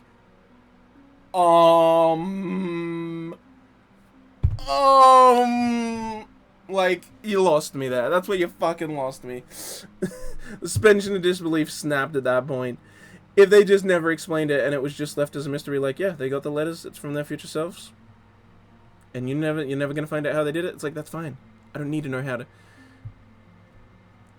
Well, like I said, no explanation, but if they were gonna give an explanation, even just making shit up would have been fine. Like, making up things instead of, like, trying to tie it to this bullshit myth that people have about the Bermuda Triangles and making it about throwing it through wormholes and stuff. Even if it was just, like, tech. Like, oh, a time machine was made. Or we fucking, like, weren't meant to send letters to the past because, like, that's illegal, but we did it anyway, and now we're in trouble, but we did it to save our friend who committed suicide. Like, anything like that would have been fine. Or even if it was just, like, fucking magic. Like, it would be fine, but it's, like, trying to tie it to something real and act like that could happen is the problem. It's the same. It's why I'm saying it's the exact same problem with this show, to God of the Universe. Like, quantum computers are real, and it's like, yep, he made an actual thing that has a real life comparison. And it's like, I can tie it to something in reality, and that's not how it works in reality. So the strain is there. But if you're just like, it's magic, or it's some kind of tech that doesn't exist there, it's like, okay, it's not tied to anything in reality. I can just assume it exists in this universe. But then you try it to my universe, I'm gonna be a bit more judgmental because I know how my own fucking world works. So if you try to tie it to the real world, it's like, but would that work? can you make it? A quantum computer is a real thing. Could you make one the size of a chip and put it in a person's brain, and would that make them be like a god? I don't think so. The Bermuda Triangle is a real place and doesn't actually have any oddities. That's just a weird thing some people believe because of pop culture. So could you send time letters by throwing it through a wormhole in the Bermuda Triangle? Probably not. Because those are real places and real things that they're tying it to. Don't explain it, or have a good explanation that's if you're going to tie in real things, or just fucking make up fictional shit. That's what I'm saying. It is fiction. They can write whatever they want, or they can write nothing about it. So they made the choice to try it into the real world. They made the weird choice to make it the Bermuda Triangle. They made it the weird choice to make her have a quantum computer in her brain. Like, if they just said, yeah, some tech in her brain, and they didn't specify quantum computer, I'd have so much less issues with that. I'd be like, alright, it's some crazy, weird, advanced tech. That's what I'm saying. Like, is that they get too into the specifics and tie it to the real world, and just me personally, my suspension of disbelief has trouble with that stuff. It's like, just don't explain it, or just make it be fictitious. I don't care that Eren turns into a fucking Titan, alright? Because it's fictitious, and the system has rules that are followed consistently, and yeah, people don't turn into fucking Titans in real life, but they're also not trying to tie it into anything that exists in the real world. They're not like, oh yeah, this, like, thing that was made, and they, like, name some real thing. They're just like, no, we just take, like, the spinal fluid out of this fictional race of people, and it's able to, of the royal family, and it makes them in a it's like, yeah, it's fictitious every step of the way. Same with Chainsaw Man. Devils aren't fucking real. So you can just be like, this is what devils are in this show, this is the rules. They can fuse their heart with a guy, and then this happens. It's like, alright, that can happen, because none of it's fucking real. But if they were like, ooh, if you do this thing with in a specific place that exists in the real world, or do this and that with this real thing that exists, it's like, hold on, now I have questions. You made it too real.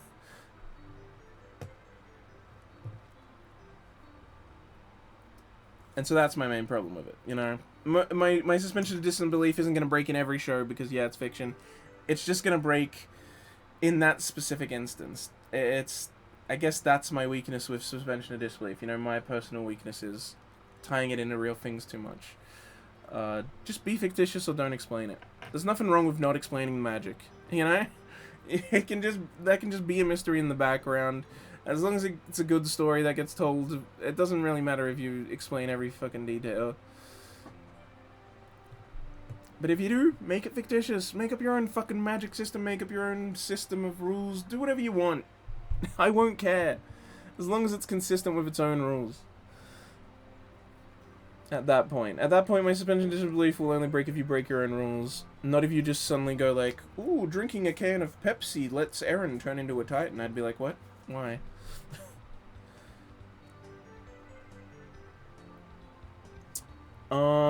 Okay, Dead Man Wonderland.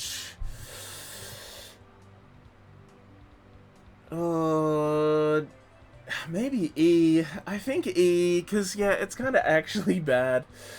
I almost put it in D, because I dropped it, and so I don't feel super strongly about some stuff in it, but I think I'll put it in E, because I do actively dislike it and think it's bad.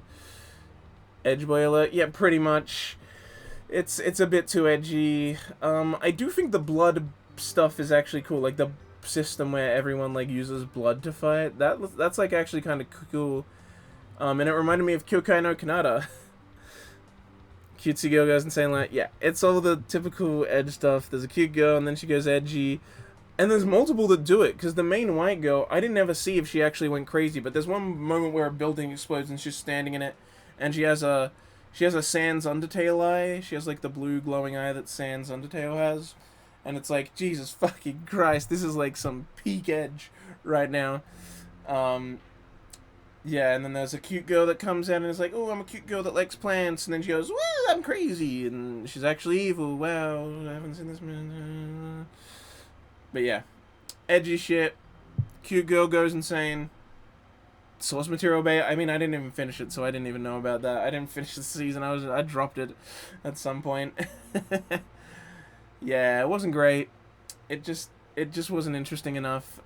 Like I said, it had some interesting stuff in there. I think I did like some of the characters, like the first guy that they fight. It's also got blood. He's kind of a cool guy. I like him, and he like loses an eye for losing the fight. But for the most part, it's just a lot of the usual stuff that I don't like in these kind of edgy boy shows. Honestly, I'm surprised I didn't finish this, because usually I finish those edgy shows just for the fun of it. Like, I finished Darwin's Game, I finished Tomodachi Game, finished Mirai Nikki, because usually I have fun, like, laughing at it and making fun of just the absurd edginess, but in this it wasn't even fun to watch. I was just like, it's also, like, boring and just the most lazy version of these tropes, and, like, it didn't get, like, so over the top and absurd that I'm like, holy shit, this show is dumb, and I, like, you know, kind of, like, laugh at how bad they are. Those shows at least give me that. Dead Man in Wonderland didn't even give me that. It's just so flat and bad. But I also don't hate it strong enough to get to F, you know? It doesn't give me a burning hatred. I'm like, yeah, it sucks. And then I move on with my life. You know? F, you gotta get the passion.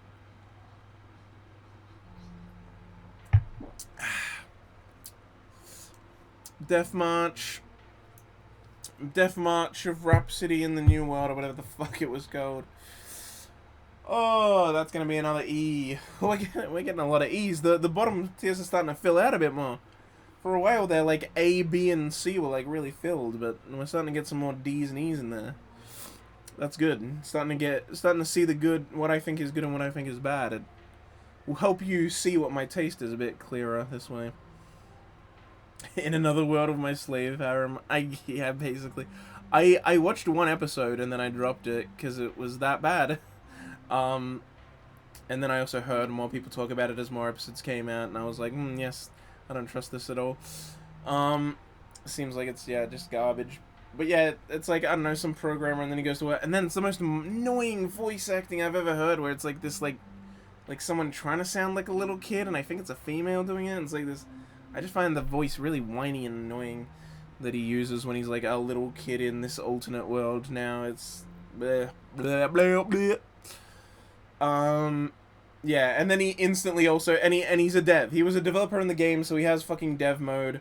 So he can instantly do the most powerful attacks, and it costs like 0 mana, and he does that in the first episode, and it's like, oh, wow, alright. Talk about fucking, talk about no stake. Like, it wasted no time. At least sometimes the OP guy's gotta build it up a little, and just gets there super fast. This guy's like, oh yeah, I'm a dev. Fucking yikes, bro.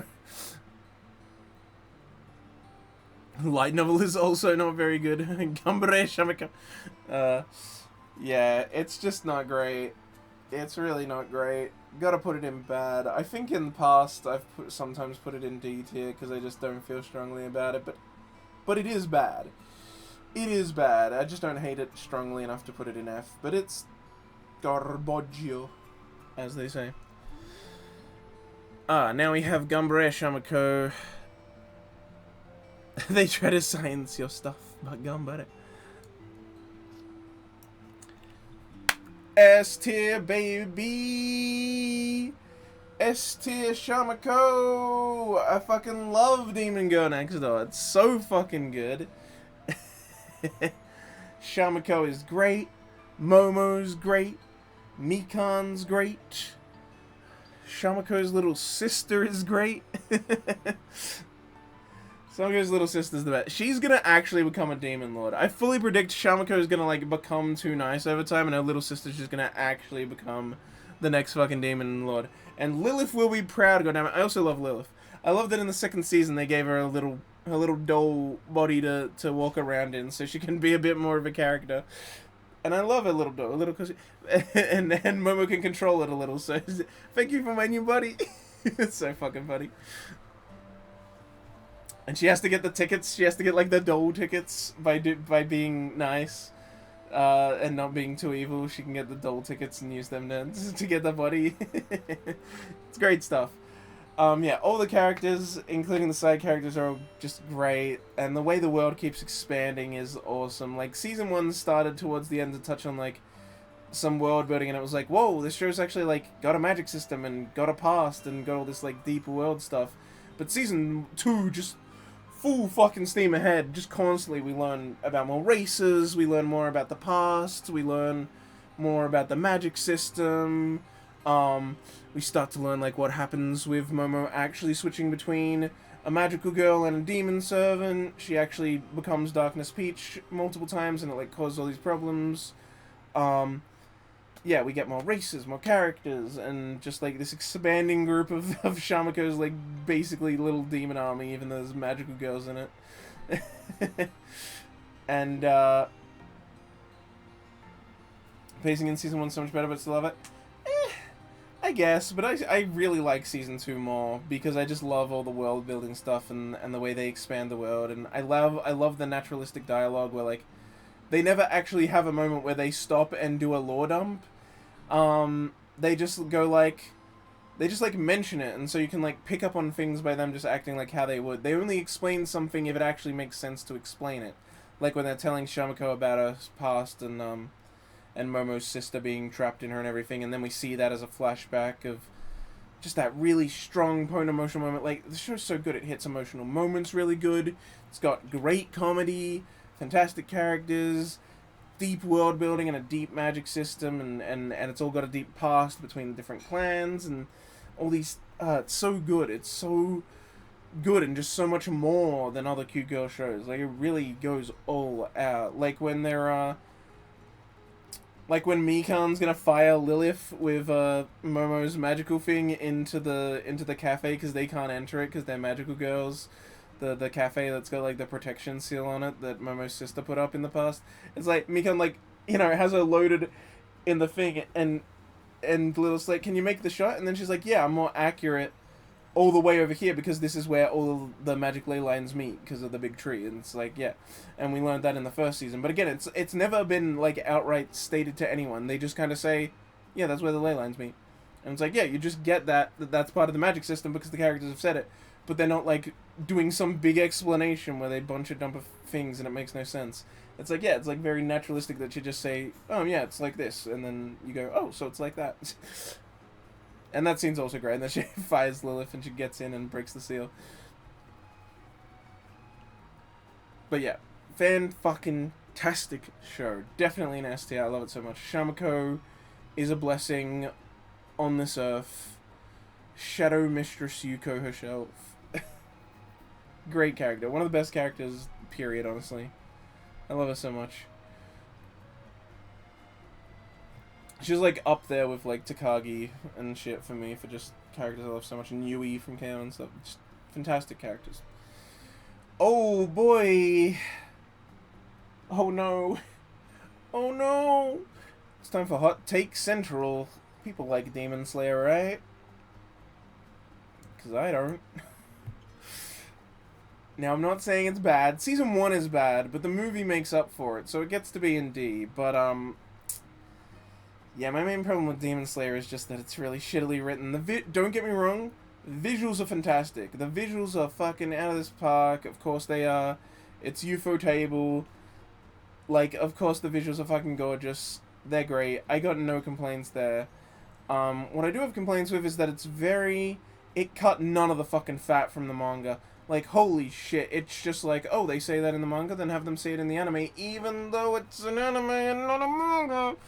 We can see things happening more clearly because we have multiple frames. It's not just match cut between different panels. The manga's not exactly badly written. It kind of makes sense to have the dialogue that they have. A lot of shonen have that like over-explanatory dialogue, but it's really bad in Demon Slayer when they put it into the anime and it's like exactly the same. It's mainly just the visuals. People like to see the cool action, and most people aren't very attentive viewers in terms of like writing and stuff like that. People just see the cool visuals, it's a cool shonen, shonens are popular, they're just like, they're there for the cool action scenes, and they get satisfied because it has really good visuals. That's honestly its main driving point. But, like, holy shit, bro, like when he's first fighting a demon and it's, like, just a head and it's got its hair wrapped around his axe, and he throws the axe and it gets stuck in the tree, and we can see that the demon can't move because he's stuck to the tree now with the axe. It's like, okay, you just showed us all of that, like, I just explained it because I'm only in voice right now, but, like, we saw all that. We saw all that happen. We get it. And then they throw in this fucking manga dialogue where the head's like, oh, I tried to grab the axe, but my hair got all tangled up and now I'm stuck. It's like, why'd you say that? maybe in a manga it's like, okay, that makes it look more, and that adds some clarity because yeah, it's just panels and now we know exactly what happened there. But in an anime, we saw all that happen. We know that's what happening. Why did you say it? Like, why didn't the people that did the adaptation cut the fat? They didn't consider enough that they were adapting an anime. They did beautiful visuals and they really took advantage of the medium in that way, but they didn't consider changing the stuff that was mainly only there because it was a manga, like that line, or like when fucking Tanjiro slips in the snow and lands on his back, and he's like, oh, and we like see he's fine, and he's like, oh, I slipped in the ice, but the snow broke my fall. It's like, yeah, we just saw that. You don't need to say it out loud to no one. You're in a fucking forest alone. You wouldn't say that. It's a little more okay when it's a manga, because also in the manga we can see your thoughts, and also in the manga it's like explaining what's happening to the audience in case it's not as clear because of panels. But like, it's an anime. And there's just so many other things like that where it's like something happens and then the character says exactly what just happened, and it's like, we know, we fucking know.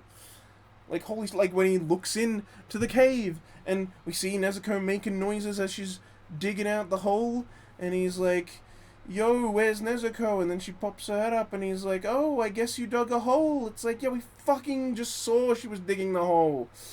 Jesus Christ. It's like, oh, so fucking bad. And after the stream, yeah, I guess I'll do it after the stream. I was actually meant to do it before the stream, but I forgot. So I'll do it after the stream and we'll start cutest character. The movie was a lot better, and I think it's because of the time constraint it had, you know? When the movie needs to cram an entire arc into just a movie, which is as long as the fucking spider arc was in the manga. Like, in the manga, the train arc and the spider arc are, like, the same length. But the movie's way shorter than that amount of episodes.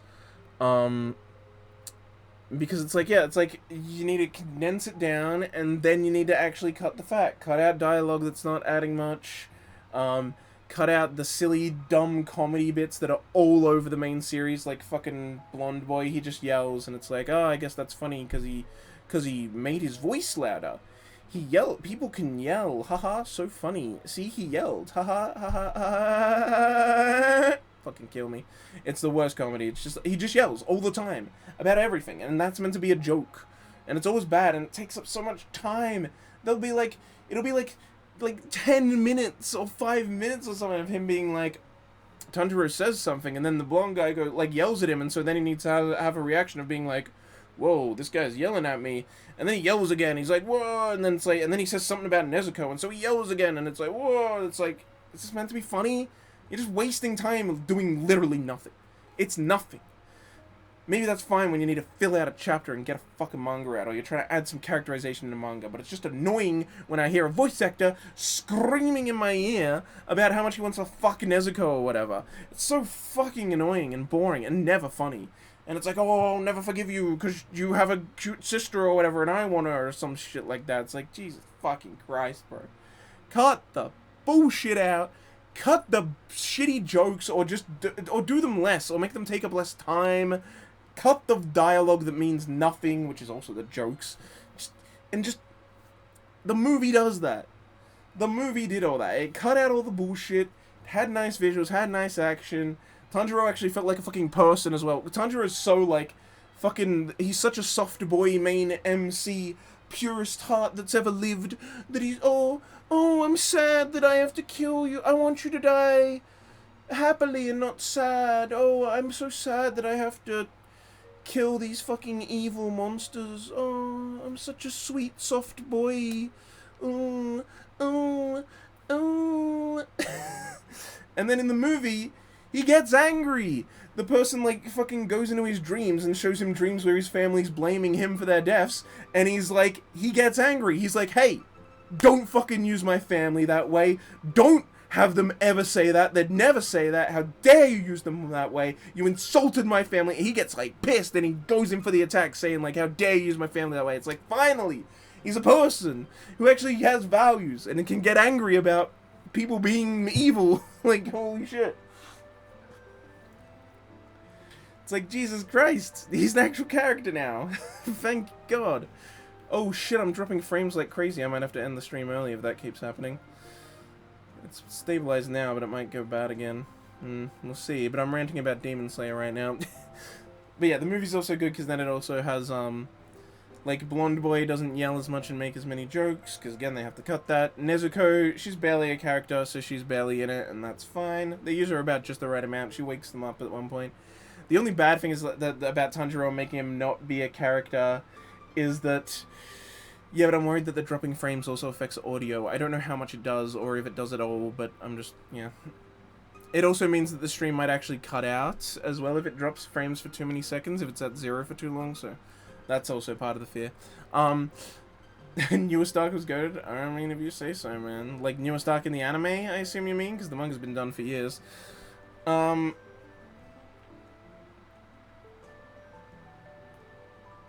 yeah, the only thing that's, like, still making Tanjiro be way too much of a soft boy is when the bad guys invade his soul. It's, like, so clean and pure, and it's, like, a big white field, and the nice little spirit people there actually lead him right to his heart, and they're like, this is...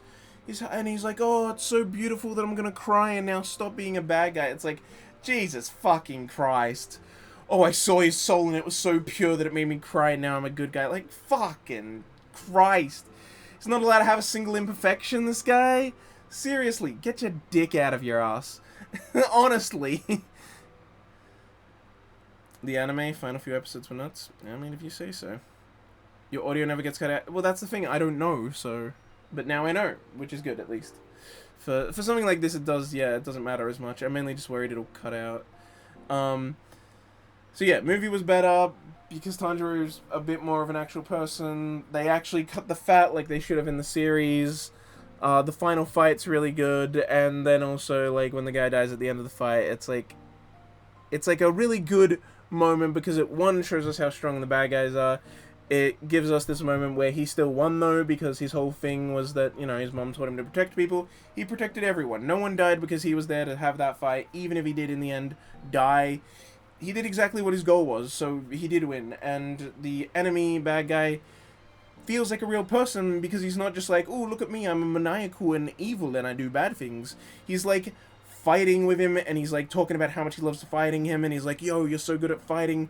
Become a demon, bro. Become a demon like me. Imagine if you had 200 years to train instead of just your normal mortal life. Like, how strong you'd be. How good sparring buddies would be. Like, you're so fucking strong, bro. Become a demon with me. And it's like, oh, this guy cares about fighting. He's been training for many years, even after he's died and become a demon. And he wants other people who are good fighters to do it too, so that he has, like, sparring mates. He has a hobby. He has a art form he cares about. Fucking fighting and shit. It's like, it feels like a real person.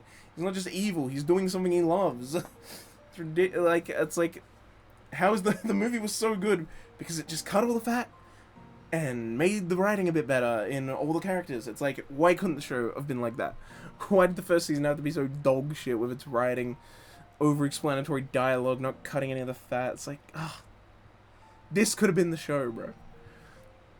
So I'll probably watch season 2 one day to see if they learned anything from making that movie. Or if they just go back to being as shitty as season 1. I'll watch season 2 at some point. Tum point? Tum point. Deno Coil. Probably just to see.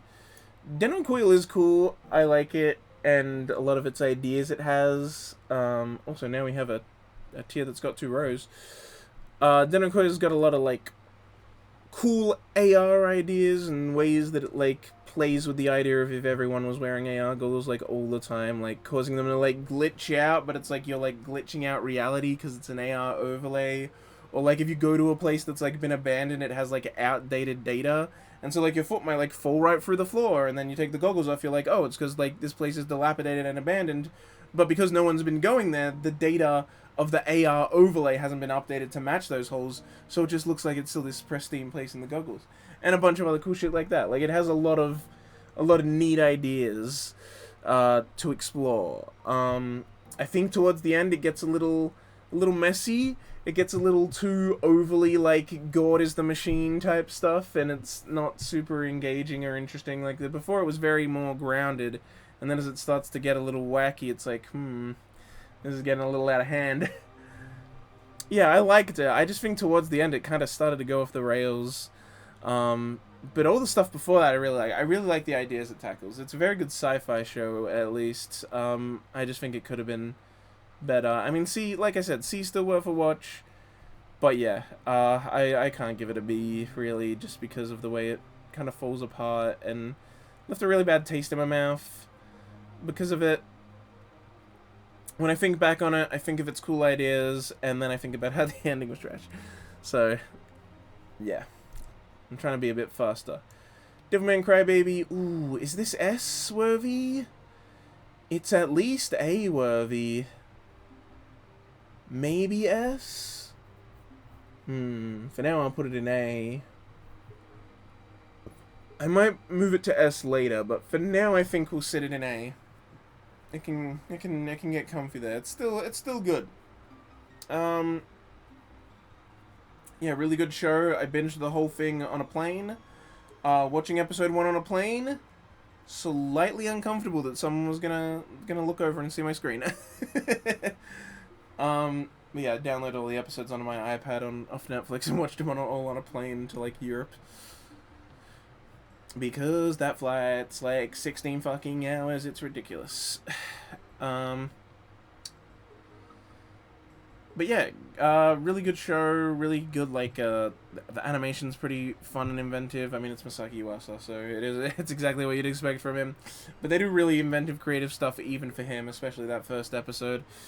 Yeah, just, like, I don't know, man, like, good, like, nice, dark themes. It's a fun, not fun, it's, like, an interesting, dark show, and I don't know what to say. I don't know why I'm having so much trouble thinking what to say about this one. Maybe it's because my brain is melting.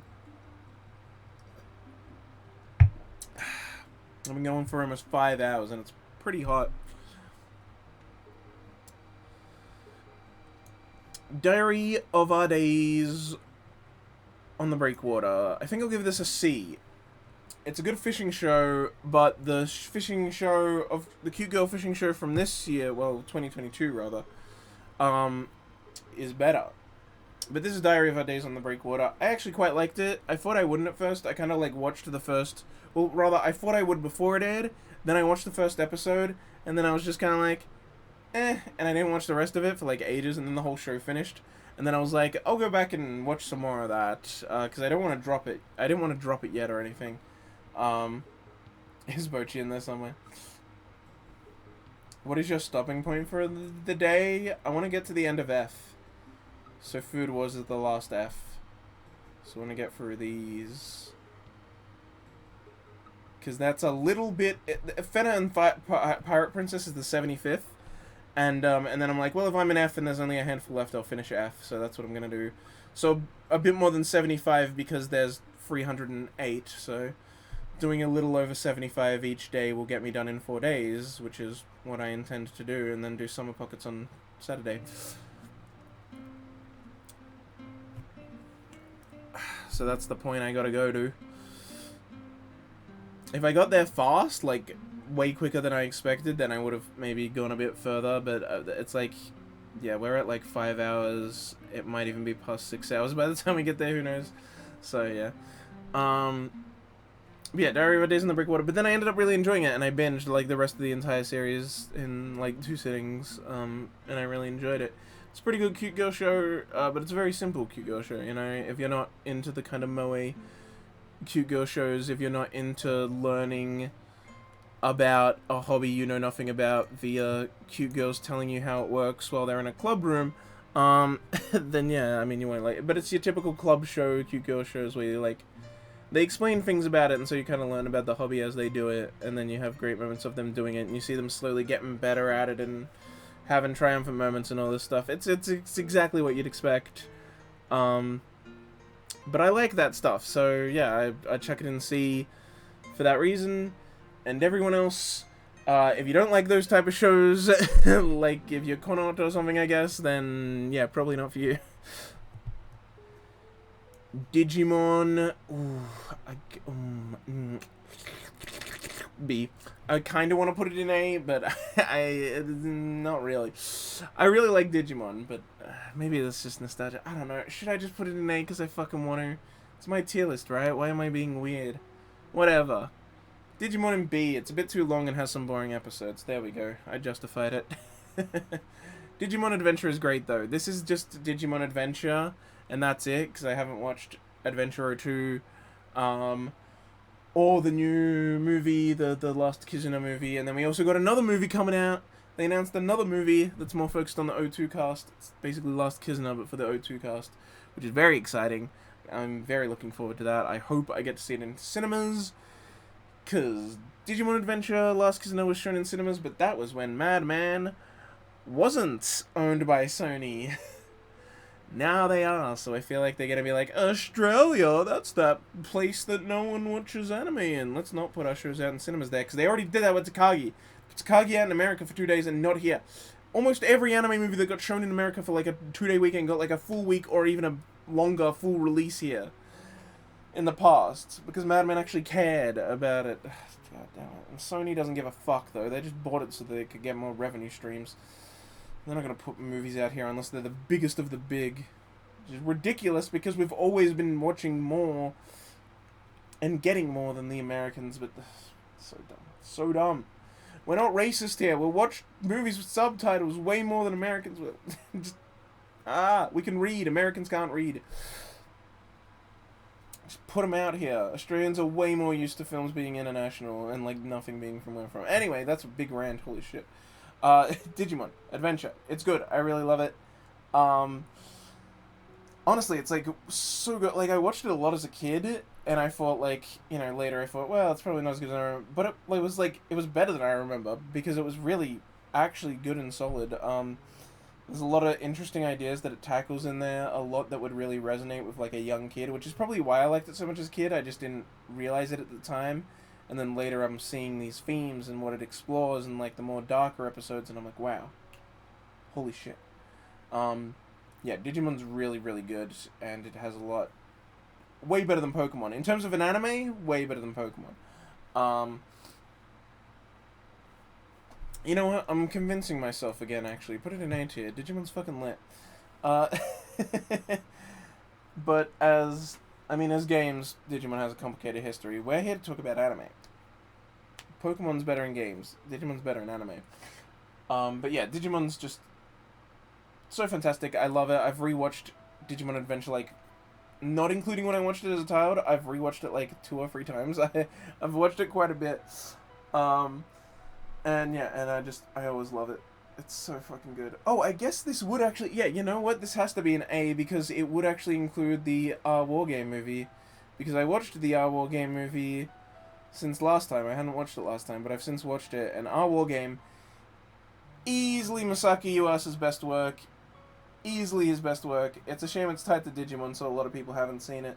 But he's War Game film in the Digimon movie. Oh, it's so fucking good. It's so good, bro. Easily his best work. Even people that don't like Digimon that I've talked to are like, oh yeah, it's his best work. It's a shame it's stuck behind it being a Digimon thing. Really good stuff, though. So definitely an A, if we're including that movie. Yeah, for sure. Okay.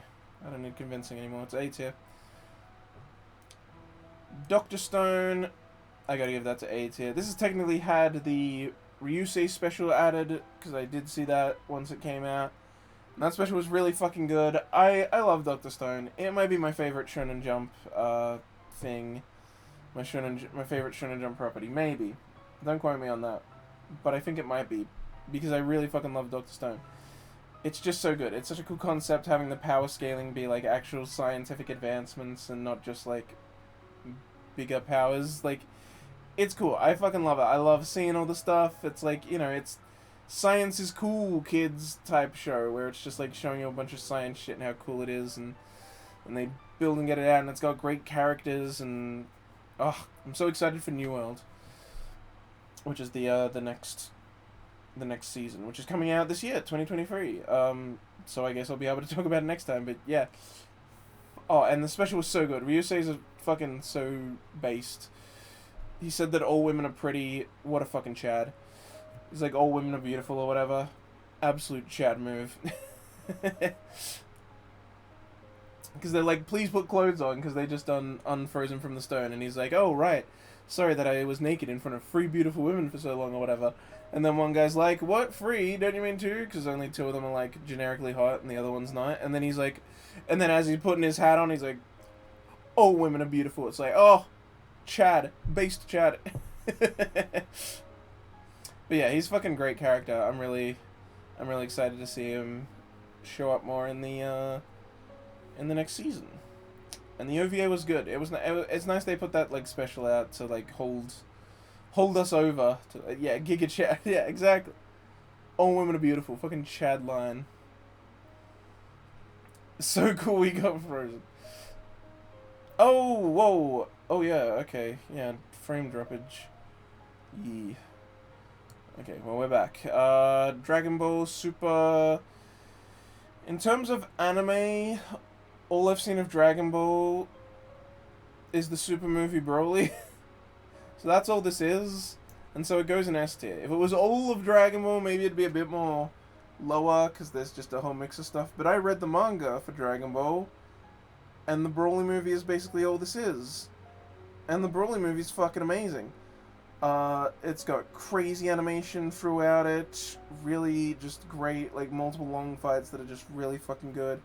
The animation is just off the charts. Like that's like honestly, even if you're like not a big Dragon Ball guy, but you just appreciate good animation, it's like watch this movie. It's actually a technical marvel, the kind of shit they were able to pull off with it. It looks so good.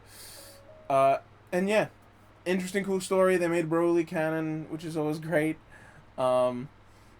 And yeah, and it actually progresses the story in what I think is a fairly interesting way. So I was really happy with it. I think it's fucking one of the best anime movies out there. Obviously, there's stuff that's better, like Akira in S tier, but you know, it's really good movie. And so it has to be an S tier. Like I can't imagine putting it any lower.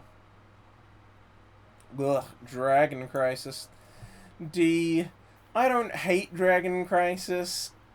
And maybe it's not bad, but it sure as hell ain't fucking good. It has a really good ED, and I rarely get to listen to it because it's not on Apple Music as far as I can tell, and it always gets taken down really quickly off YouTube. But it's got a killer ED. Was it the ED or the OP? I don't know, it's called like a moralist, and it's like beep beep beep beep beep beep beep beep beep beep beep. You know the one. You know the one. I do perfect mouth noises, so you obviously know the one. God, this music's so quiet that it's like barely getting picked up. There we go. Just turn it up. Yeah, just a real meh show, you know. So it belongs in D perfectly because it's pretty meh. It's got some cute moments. It has, yeah, I guess just cute moments. It's got some cute girls doing it with some cute moments, but mainly it's like a weird harem that's like not leaning into the harem aspect very hard, so it just has a bunch of side characters that are girls, but then like not really, they don't play on the fact, they don't act like they're all like into him. They're just like there. So it's like kind of weird. They're just, it's a harem, but not one where all the girls argue over who gets to fuck him, so it doesn't feel like a harem, but it is. But yeah, I don't know, maybe it's because one of them's like his cousin or whatever. Is it his cousin or his sister? I don't fucking know. Why am I saying that matters? That's never stopped anime before. Get her in there. Actually, I think it's because he's canonically married to the blonde girl, right? Okay, I guess it's because it's a spurned women's club, though, like an SAO, where they all just hang around and be like, yep, I like him, but he's married. Spurned women's club. Yeah, Dragon Crisis is just such a mess. It's so flat and pretty unmemorable. The only episode I remember is the insane one because it's like they get trapped in a painting and then they get hunted down in the painting by a serial killer. And that's just a wild concept no matter what show you are. so I gotta respect it. Drifting Home.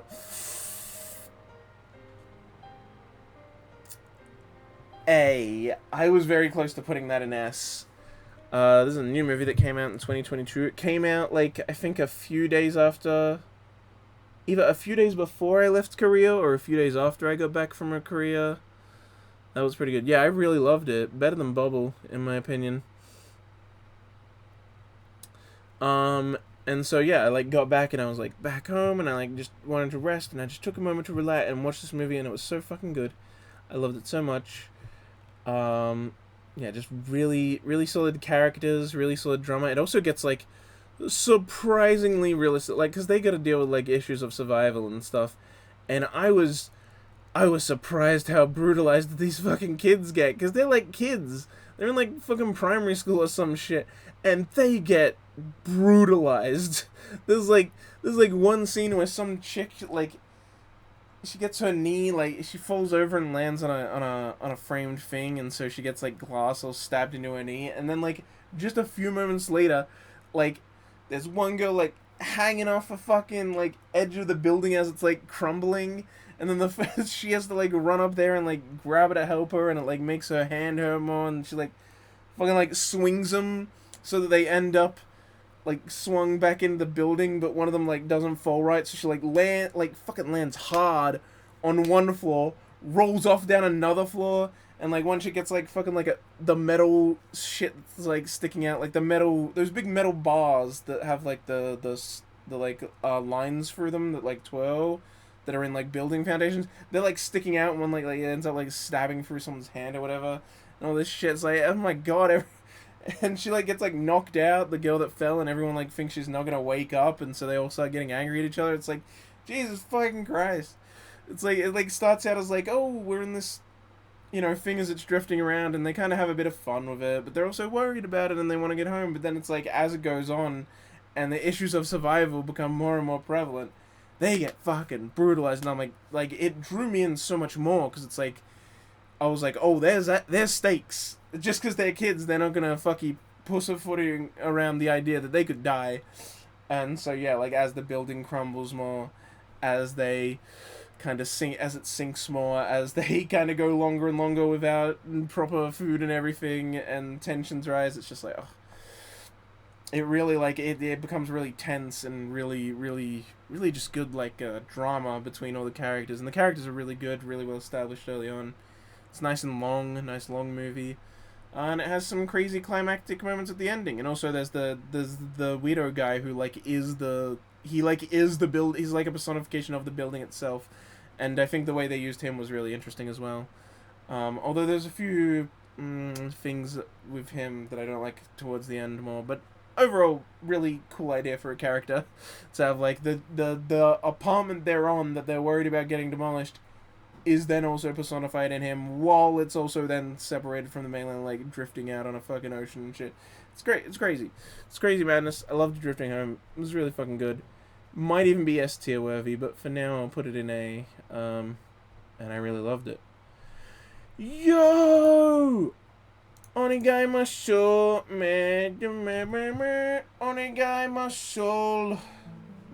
It's Onegai Muscle, guys. That's the name of the show. That's the name of the show. Onegai Muscle, and not anything else. Probably B. Great OP and 80. Yeah, it had a fantastic OP. In particular, but yeah, just how heavy the dumbbells you lift is really good. It actually made me want to do small at-home workout stuff when it like gave explanations at the end of episodes and stuff. It's like, you know, it's like Hugo says, oh, I'm interested in this thing now. But yeah, it's just really good, really solid show. I like a lot of the characters. The teacher is the best one. Obviously she's best girl. Yeah, I don't know. I mean, it's just a fun, nice comedy where a bunch of girls work out and you learn about workouts, and it gets you kind of slightly more motivated to do them. And you see a bunch of buff girls and guys being buff. Just bros being dudes. Just homies getting buff together. It's pretty great. Himagoto. No, this isn't. No, this is Himagoto is the fucking trap one. This is. What is this called? Ah, I can't remember its name. Ego something or whatever. I don't fucking know.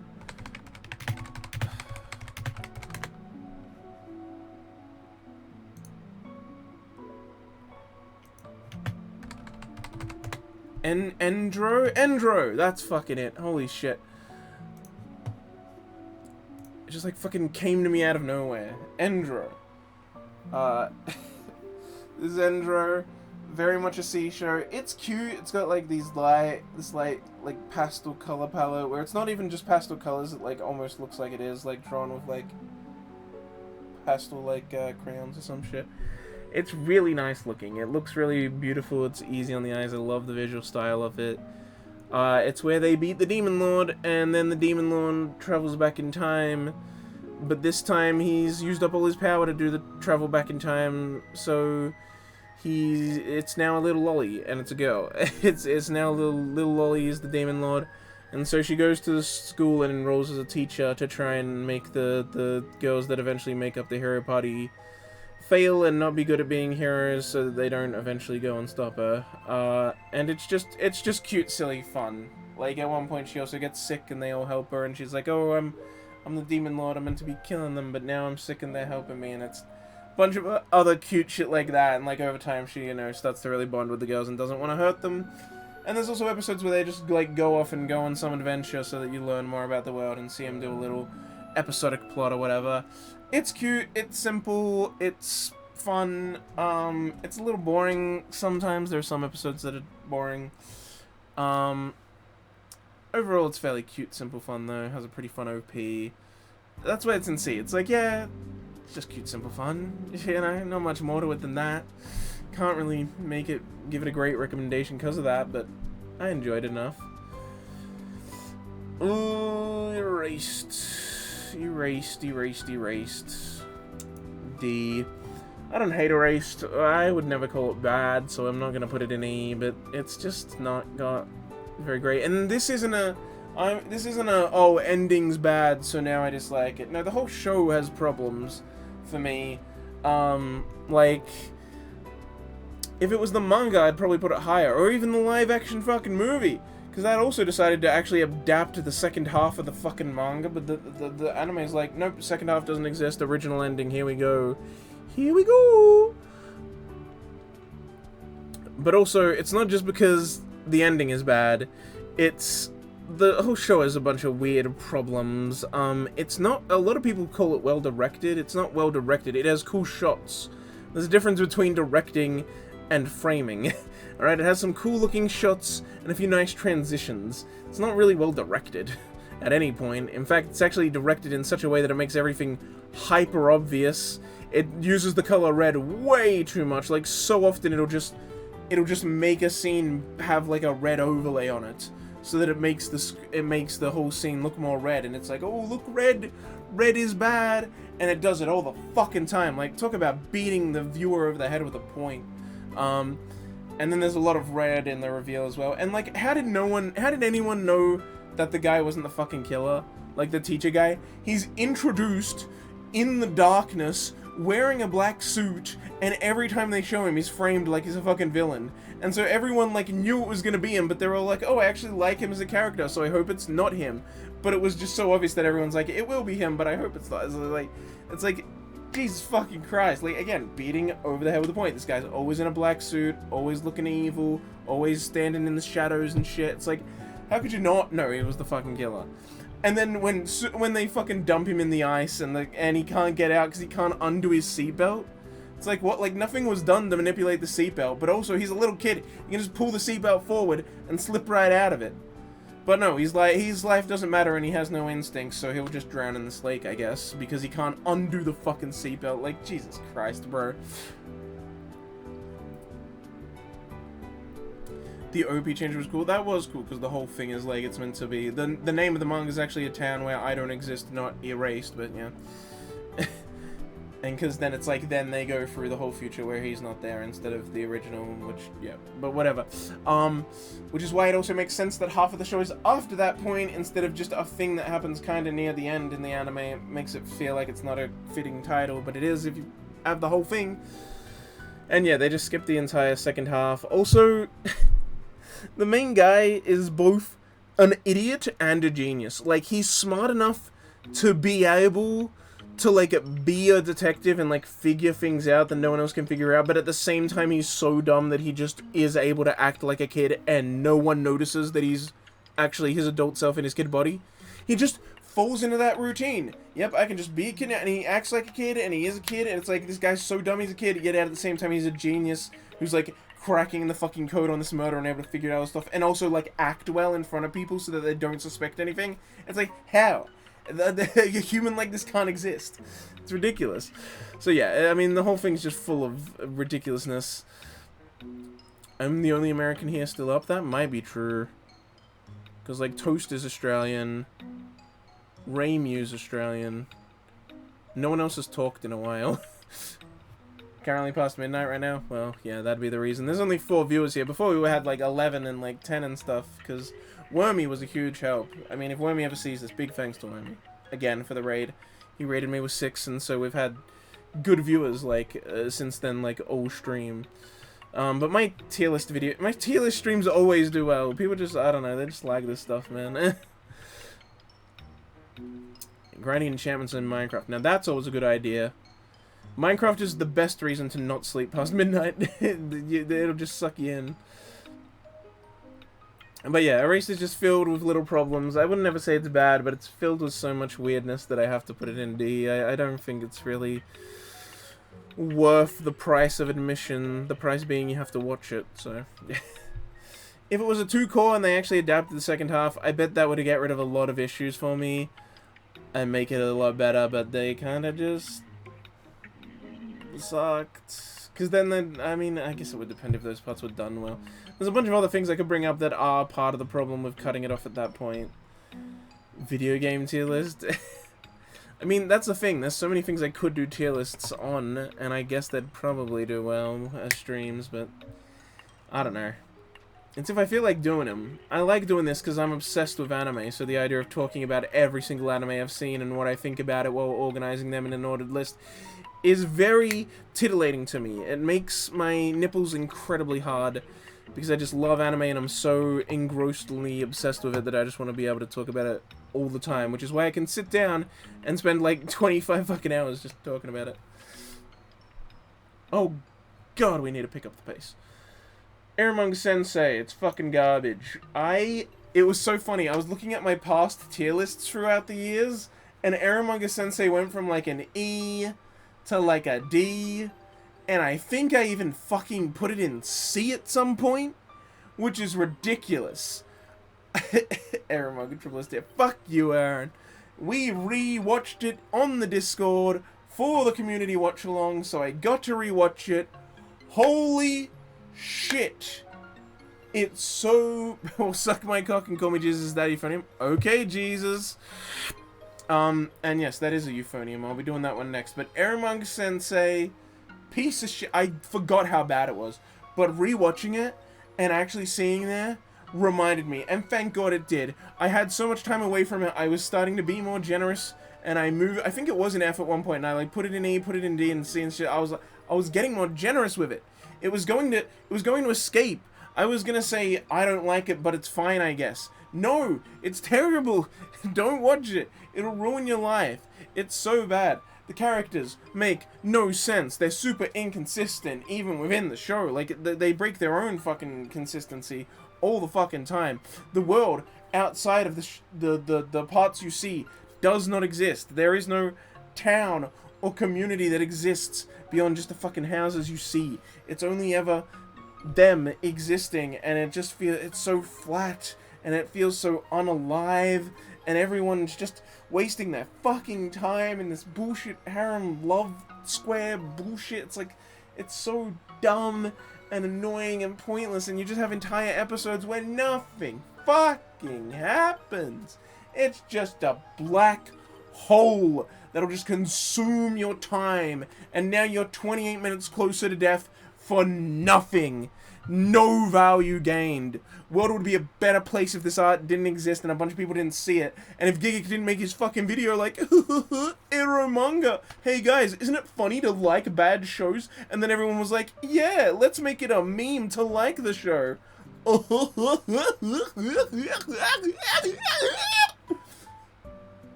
I fucking hate it. It's so bad.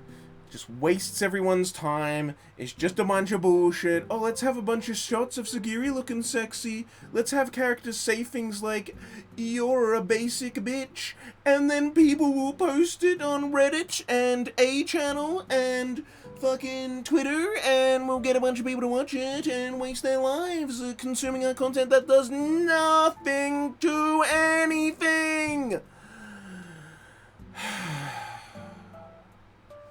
Fuck off, Aaron.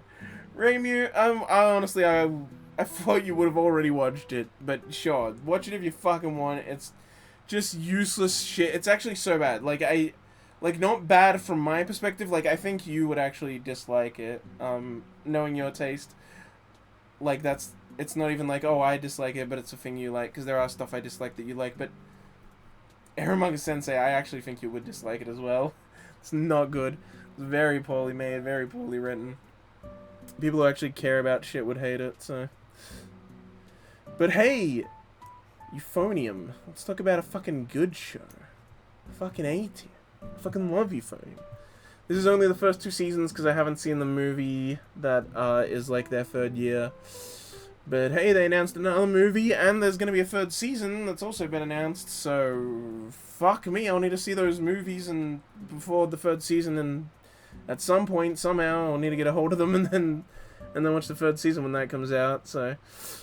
Euphonium's fucking great, though. Possibly an S tier. Honestly, if I had seen Liz and the Bluebird, it probably would be an S tier, because I've heard that movie's amazing, and it's the dream team of, like, Kensuke Ushio and Reiko on the script, and Yamada Naoko directing, which is like the same group of people that made like Silent Voice and Heike Story and stuff like that. And it's at least the script writer and director for the K-On! Movie, which I love K-On!, so but Ushio did not do the music on K-On! But yeah, I love those 3. They're the fucking dream team. I'm excited for their upcoming movie that they have as well. But yeah, and I want to see Liz and the Bluebird as well as the movie of the 3rd year.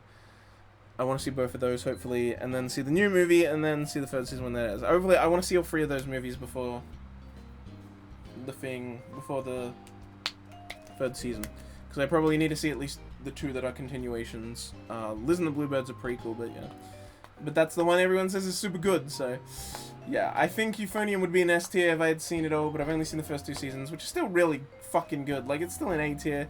Still an absolute banger of a show. I fucking love it. Like, it's just, the characters are great and fantastic. The drama's great. The animation's breathtaking. Like, holy shit, does it look good. Yeah, all the characters are fantastic. I love all of them. The show, like, has just this level of realism to it that other shows don't have, because, like, obviously all the locations are real and everything, but also, like, when the teacher walks in and points out that the girls' dresses are too short, and then they have to, like, roll them back out, I'm like, holy shit, no other anime does that, bro. Like, that was shit you saw all the time in real high school, where the girls would roll up their fucking skirts, and then the teacher would call it out, and they'd have to roll them back down. And before the teacher then walks around the corner, and they roll them back up. But, like, no anime ever has that. But then seeing that in Euphonium, I'm like, holy shit! That, like, would happen. It's like, hey, girls, your skirt's too fucking short. And then they had to roll them back out and make them look out. I'm like, whoa! Talk about, like, actually caring about the world and how people fucking act in reality in these situations. Also saw Akabi in your tier. Also, yeah, Akabi's fucking awesome. Akabi was fantastic this year. It's fucking absolute Chad show. It's the best making friends show. Akabi just goes around making friends, and it's fucking fantastic. And it has feet. How can we forget the feet? But yeah, best moment in Euphonium is when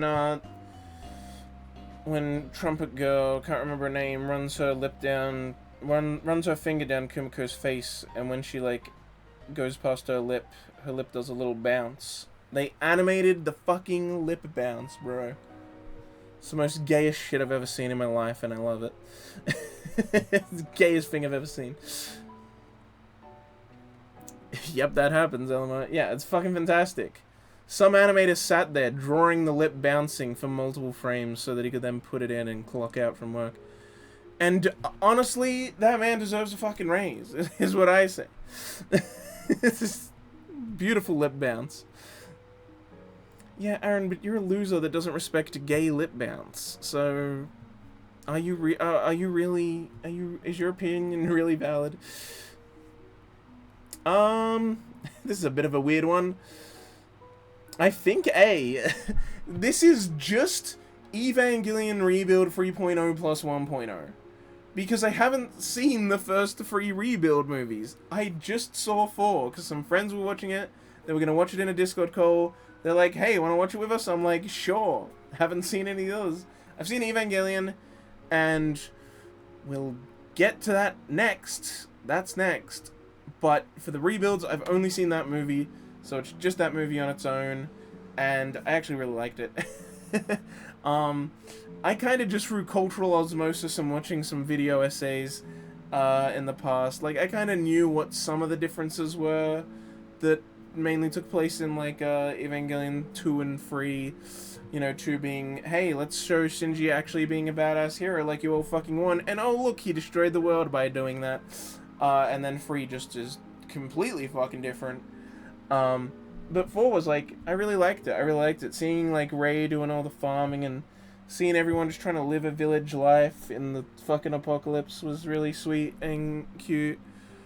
That must have been confusing. I vibed with it. Like I said, I knew a good chunk of the differences and why they were different, and that Shinji caused the impact and everything like that at the end of the second movie. So I, like, knew that stuff. I just, yeah, I hadn't actually seen them, but I knew about the differences, and I knew about the new pink girl and all that stuff. Who, so funny that she ended up being canon best girl. No one could have fucking predicted that shit. Fucking wild. But yeah. 3.0 plus 1.0, pretty good. I actually enjoyed it. All the stuff at the apocalypse stuff is like a vibe of them all living a peaceful life in a village. And then we get these, like, insane fucking action scenes and insane ending. Like, the ending's actually bonkers. It's so nut. Once the climax starts, it goes on for ages, and it's insane. And then it's, like, fucking just, like, it's basically just Anno going, fuck Evangelion. I'm so done with Evangelion. This is the end. Get out of here. Man's tired of it. He spent like half his life rebuilding it. This is ridiculous. Just to tear it down again. Oh, that's great. Anyway, then we have the Evangelion series, which is an S tier show. You will respect it. Evangelion's a fucking Chad show. I love it. It's great on so many levels. Like, it kind of changes what it is a lot throughout its run, but it's always hitting it just right and really well. I mean, there's a reason it's a classic. I don't think anyone is surprised by someone putting Evangelion on S anytime, and I also think no one would be surprised if I fucking put it in F either, because it's that polarizing.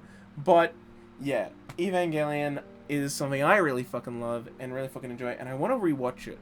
I haven't rewatched it ever. I only watched it the one time, and I really liked it. And like, I always, you know, think back on it and think fondly on it, and the love for it hasn't faded at all. But it's just, I want to rewatch it. I want to go in with some fresh adult eyes. I was like a teenager when I first watched it. I want to go in with my decrepit, decaying 25-year-old eyes and see how I feel about it now. I feel like I'd enjoy it more, honestly, because a lot of the ideas, just thinking about it after it was done, I've started to, like, enjoy it more.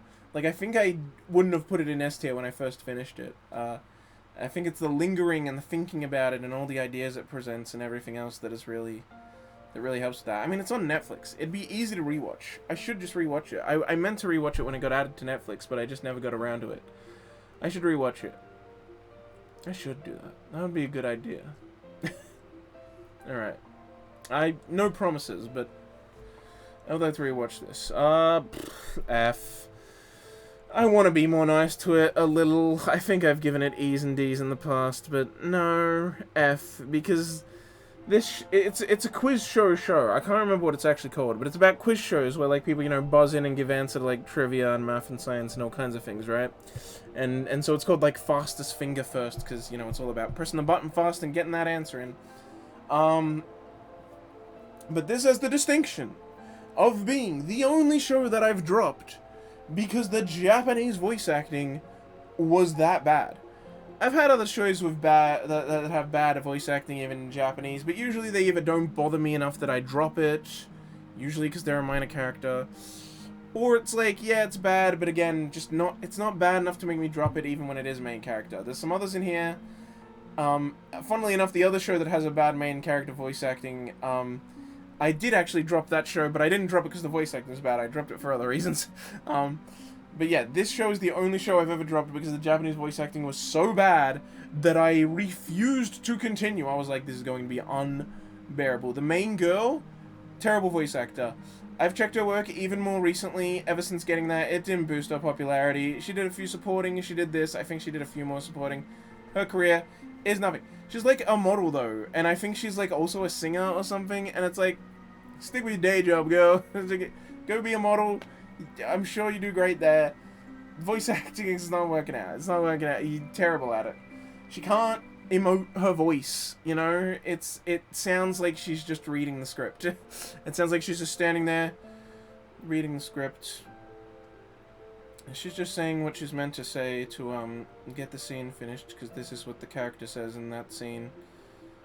Whoa, that's crazy. Shit like that. Like, there's no fucking emotion. Listen to me. I got emotion. You can just hear my voice, but you can hear how pissed off I am at this show's existence. Yeah, she doesn't emote with her voice at all. There's even a scene where she's meant to be like what? Like, she goes like, ah, and like she's meant to scream and like push back, but she just goes like, ah. And then she like turns and says the line, and it's like the animation and voice are not lining up at all. She's like, the voice actor could just not. She can't voice act. She can't act with her voice. I assume her pride's getting in the way too much.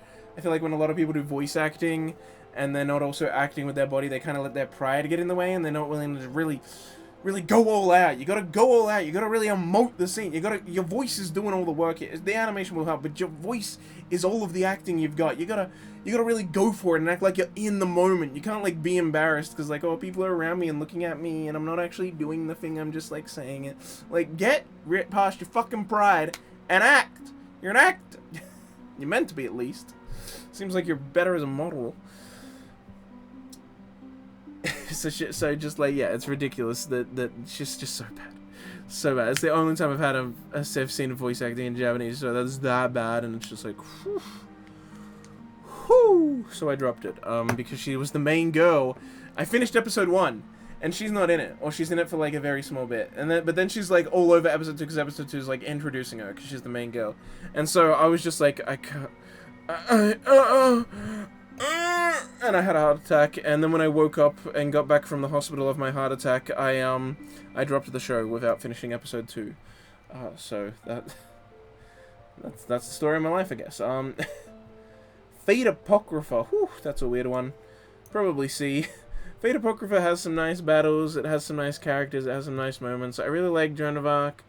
I really like the whole, like, oh, it's like a unique, you know, it's a unique Holy Grail War where there's 2 sides, like 2 of each hero class has been summoned, and they're on like different sides, and the 2 sides fight, and then the winning side has the fight against the remaining people to decide who wins the Holy Grail War, because like everyone got summoned by like the same family, so there's like a check in place to make sure, because then they could just decide who wins easily, so there's a check in place to make sure that doesn't happen in a Grail War, and it makes that happen, which means a ruler has to be summoned to watch over it, and that's Joan of Arc.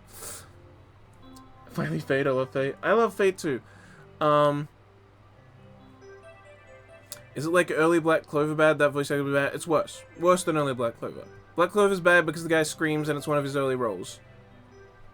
Fastest Finger First is bad because she doesn't voice act. She doesn't. Like, it's really just really bad. Oh. Whoa, you bumped me there. That was crazy. I'm very, totally upset with you right now. Man, that's wild. Anyway, so Fate Apocrypha. Yeah, it's alright, I guess. Like, it's atrocious. Anyway, Fate Apocrypha. Put emotion back into my voice. Yeah, no, Fate Apocrypha, pretty good. Yeah, some good characters, but overall, I think it's one of the weaker Fate series, just because it has a... I mean, Fate kind of already has problems with its ending, but its ending is... Whoo! Apocrypha's ending is really bad. I did not like it at all. Yeah, so despite it having some of the more interesting heroic spirits to ever get summoned, and I really like that they're there, and there's the whole cool thing with Sigurd where he, like, fucking gets his heart cut out and puts it in the other guy and whatever. Despite all this cool stuff, it kinda... I don't think of it very fondly. I just kind of think I like the characters, but overall... Grand Order, I have to put in D. This is not just covering the Babylonia show. This is also covering the first movie that they did, that was where they did the two-parter movie for the fourth singularity, even though the movie is the fifth, even though the show is the fifth singularity. And then they did the last singularity after that as a movie, and now I don't know what the fuck they're doing. It's insanity. It's a mess. Absolute mess, and that's why it's so low. When it was just the series, it wasn't too bad. I enjoyed the series. The movies are a mess, though. The Fate movies, Fate Heaven's Feel was alright, but even then it cut a lot of content to make 3 movies. And now they're like, let's do a singularity with 2 movies, and also we're telling them out of order. Yeah, and then they jump to the last singularity, but that's only a single movie, not 2. It's like, it feels like they got lazy, and they're like, we need to animate all of Grand Order, but we don't want to spend that much time doing it. Like, imagine if we made a full 24 series like we did with Babylonia for all of them. That'd be so much work. Let's just do 2 movies. 2. And then the next one, they're like, and then we'll just do 1 movie. Who gives a shit if it's good and it's all out of order, and I just fucking... It's so bad. The show's actually good. I really like the show. It has some of the most beautiful backgrounds in any anime ever. I'll stand by that. Seriously. If you watch Babylonia, pay attention to the backgrounds. They're fucking insane. Like, I need to find out who the background artist was on that, and maybe pay attention to his career, because, like, holy shit, were they fucking breathtaking. And yeah, and the series as a whole, pretty good. Has a ending that, again, like all Fate endings, is a bit messy, but its ending is fine. It's not as bad as Apocrypha's ending. But then, like, this is including the movie, because this is just the Grand Order entry. This is including the movie, and the movie... I only saw the first one. I didn't get to see the second one. I missed when it was in theaters, but I saw the first one in cinemas, and it was all just set up. Like, I get that that's what it is, because if you're doing 2 movies, it makes sense to be like, introduce all the plot points, get it all set up, and then in the second movie, we'll actually do the thing. But, like, yeah, it's all just, like, set up stuff, and it's not super enjoyable. It has some neat moments, but overall, it was pretty boring and not great. If I saw the second movie, maybe I'd be a little more fine with the 2. Maybe they concluded it well, and maybe I'm just judging them doing 2 movies, but maybe it was a good choice, who knows. But it's also weird because they have MASH, like, at a moment where she's getting, like, cared for by someone, and she's like, oh, I don't know what my heroic spirit is, and I'm worried about everything. But the thing is, she finds out at the end of that singularity, so we already know because we watched a Grand Order that you put out before this, which is the next singularity, where she does have a, like, her better, full, like, order thing, and she knows what heroic spirit she is because of the last one. And so it's just like, we already know, but because you're doing all these stories that were meant to be before, are we gonna have to deal with this every one now? Every one that you animate, are we gonna have to deal with them being like, man, Master is worried about her identity, even though you already know it because we made it out of order? It's like, what the fuck, bro? What the fuck? What are you doing? Why are you doing this to us? Please. There's a bunch of little stuff like that. Like, them telling it out of order was such a fucking misplay. The biggest misplay ever.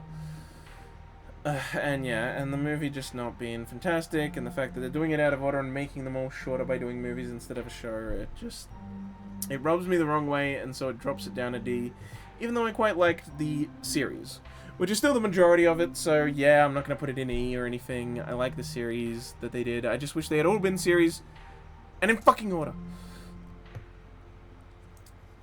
Heaven's Feel A. I think I gave Heaven's Feel an S last time, but I think I was still riding high on that third movie because it had only come out a few months before I did my thing last time. Heaven's Feel is really good though. Really good set of movies. An A tier for sure. Honestly, it's like a really important route because it explains a bunch of stuff, and so they eventually had to animate it. It's a bit of a shame they did 3 movies instead of a 24-episode series, but whatever. I'll allow it. And yeah, it's just really good fucking movies, especially that third one. Like, so many of the fight scenes and moments, the animation just goes off the fucking charts. I was so glad I got to see all of the movies in cinemas. I saw the first one at the Australian premiere for it, where it was shown at a convention, so it was like just fans in there, because like obviously only fans are going to show up to an early screening. So everyone was cheering and laughing and getting it like at the same parts, so that was a really fun viewing experience. Early viewings are always fun, because it's all people that are like big fans that get it. The second one I just watched in a normal cinema, on my own actually, I think, and then the third one I watched with a friend in cinema, and right before I went and watched the third one, I rewatched 1 and 2 because Anime Lab had put them up on Madman put them up on Anime Lab. The first 2 were on Anime Lab, so I watched them like the night before and then watched the third movie in cinemas. But I've never rewatched the third one. But yeah, fucking fantastic movies, honestly, so great. The animation's just, I mean, UFO Table just like they hit their fucking apex of just going insane with this. Third one's outrageously so good. Unlimited Blade Works, also an A tier. Unlimited Blade Works is what Chads watch. I'm planning on doing a full Fate rewatch from the start. Jesus, sometime in the future. I haven't even watched all Fate stuff. I'm missing Ilya Family. I'm missing Lord El Mello II. I'm missing the Encore one. I'm missing stuff, bro. Yeah, and I also have never watched the original, actually. I watched Unlimited Blade Works first, because my friend told me, like, he's like, well, look, if you're not going to watch the original because it sucks, which it does, he's like, you need to at least watch a base route before you watch Zero, because you're meant to watch Zero knowing what happens. So I watched Unlimited Blade Works, then Zero. I kind of didn't understand some stuff at the end of Unlimited Blade Works, because it assumes you've seen Zero, paradoxically, for how I watched it, but once I then watched Zero, I got those end parts retroactively, and it's not a big deal. But yeah, and I also watched all of Unlimited Blade Works and Zero in one night, because that was the day before I went and saw the first Heaven's Feel movie. The insanity of how I fucking consumed Fate, honestly. But yeah, Unlimited Blade Works is fucking great. Beautiful animation. You know, it's just UFO Table being Chads, really. It's so fucking good. And yeah, the story of Archer with Emiya and everything, I think is really good and really compelling. There's obviously a ton of great fights, good drama. Rin's a babe. I want her thighs to crush my head into fucking dust. Hashtag worth. But Saber's best girl. I just, you know, I can't deny Rin's thighs, but Saber's best girl. And if you think Sakura's best girl, you're a fucking loser. Fate Zero, that's what this one is. Also A tier. All the fucking Fates except Apocrypha and Granddaughter get A tier.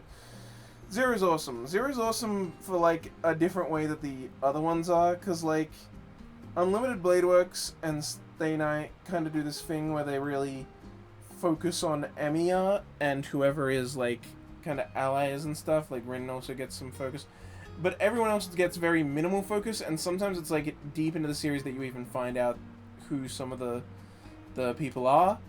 But Zero it's kind of like what Apocrypha would also then do, where it like actually has all the different characters and it follows them, because it wasn't a visual novel, it was a light novel first, and it was made to be a prequel to the visual novel.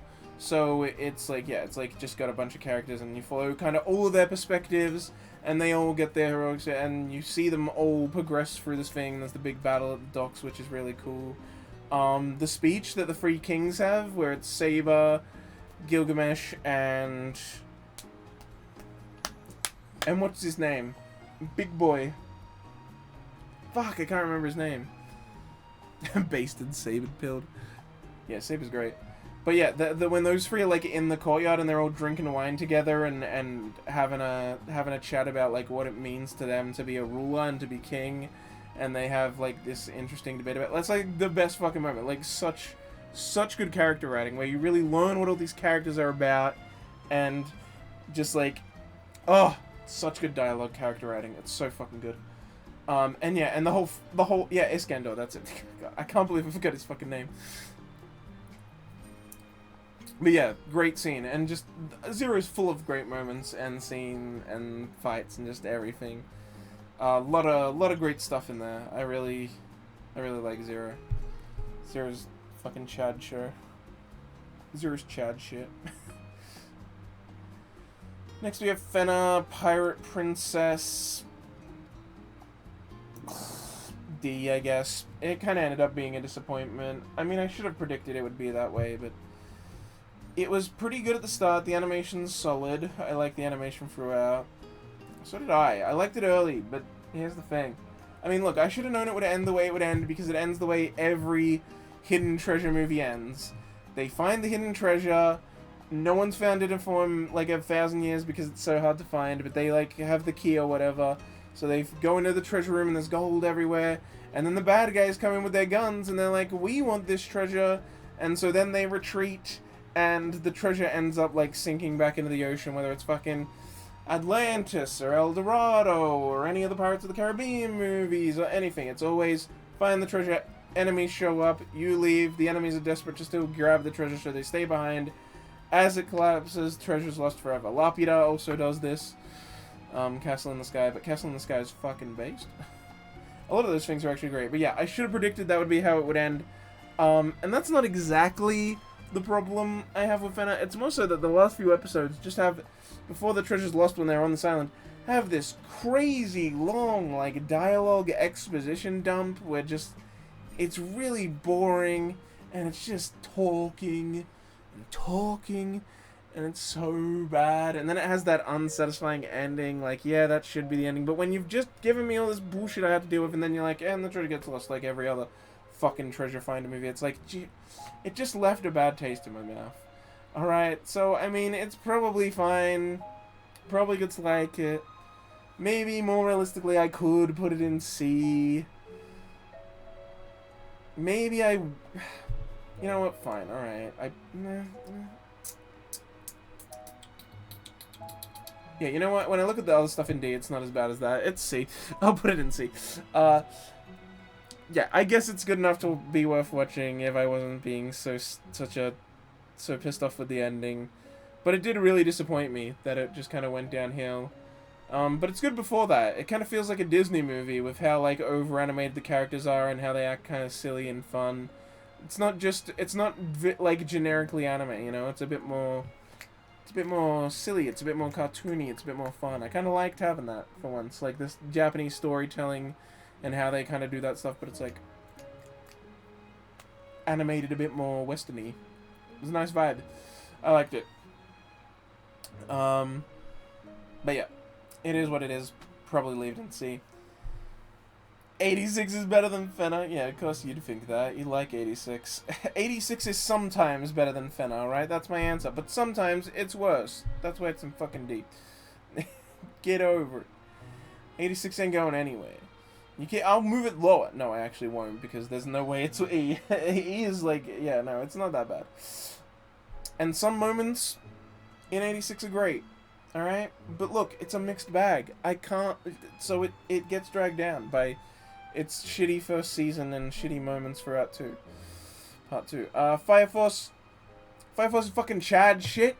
I love Fire Force. I'm so excited for Season 3. I was so happy when Season 3 got announced. I was a little worried because the manga ended, and I was like, well, it's still more common nowadays for, you know, shows to still be getting full adaptations even after the manga's done and everything, and even old stuff, you know, it's like, oh, this thing from 12 years ago gets a new season and everything, and they brought Fruits Basket back and then did a full adaptation of that, even though the manga's been done for years. It's like, anime gets full adaptations now, and they're retroactive about it too, not just like the new stuff. And so I was like, I held out hope for a Season 3, but I was so worried it wouldn't actually get one, But it did. It got announced. I'm very happy. I can't wait for it. Fire Force is so fucking good. Season 1 and 2 I love so much. So much good action. So much interesting, like, powers and the way those powers are used. Like, it's all fire. So you think that they'd run out of, like, cool ways to do it. But no, they always find cool, new, interesting ways to, like, have people have fire-based powers. Like, oh, it's so cool. And there's so much, like, cool, like, abilities and extra stuff they add into. The second season's so fucking good, bro. Ah, I love Fire Force. I love it so much. One of the better shonens out there, for sure. But they don't try to just rush to the ending if it's too cool. Oh yeah, the end of Season 1 fight's so fucking cool. And the fight with his brother's also great. I love when his brother, like, freezes, like, when, you know, he's still trying to go faster and faster and faster, and then Sho freezes time, and he can't see him. And he's like, huh? Where the fuck? Where'd he go? What? He just disappeared. And then he unfreezes time, and then he just, like, collides into a fucking pillar in the background, and he's like, how'd you get over there? And it's like, you realize he was going so fast that he was faster than the speed of light, so light couldn't reflect off of him, so even when time was frozen, his brother couldn't see him, because he was fucking faster than the speed of light. It was like, holy shit! It's like, that's fucking cool. And then he keeps going, he's like, I gotta go faster, and faster, and faster. It's like, Jesus Christ. And, hot take, the Tamaki fan service is good, actually, and makes the show better. Tamaki's a fucking cutie, alright? And her fan service is funny. I've decided it's funny. Fucking anime. Nobody likes anime, dude. Only anime bitches up in this house. You must be a dweeb for watching that much anime. Very good. Very intelligent. Very intellectually aware.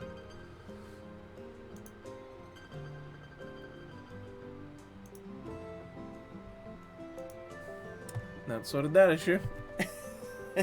I knew that would happen. It happens every time I do these anime tier lists. Someone has to come in and be like, oh, you like anime? You're a loser. Oh yeah, A, B, C, D, H, I, 1 to 9? That makes me feel like it's a burner account, actually. I wonder if it's someone I know being a dick just to mess with me.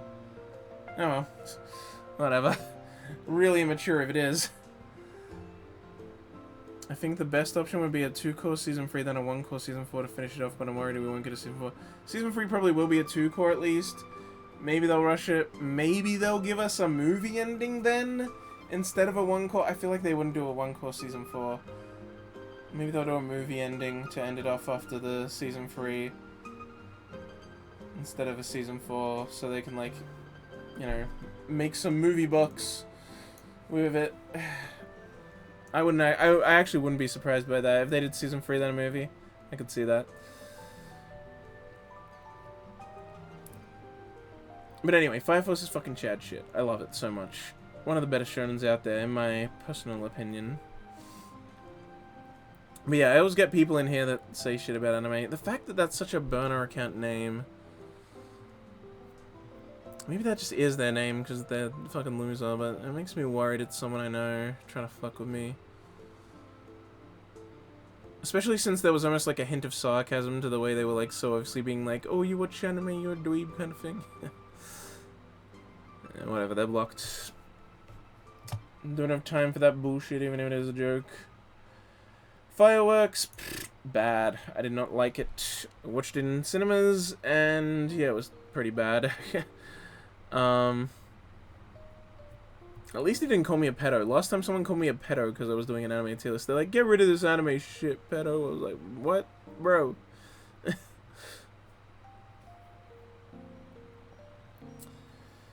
But yeah, Fireworks was not very great. I saw the trailer and it looked kind of good. And the music was really good, which honestly what made the trailer look the most good was just the really good music and... You know, cut between all the themes with this really good music. I'm like, whoa, okay, I'll go see it. It was just bad. Full of really wonky CGI in a lot of places, which is insane. You have a movie budget. Just fucking animate shit. Like it's really bad in some spots. It's like like unacceptable in some areas. Um, they don't explain much very well. They cut out a bunch of content from the source. It's like it very much doesn't explain what's going on much and just kind of gets lost in everything. It's not great. It's not a great movie. I ended up really disliking it and consider it to be quite bad. Good song though. I listen to the song all the time, and the official upload of the song has visuals from the movie playing through it. But I just listen to the song on YouTube a lot. It's a good song. Flying Witch, probably A. It's some high quality Yashike. Flying Witch is really good. It's like it's really good Yashike in got like the characters just being chilling out. I love it so much. It makes me happy. The world building for it is also like really good. The flying whale episode in particular, I love so much. When like the flying whale comes through, they go up and land on it. They explore it. There's like ruins on its back and everything, and then they get off it. It's just like, and it's like so nice when they're like walking around these ruins, and it's nice, calming music playing and shit. It's like, oh, peak Yashike, bro. And yeah, and they just have a good time. The drama never gets heavy, and they keep adding all these magical elements into the world. Like, it really is just like, clearly I think the creator just had all these ideas and he just had fun, like just being like, yep, this is a thing, this is a thing, this is a thing. Meanwhile, making this beautiful countryside town with these characters living a peaceful life. It's beautiful, tranquil. I really fucking liked Flying Witch. It was good to watch. Good Yashike watch. I love myself a Yashikes, you know. Food Wars, kind of C, I suppose. The problem with Food Wars is that I find it hard to watch. I really like the characters. It's definitely its strong suit, and when it gets like a cool moment, it's cool. Because here's the thing, the over-the-top like reactions when they review the food is actually not very interesting. It's very boring because it's usually all the judges just kind of say the same thing, and it's like, sure, maybe you get a cool over-the-top reaction as they eat the food, but generally I find that part of the show quite boring. But when it's more like an interesting challenge or an interesting problem that they have to solve during some kind of test or whatever, those are way more interesting. And those episodes I find really fun and really interesting to watch. And the characters are great. I really love the characters, and I want to watch more seasons. I've only watched season 1. I want to watch more seasons because I'm like, I really like these characters. But at the same time, it took me ages to finish season 1 because I was not enjoying it very much. You know, sometimes an episode would be boring, so it would take me a few sittings to get through even a single episode, or I'd just stop watching and not want to go back because I was bored and it wasn't doing anything interesting. And so there are some episodes that are great, the characters are fantastic, and then sometimes it's just a really boring show. So C's kind of the best place for it, because it's like, I think, yeah, I don't know, like, it's a real mixed bag kind of thing where I love some aspects, and then I'm just like, ugh, about the others, and that makes it kind of hard for me to watch. It's not just an aspect where I can sometimes ignore it, it's that the show is just kind of boring sometimes. So yeah, I don't know, and I've heard the later like, in the later seasons, the animation gets worse and really low quality, and so I don't even... Do I want to see more? I mean, I'm sure seasons like 2 and 3 is still good, but I've heard like bad things about like season 5 and stuff. So yeah, I don't know. I'm just kind of here, having only watched the first Food War season, and that's my thought on it. I like the characters though. Good characters. And yeah, that's the end of today. So that's F. We did what? 1, 2, 3, 4, 5... 10, 20, 30, 40, and then 1, 2, 50, 1, 2, 3, 4, 5, 6,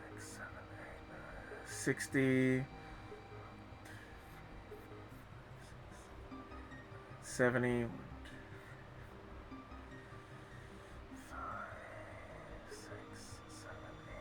79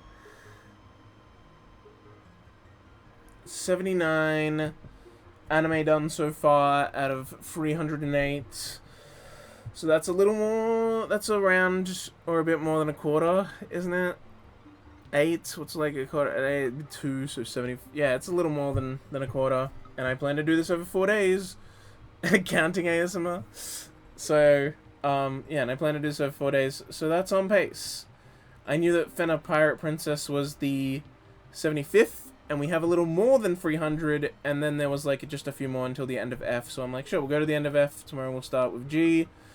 Gabriel Dropout being the first of those. We still got a lot to do, but I have 3 more days where I plan to do this.